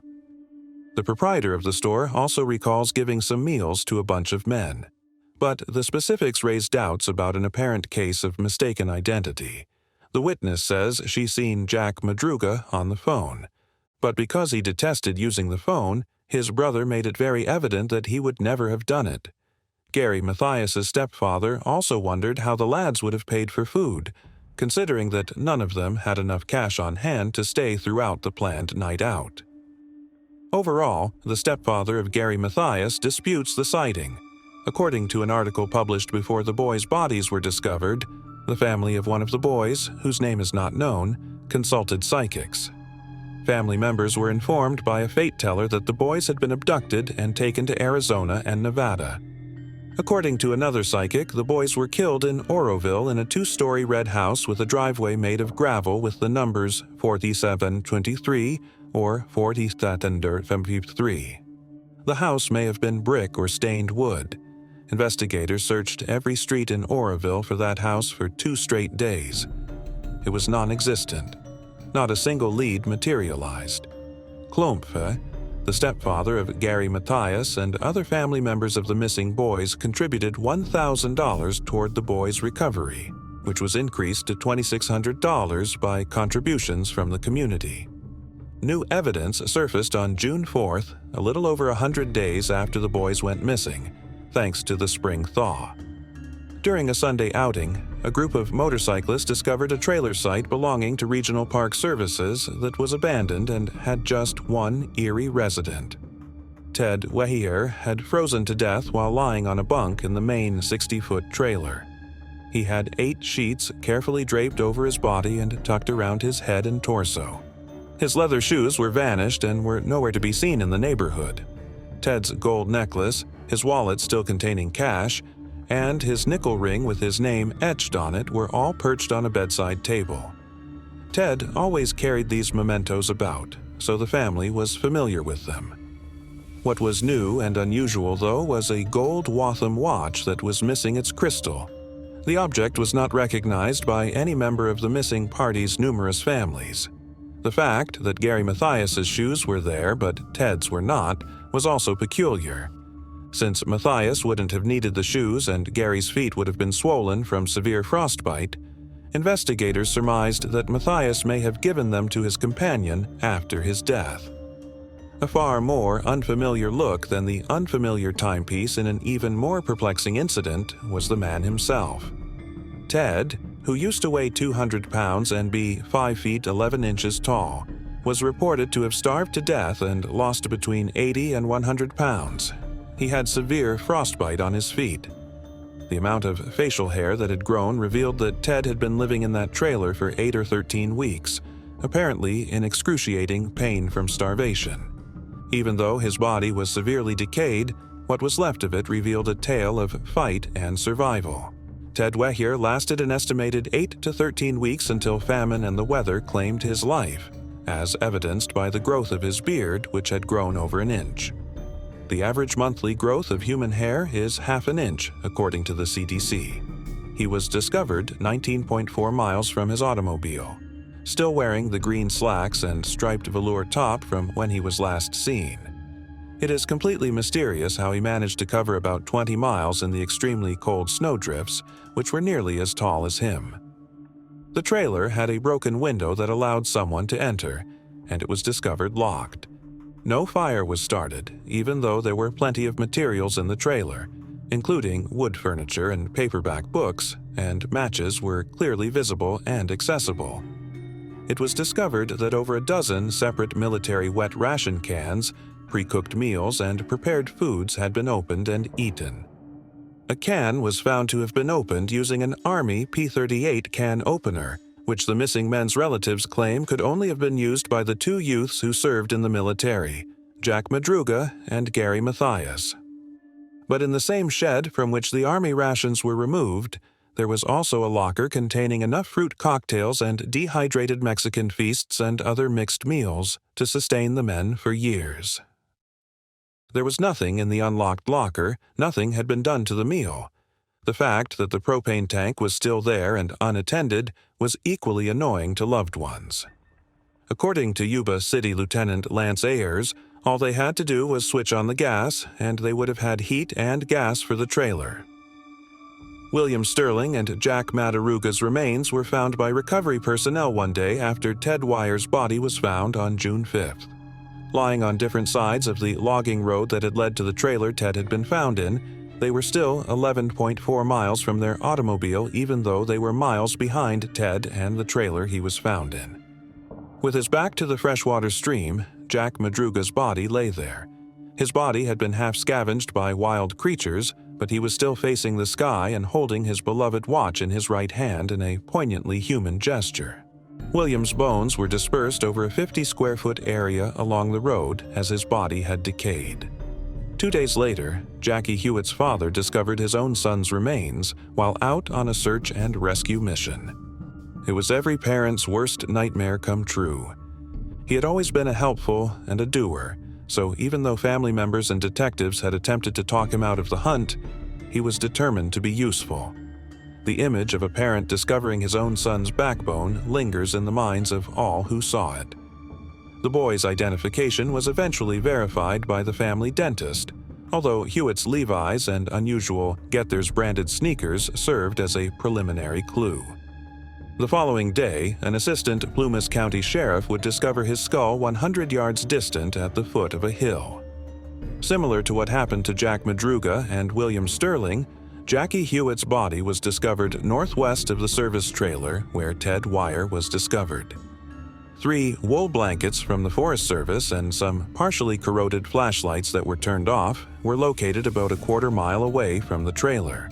It was impossible to determine whether this discovery, some residual debris left by a previous individual or group, had been utilized by the youngsters or was just a coincidence. The Matthias family was the only one who was never informed of their son's whereabouts or fate. They were never able to find closure in the discovery of their son.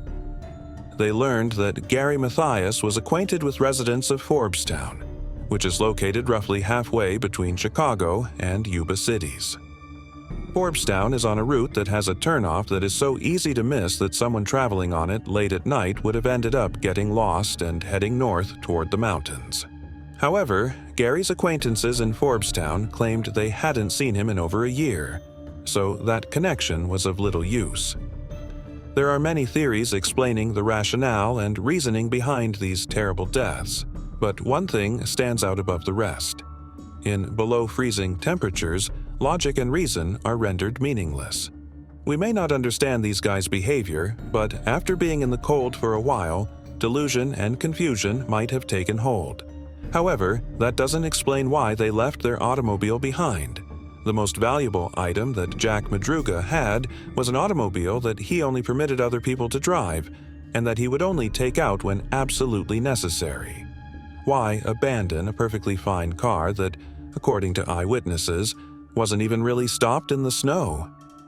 When it became clear that their journey into the woods would be fruitful, why not turn around and keep going through the chilly, dark night? After walking for 10, 15, or 30 minutes, why not turn around? Why not head back to the gas-powered, still-functioning car for warmth when the woods have shown to be so barren that you could walk for weeks without coming across another structure or human? Ted was starving, so why was he surrounded by dehydrated food? And why was he immobilized, lying close to a propane tank that was full? Friends and family still ask inquiries like these, to name a few. Moving on to the next case. Caroline Gladen. William and Margaret Gladen, who were devoted parents, welcomed Caroline into the world in Derry, Northern Ireland. Her parents loved her dearly as their only child after 5 miscarriages. Caroline was raised in a loving and caring environment thanks to her parents' unfailing support and compassion. The family moved to Bonhill, a small Scottish town with charming scenery and hospitable locals, in search of better prospects and a close-knit community. Caroline grew into a happy, intelligent young girl in Bonhill. She went to Our Lady and St. Patrick High School in Dumbarton, where she was well-liked for her extracurricular activity passion, academic rigor, and sociability. Regretfully, Caroline's parents separated when she was just 7 years old. Caroline experienced severe trauma from having to live with her mother due to her father's military service. She would have preferred to be with her father, whom she loved so much. Caroline was a 4th-year student in August 1996, navigating the trials and tribulations of puberty. Like many other 14-year-old girls, she had hopes and goals for the future, and she saw a bright future ahead of her. While her mother was out celebrating her 40th birthday, Caroline invited her best friend Joanne Menzies for a sleepover on August 24, 1996. At 23:45 p.m., when they strolled outside past the Ladyton shops, Caroline mentioned that she was meeting her lover, Robert O'Brien, at a bridge. She went to the meeting in spite of her best friend's advice to stay away, and Joanne returned to Caroline's house. That was when Robert was 18. But Caroline was smitten with him, even if her mother wasn't sure about the age difference. Before we continue, we want to remind you that only a small percentage of people who watch our videos are actually subscribed. So if you enjoy our content, consider subscribing. It's free and you can always change your mind later. Now, let's move on with the video. 3 weeks before to the commencement of their relationship, the pair had gone to the Oasis performance at Bogle-Castle County Park. Originally intended to be a fleeting affair characteristic of adolescent love, Caroline's meeting would sadly prove to be her last. Her route of choice took her to Diltship Bridge, a well-known detour she frequently used. The bridge provided a speedier, more private route by connecting to the river towpath. Caroline, sadly, never made it to her destination. The following day, a bystander in Renton found her partially dressed body in the River Leven, close to Bonhill. A terrible incident had taken place beside the gorgeous river. It was discovered that she had sustained serious injuries when detectives dug into the circumstances surrounding her death. She was unconscious due to severe blunt force injuries to her face, neck, and scalp. The news of her horrible murder stunned the small town, plunging her family and friends into deep sorrow and hopelessness. Investigating immediately and thoroughly, law enforcement officials tried to solve the enigma surrounding that terrible night. The peaceful riverbanks and peaceful trails became the focus of intense scrutiny as cops searched for evidence and asked passers-by for information. Tragically, Caroline's mother turned 40 on the day her death was found by the police. This terrible turn of events made the family suffering much worse since they had anticipated a day of celebration, but were instead met with unspeakable grief. Caroline had been asleep before being dipped into the river, according to a pathologist who had diagnosed her with 10 serious brain injuries. After more research, it was discovered that she had been brutally attacked by a gang of teens who continuously punched, kicked, and struck her head and body with a blunt weapon. They also verbally abused her. The names of these 4 persons were publicly known in the hamlet in 1996, but there was never enough proof to make an arrest or file charges against them. The primary explanation for this was that they all steadfastly adhered to the same alibi, telling police they had spent the night at an Allen Crescent apartment. Even though the attack was vicious, drowning was found to be the primary cause of death. The needless death of a life so young devastated the community. The funeral for Caroline was held in Alexandria on February 26, 1997, and people traveled from all around the area to attend. Friends, family, and neighbors came together to offer their last respects and farewells. The memorial service served as a moving reminder of the young life that had been so brutally murdered, leaving an unfillable gap in its wake. There was evident pain, but there was also a strong commitment to honor Caroline and pursue justice for her premature death. The community endured years of sorrow and uncertainty as a result of the case's unsolved status, despite the start of a thorough inquiry. The case was re-examined by Police Scotland's Major Investigation Unit in June 2019, which is when new optimism for the mystery's resolution surfaced. Residents of Allen Crescent were re-interviewed as part of the investigation. This is the location that Robert O'Brien, Andrew Kelly, Sarah Jane O'Neill, and Donna Brand all claimed to have spent Caroline's death night. Linda Dorian, a neighbor upstairs, made a crucial discovery when she disclosed that she had saw 4 persons leaving the residence with 2 little children. The group headed toward the River Leven after walking along Allen Crescent and crossing Main Street, which links Renton and Alexandria. This gave important new details to the timeline of events and refuted previous reports. The night in question, 4-year-old Archie Wilson and his younger brother Jamie were being watched by Andrew and Sarah. Later, Robert O'Brien and his expectant girlfriend Donna joined them. Together, the group, which included the small kids, left the flat. Linda heard a lot of noise and a fight when they returned, which was more than an hour later. One of them said something to the effect that it was not supposed to happen, or something like that. That was really extreme. What will this look like? It implied that something important had happened while they were away. The account provided by 4-year-old Archie Wilson the day after Caroline's life was taken was consistent with the new facts. Archie had reported to his mother, Betty, that he had seen Caroline fall into the water during a quarrel that had taken place close to the river. His comments at the time sounded ambiguous and hard to follow up on. They believed Archie had caught up on the rumors after Caroline's body was discovered. Nevertheless, Archie's innocuous remarks became into an important piece of evidence when the neighbors provided corroborated testimony. Caroline's case was given new life and optimism by the reinvestigation. The goal of the painstaking investigation by detectives was to provide Caroline with justice and comfort her bereaved family and community.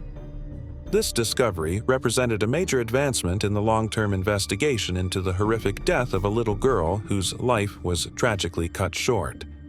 3 people were accused in November 2021 with her murder. Ages of 45 for Robert O'Brien, 44 for Andrew Kelly, and 44 for Donna Marie Brand. Before she could be charged, Sarah Jane O'Neill, who was also involved in the case, passed away. The trial, which attracted a lot of attention and reopened old scars for the community and Caroline's loved ones, started in November 2023 at the Glasgow High Court. After what he saw, Archie was never the same. Currently in his early 30s, he was considered unsuitable to testify in court. Joanne Menzies, 42, Caroline's childhood friend, testified in court that O'Brien had threatened to kill her because she had kissed another boy and that she had witnessed him repeatedly bullying Carolyn.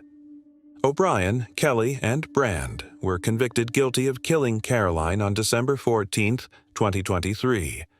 Glasgow's top court handed down a verdict, bringing an end to a case that had plagued detectives and the community for many years. Notably, at the time of the crime, all three of the guilty people were teens. The public questioned why this proof was not collected in 1996. According to Detective Inspector Granger, it seems as though the pertinent questions were merely left unseen. He added that the fact that illegal drugs were widely available in Renton and the surrounding area in the late 1990s, and that many possible witnesses were themselves lawbreakers, leading chaotic lifestyles, presented another challenge.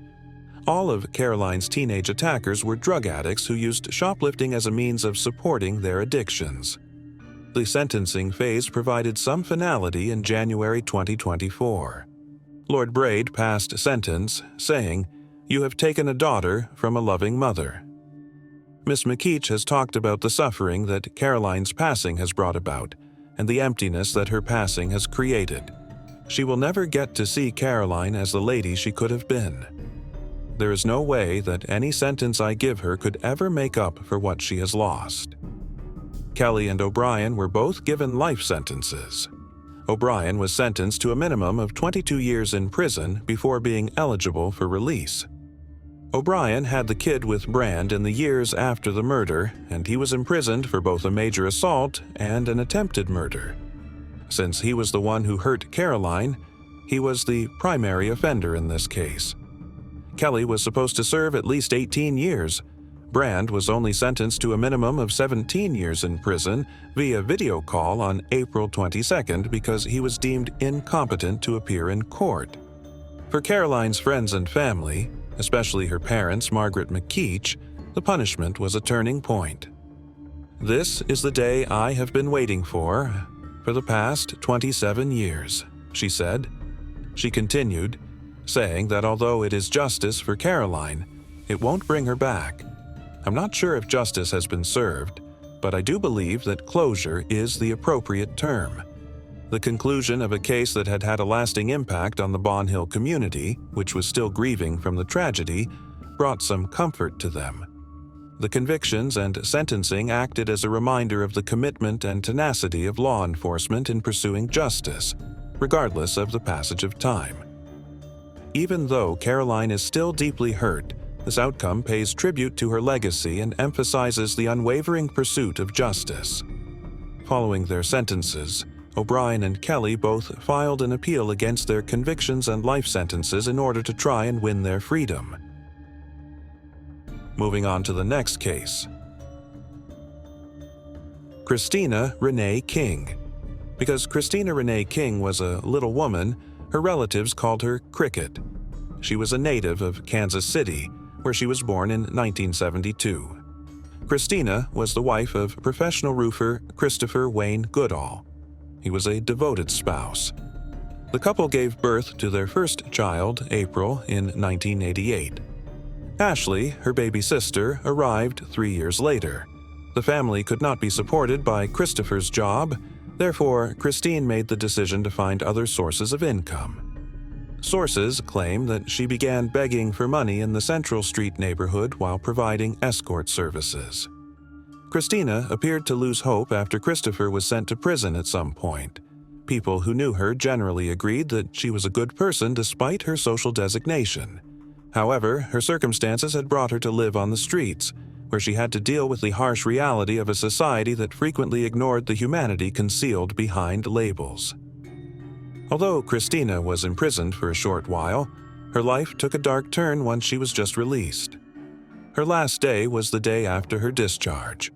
When the family received devastating news in 1998, April was in the 5th grade and enjoying her 10th Christmas. Christmas morning, December 25th. A group of boys were searching for metal scraps, hoping to turn a quick profit by selling them to the junkyard. They were searching an abandoned nursing home's driveway for bits that could still be salvaged.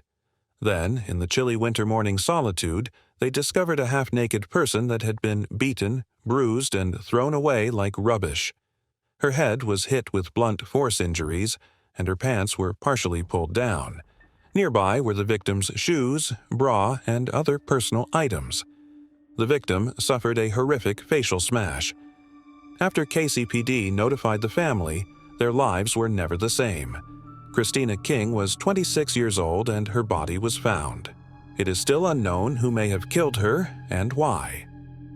Christina's mother, Penny Barnett, often checked in with the KCPD to see if any new information was available. Barnett was not informed by the police that they did have a lead.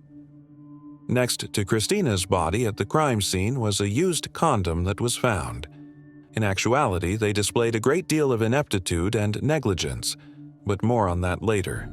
Penny Barnett was once treated so harshly by police detective Terry Mast while he was on duty that she sobbed as she hung up. She explained to her husband that Detective Mast had been callous and had called Christina horrible names when he inquired as to why. There was blatant discrimination against Christina. At different times, the family was informed by the police that, as a streetwalker, she was just another casualty, implying that she was not particularly important. Later in life, April saw her mother's autopsy images and was horrified to realize how many bruises, abrasions, and traumas her mother had sustained. Following his death in 2010, Christopher Goodall left the two girls orphans. But Christina's death had already shattered their family. When Ashley was just 14 and April was 17, they had been living alone for 5 years. Ashley revealed that she used to troll through Quindaro in an attempt to find the person who killed her mother. Quindaro was a ghost town in the 1990s, a deserted community. It was not safe. She was in danger and in need of comfort, so she kept running into things. Ashley eventually got into a truck with a person she thought was involved in her mother's murder. The man was allegedly under suspicion after a significant quantity of his illicit substances were taken by 2 other women and Christina King's cousin. That was simply a street rumor, though. Thankfully, he did not hurt Ashley and was not the guy she was seeking for. 20 years went by with no new advancements. The family convened for a prayer vigil and balloon release on North 27th Street and Sewell Avenue in December 2021. Justice for Wyandotte, an advocacy organization devoted to promoting openness in police enforcement, had organized the vigil. The families of individuals harmed by the law itself consented to assist Christina King's investigation because it benefited them. The entire event was coordinated by Khadija Hardaway of the Wyandotte Group's Justice Division. She stressed the significance of incidents like this while speaking to the crowd, saying that they proved the need for the Kansas Police Department to create a cold case section. She asked the newly appointed chief of police to use available funds to create a cold case section. Hardaway stated that this action would improve openness in handling recent investigations as well as cold cases. This sparked an investigation within the KCPD that ultimately resulted in Christina's case being solved. Carl Oakman, the new chief of police, would consider this proposal carefully. Additionally, he promised to establish a cold case unit inside the force as soon as he took office on January 1, 2021. As promised, he established Kansas City's first cold case a year later, and by January 2022, it was running. 30 years of cold cases could be solved with the help of 3 full-time detectives. It is crucial to understand why Wyandotte Justice was formed in the first place. Pearl Davis, a 43-year-old mother, was the catalyst for everything. Born in 1953, Pearl Davis was the mother of 2 tiny children, Cordria and Aish Musaver, and the cousin of Khadija Hardaway and niece of Imam Hanif Khalil. Samimam Musaver was another name for Pearl. She was an Islamic community member in Kansas City, a dedicated worker who did everything in her power to support her kids. She was a skilled seamstress who also operated a transportation company that offered rides to Chillicothe Correctional. She also maintained a daycare, sold meals and bean pies, drove SRS, and took on a variety of other duties while fully involved with her family's lives. Pearl was so socially busy that everyone noticed her absence right away. Regretfully, Pearl's lifeless body was discovered in an abandoned home on the 700 block of Lafayette Avenue in Kansas City on November 22, 1996. Her late mother owned the house. Pearl had been savagely stabbed over 40 times, her garments ripped off and scattered around according to the autopsy. Roger Golubski of the KCPD was handling the case. Detective Golubski faced numerous charges. He frequently abused his position of power. Between 1983 and 2008, the KCPD neglected to look into the cases of multiple women who were killed in a similar way. Most of them were working women of similar ages. Many times these women were dealing with homelessness, substance abuse, or providing escort services. Brutal means like stabbing. Blunt force trauma, asphyxia, and strangulation frequently played a role in their untimely ends. Their corpses were ruthlessly left in secluded buildings or far-off places. All these ladies were found half or completely naked, with their shirts or pants pulled down in a disconcerting pattern. Last but not least, the victim's clothing was always discovered close by.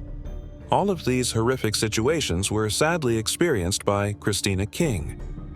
As time went on and the cases remained unsolved, it became increasingly clear that Golubski was not quite right. None of the case files included information that Roger Golubski provided about the women who were ruthlessly murdered, despite the fact that he knew most, if not all, of them. Even with so much potentially useful physical evidence at our disposal for examination, the majority of these specific cases did not receive enough forensic scrutiny. This led to a deficiency in either gathering enough evidence or making enough attempts to identify possible attackers whose DNA or other forensic findings might be compared. The level of ineptitude was astounding. In actuality, in the Christina King case, the KCPD neglected to launch a follow-up investigation after receiving a DNA match with a possible suspect. Inspired by the long-standing disregard for the cries for justice made by Golubski's victims, Khadija Hardway worked with the community to plan protests and rallies. The intention was to prevent the unresolved cases, the impacted women's faces, and their tales from disappearing. Inspired by Pearl's story, she teamed together with other like-minded ladies in 2020 to form Justice for Wyandotte, a non-profit. The group put a lot of effort into trying to combat the dishonest people in the department. It has been observed that police officers overuse force, intimidate, fabricate evidence, make erroneous arrests, and coerce people into giving false testimony in order to escape being unfairly accused and imprisoned. Because justice was served for Wyandotte, the atrocities were brought to light and the systemic corruption was revealed. They brought up the example of Lamont McIntyre, who was wrongfully convicted and imprisoned for 23 years for a crime he did not commit. Roger Golubski was keeping an eye on him when he was arrested. Despite being cleared in 2017, he never received justice. Golubski was unrestrained. However, there was still a lot of information about Golubski's frequent victimization of women. During her tenure with the organization, Hardaway arranged a meeting between Carl Oakman, at the time a contender for chief of police, and herself. She brought up the obvious and intolerable lack of interest in unresolved cold cases in the community at this conference, highlighting the long-term effects on families and loved ones in Kansas City. She was a fervent supporter of the Kansas City Police Department creating a cold case squad. Justice Wyandotte convened with Oakman to discuss the many unresolved instances that had occurred in Kansas City since 1965. They also petitioned for the establishment of a cold case section and started an awareness campaign. Police obtained a DNA match on the condom discovered close to Christina's bruised body back in 2003. Gary Davis was named as the suspect. Surprisingly, though, he wasn't taken in right away to be questioned. Gary Davis was under close monitoring by Wyandotte County Community Corrections, yet it took 14 months to interrogate him. Although Gary Davis, 52, was a resident of Kansas City. He was a truck driver between the ages of 23 and 25 at the time of Christina and Pearl's alleged events. Because of the nature of his work, which required him to be miles away from the crime scene, it made sense why, back then, he would have avoided any kind of link. Davis wasn't arrested for a full 20 years, even though the police were always aware of his movements. It was a plotting procedure that appeared to be taking forever. The suspect would be questioned by the department for 14 months, after which there would be a 20-year silence. Following Wyandottes' public cry for justice in 2021, it took an additional 18 months to process the DNA, appoint a team, and apprehend the offender. When the cold case unit connected in 2022, it appeared out of nowhere. Gary Davis Sr. was their first suspect, and his DNA was found in both crime scenes. Additionally, police discovered a Facebook page that matched Davis's name and description. The page had a variety of divisive and unpleasant remarks, but the majority dealt with truck driving and the disparities in treatment between men and women in society. When officers attempted to contact him, they discovered that of the 3 phone numbers he had provided, only one was active and was not accepting messages due to an overflowing voicemail. Ultimately, in September 2023, Davis was taken into custody and accused of killing Christina King. A $500K bond was imposed for him. Furthermore, there was no statute of limitations. Thus, regardless of how long ago the crime was committed, the cases could still be prosecuted, and he would still be accused, tried, and found guilty. His sentence would be life in prison if found guilty. Unexpectedly, Kansas City Police Chief Carl Oakman and District Attorney Mark Dupree of Wyandotte County held a press conference to commend their investigation work. While Oakman minimized the significance of the DNA result and emphasized the necessity for a comprehensive investigation, Dupree insisted that the investigators had worked non-stop. They actually downplayed the significance of a DNA hit, saying it required work to analyze and make sure the correct person was apprehended. Regarding Golubski, Kansas City lawyer Cheryl Pilati brought up the tainted culture inside the KCPD in March of 2022. She submitted a statement with the intention of indicting not just the disgraced detective Roger Golubski, but also the entire society that supported him. In charge of an erroneous arrest, Golubski was accused of federal offenses such as trafficking, intimate assault, and kidnapping. Since Davis was a long-haul trucker who lived thousands of miles away, the KCPD is currently collaborating with other law enforcement agencies to investigate whether he was involved in any other killings that have occurred in the area.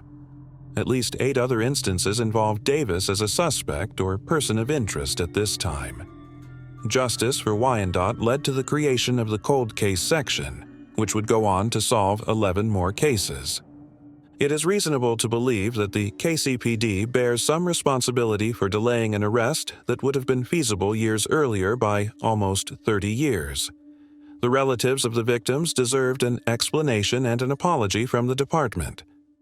An inept department betrayed the traumatized loved ones, particularly Christina's daughters, who searched for closure for years. Moving on to the next case. Tanya van Caylenborg. The adventurous and free-spirited young Tanya van Caylenborg was born in Saanich, British Columbia, Canada, on March 7, 1969. Her bold decision to wear a man's tuxedo to her high school prom revealed her rebellious side as a child and gave rise to her independent and outspoken personality. Tanya's decision to travel throughout Europe with her best friend, May Robeson, just before meeting her future lover, Jay Cook, was a clear indication of her curiosity and passion for travel. She was deeply impacted by this event, which made her want to travel more and stay away from long-term attachments. Tanya had obligations even though she preferred to live a nomadic lifestyle. She worked part-time as a waiter at Pickwick's, a Vancouver City restaurant with a British theme, and as a dog walker to pay for her travels. Her choice to forego education in favor of working towards her travel ambition demonstrated her resolve to forge her own course. J. Rowland Cook was born in Saanich, British Columbia, on December 16, 1966. By the time 1987 arrived, Jay, then 20 years old, was struggling with the feeling of being lost. He had no idea what he wanted out of life, therefore he was not sure how he would handle the responsibilities of adulthood. Growing up in a household where his father, Gordon, fostered a strong work ethic, Jay and his two sisters participated in the family business. A tiny, family-run business that specializes in furnace installations is Cook and Talbot Limited Heating Specialists.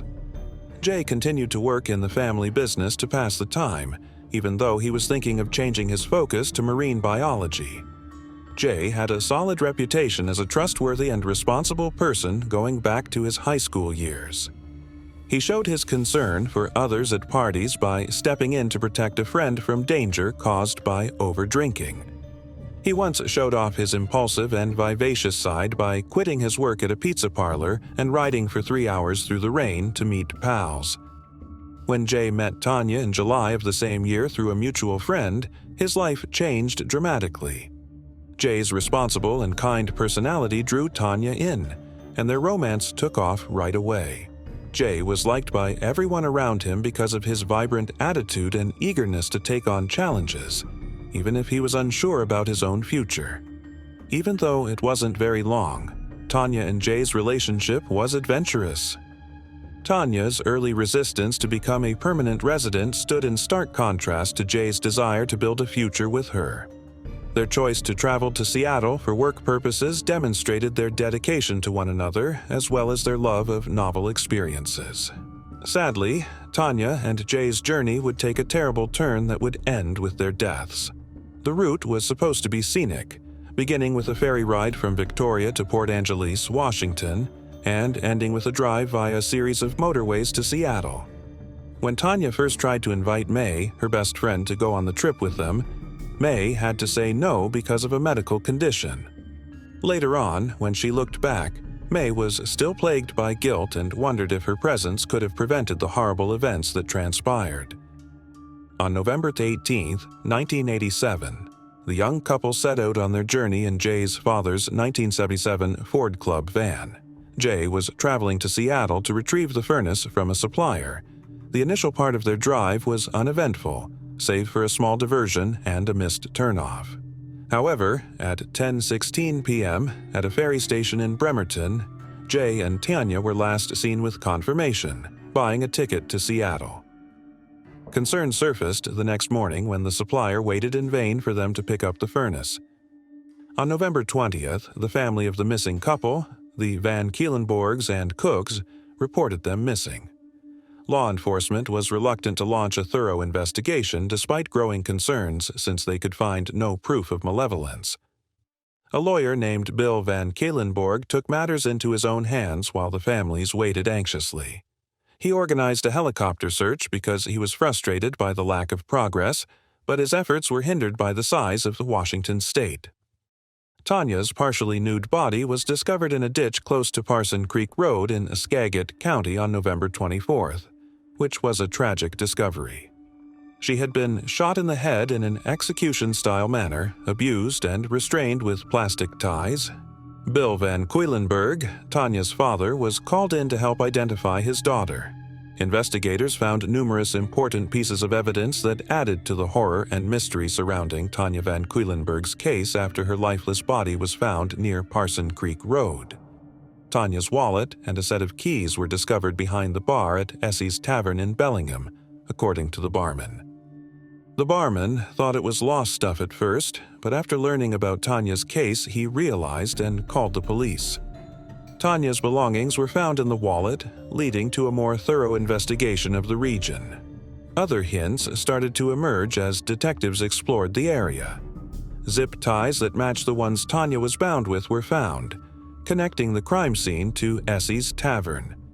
This particular element raised the possibility of a link between her murder and the place where her possessions were discovered. When the team found a van that fit Bill Van Kuylenborg's description, the inquiry took a dramatic turn. This van, driven by Jay Cook, was discovered close to Tanya's corpse. Examining the inside of the van, a somber reality emerged. The blood on it belonged to Tanya and Jay, too. Jay's safety was immediately called into question due to the condition of the van and the presence of blood evidence. Jay Cook, whose whereabouts were unknown, had made him a prospective suspect at first, but he was now seen as just another victim. There had been early suspicions that he was somehow involved, even responsible for Tanya's demise, but the evidence strongly showed that he too had met a horrible end. Just 50 miles from Tanya's discovery site in Snohomish County, a guy by the name of Scott Walker discovered Jay Cook's lifeless body on November 26th while out hunting. Even more terrifying than Tanya's crime scene was probably Jay's discovery. Dog collars and twine firmly tied around Jay's neck made for a gloomy image. He had been asphyxiated by tissues and a pack of cigarettes, which was disturbing. Bloodstains on his clothing and severe head wounds indicated he had likely been the victim of severe abuse, if not torture. The chronology of incidents leading up to Jay's demise turned out to be a crucial component of the inquiry.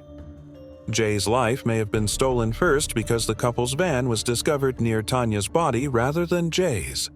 The unsettling inference was that the attacker may have killed Jay in order to make it easier to attack Tanya. Investigators were left in shock by the graphic circumstances of Jay's death, which left them wondering how serious the crimes against the young couple could have been. Throughout the process of piecing together the events, law enforcement was plagued by the unsettling issue of who was behind such heinous deeds. Although Jay's discovery gave his family some comfort, it also made the case's resolution even more urgent. Now that it was established that both victims were deceased, attention turned to identifying the person who had committed the crimes. Following the brutal murders of Tanya Van Quedlinburg and Jay Cook in December 1987, their families experienced additional suffering. Threatening letters were written to both families by an unidentified letter writer claiming to be the man in question. The anonymous writer was eventually ruled out as a suspect as authorities dug deeper into the letters, leaving the families with more questions than answers. Jim Scharf, a detective who was greatly impacted by the horrible nature of the unsolved case, was essential in the pursuit of justice. He assisted in the formation of a cold case squad in 1995, and one of their first assignments was the Tanya and Jay case. When detectives looked into the victim's van in May 2003, the search for answers took a dramatic turn. Tanya's black trousers, on which male DNA was found, were one of the important pieces of evidence that were found. Jay Cook's DNA did not match. The unidentified person with the DNA label became a critical area of interest for the detectives. The FBI's National Offender Database, CODIS, received the profile in 2003, but it produced no hits, putting the case at a painful halt. Detective Scharf handled more than 200 names that came across his desk over the years, along with a plethora of speculations and false leads. Unrelated to the victims, Chelsea Rustard uploaded her DNA to a public database in 2015 in order to research her family history. She had no idea that the key to solving the puzzle of what had happened to Tanya and Jay would be found in her DNA. The day of the breakthrough was finally April 25, 2018.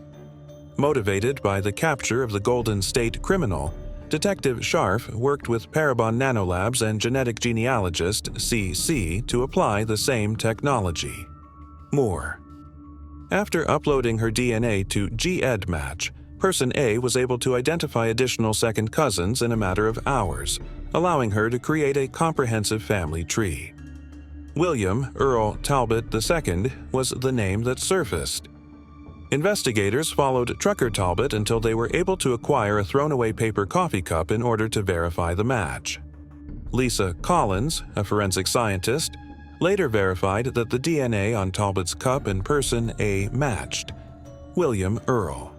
Talbot II was taken into custody on May 17, 2018, following more than 3 decades of investigation. After years of uncertainty, the families of Tanya Van Quedlinburg and Jay Cook were informed of this momentous development. It was a historic event for investigator Scharf, providing justice and closure to one of the most puzzling unresolved cases he had ever come across. In June 2019, William Earl Talbot II was found guilty and given a life sentence without the possibility of release for killing Tanya Van Cuylenburg and Jay Cook.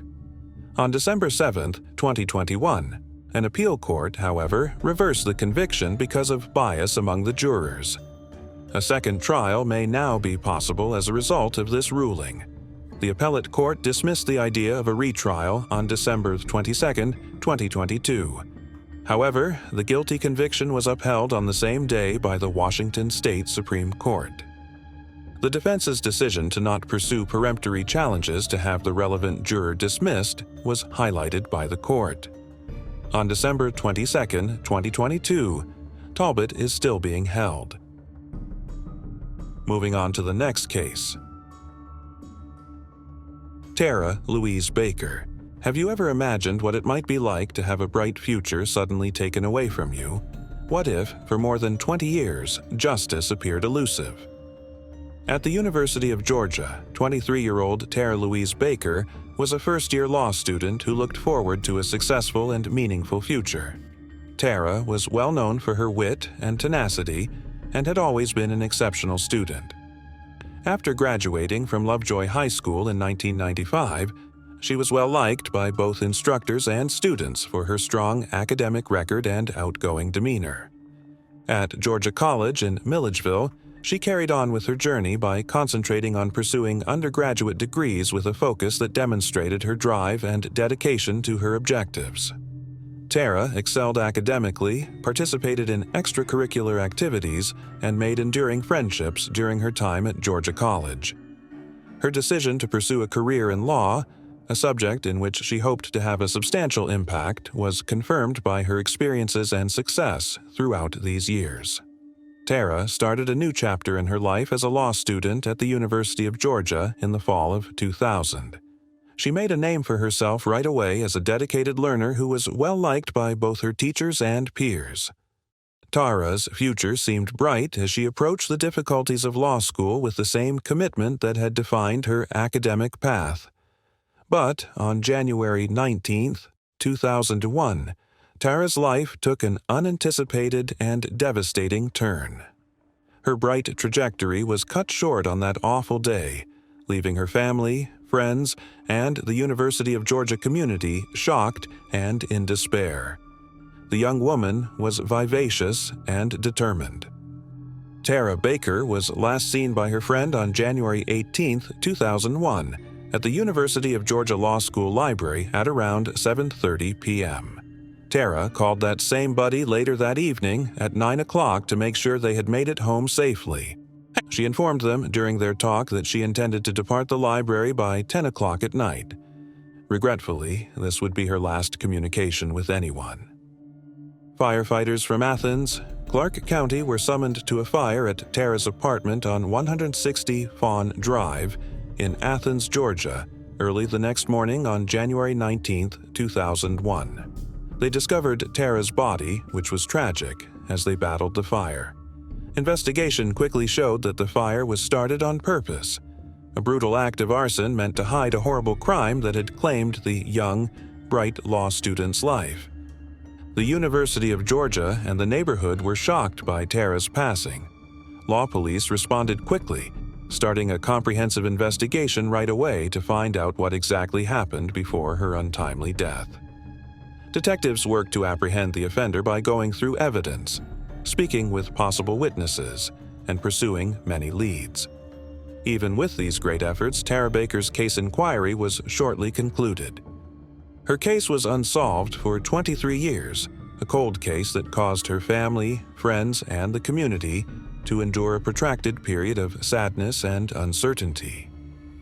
The pain experienced by those who loved her only grew worse due to the lack of closure and the unrelenting passage of time. Tara's mother never gave up on her pursuit of justice over the years. She preserved her legacy by tenaciously pushing for a resurgence of interest in and consideration of her case. Tara's narrative turned into a community-wide cry for justice and a symbol of a lively life cut brutally short. Tara's case remains unresolved, which emphasizes the difficulties that come with killing investigations. Although there was new hope due to advancements in forensic science and investigation methodologies, the solutions remained frustratingly elusive. Even so, the determination to bring Tara's case to justice endured, a testament to the legacy of her life and the general public's need for closure. The Coleman-Baker Act was unanimously passed by the Georgia General Assembly in June 2023. According to the statute, state and local law enforcement organizations must create protocols for reviewing unresolved cases and deciding whether to conduct a thorough reinvestigation in the hopes of discovering new information or the identity of the offender. In addition, the statute gives families that don't agree with the results of the Georgia Bureau of Investigation a way to have an administrative law judge look into the matter. In addition, if more than 6 years had elapsed, law enforcement was compelled to investigate unresolved cases. Tara Louise Baker and Rhonda Sue Coleman are honored in the Act's names. The Athens-Clarke County Police Department and the Georgia Bureau of Investigations, GBI, Cold Case Unit teamed up in September 2023. They carried out a thorough examination and analysis of the current inquiry into Tara Baker's passing. This newfound effort was motivated by the persistent desire to finally put an end to a case that had plagued the town for more than 20 years, as well as advancements in forensic technology and investigation methods. Every piece of evidence was re-examined, prior witness statements were carefully reviewed, and fresh leads were investigated as part of the cooperative inquiry. To find any overlooked facts, detectives interrogated those involved in the case again, painstakingly went back to the crime scene, and used state-of-the-art forensic techniques. This all-encompassing strategy was intended to help them solve the conundrum that had eluded them for so long. In particular, investigators held out hope that contemporary DNA testing and other cutting-edge forensic instruments might provide fresh insight into the case. Technologies that did not exist or were in their infancy when Tara died were now being used to evaluate evidence with new capabilities and eyes. This involved using improved crime scene reconstruction techniques, examining digital traces, and retesting biological evidence. The GBI and the Athens-Clarke County Police Department exhibited a revitalized spirit of cooperation and dedication during their partnership. Both organizations were dedicated to pursuing justice for Tara through all means necessary. They realized that solving this case would not only comfort Tara's friends and family, but also strengthen the community's faith in their commitment and tenacity. After years of doubt and loss, Tara's family voiced cautious optimism about a revived investigation. They thought that by working together, they would be able to find the answers they had been looking for and bring the offender to justice. Along with the investigators, the community came together to support them and provide any fresh information that could help solve the case. State and county investigators revealed a major development in Tara Baker's long-running case on Thursday, May 9, 2024.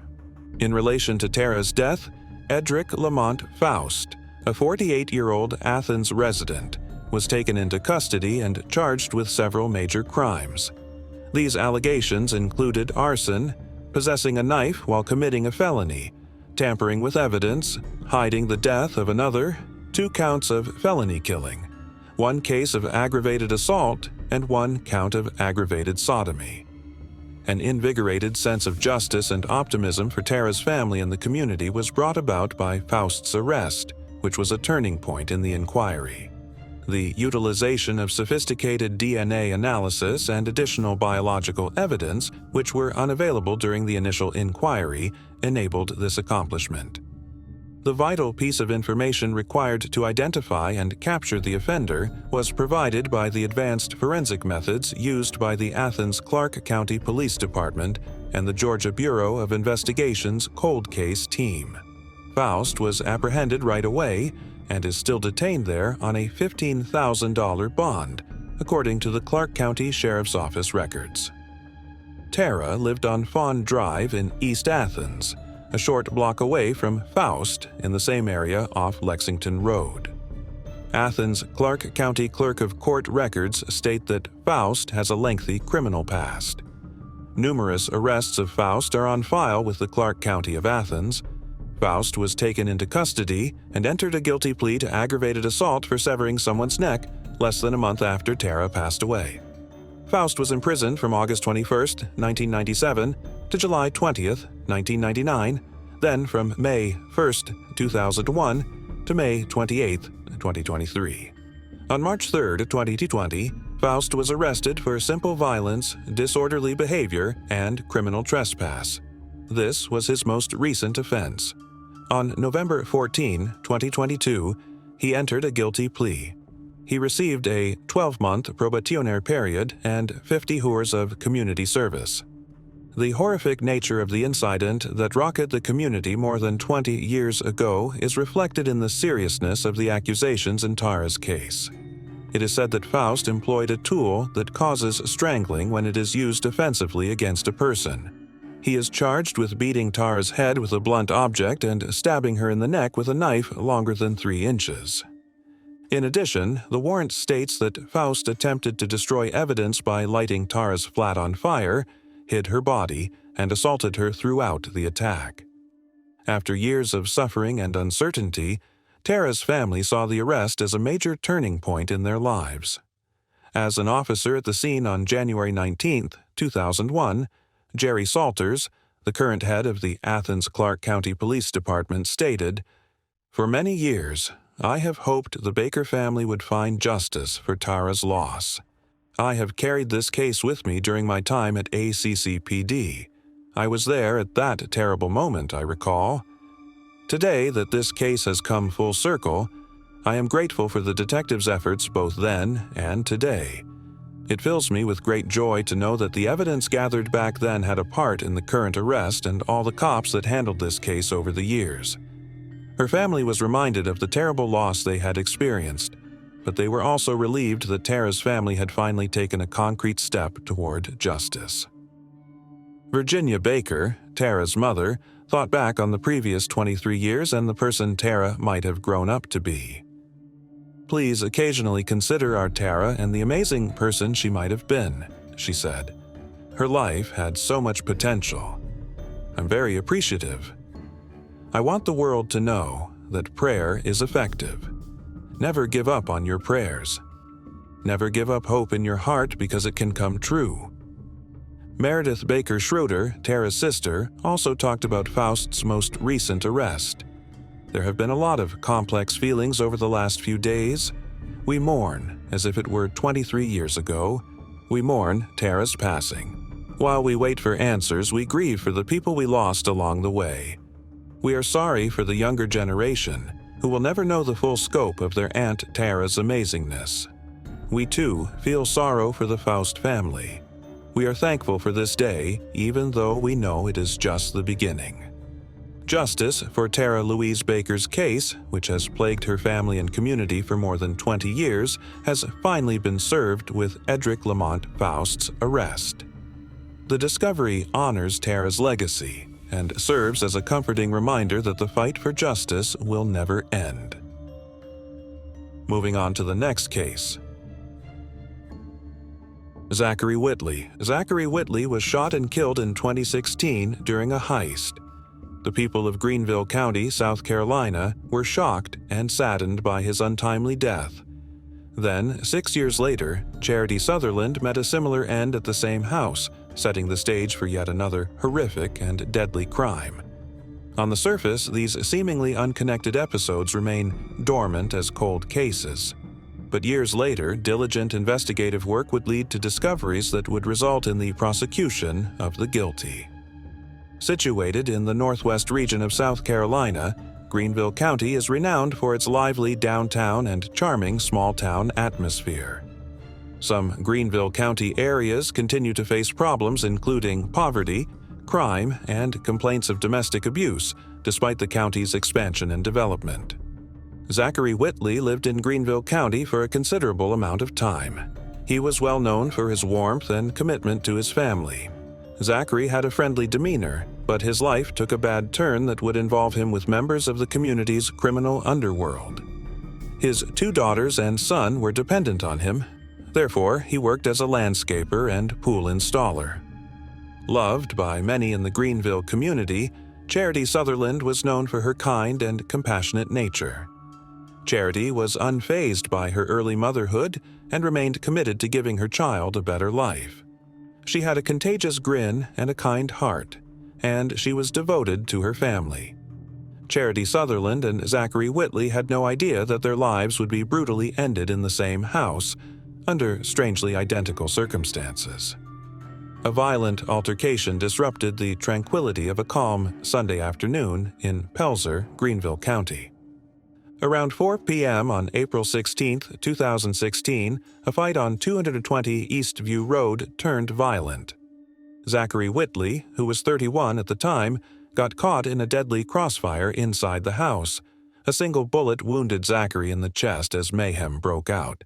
Even with his serious injuries, he tried to flee because of pure adrenaline. Clutching his chest, he stumbled out of the house, and before he could make it to his car, he passed out in the front yard. Before assistance could get to him, he passed away from his wounds. The interior of the house was just as terrifying. Zachary's buddies, 3 more people, were shot several times and suffered critical injuries.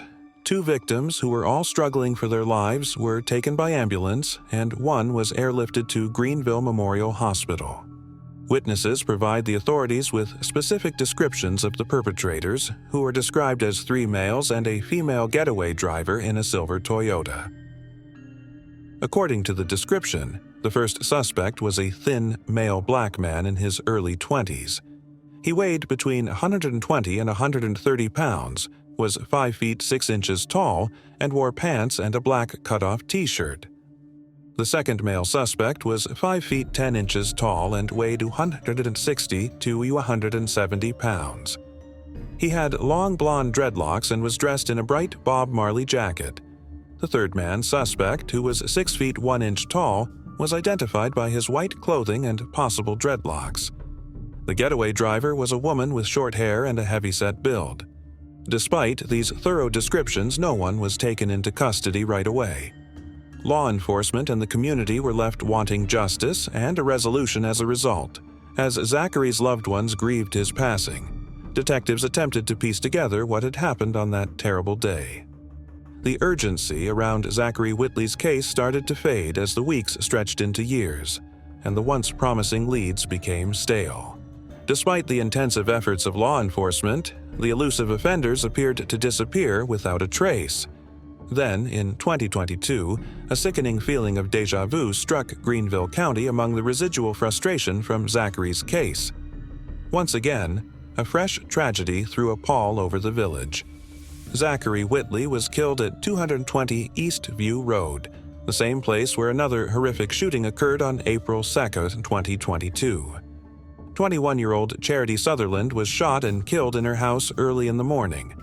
Charity was found dead in her bedroom, and her 3-year-old son was at the site of the crime. The violent crime was immediately the subject of an investigation. Motivated by a desire to provide the bereaved family with justice, law enforcement diligently collected evidence and pursued leads. This occurred just a few months after her brother died in a tragic vehicle accident. In the months that followed Charity's horrific demise, the case appeared to be at a standstill. To rekindle interest in the case, her family and friends organized a vigil at Herdklotz Park on April 2, 2023. Charity had a strong influence on everyone around her, according to her father Linny, who remarked, "She was just such a good person."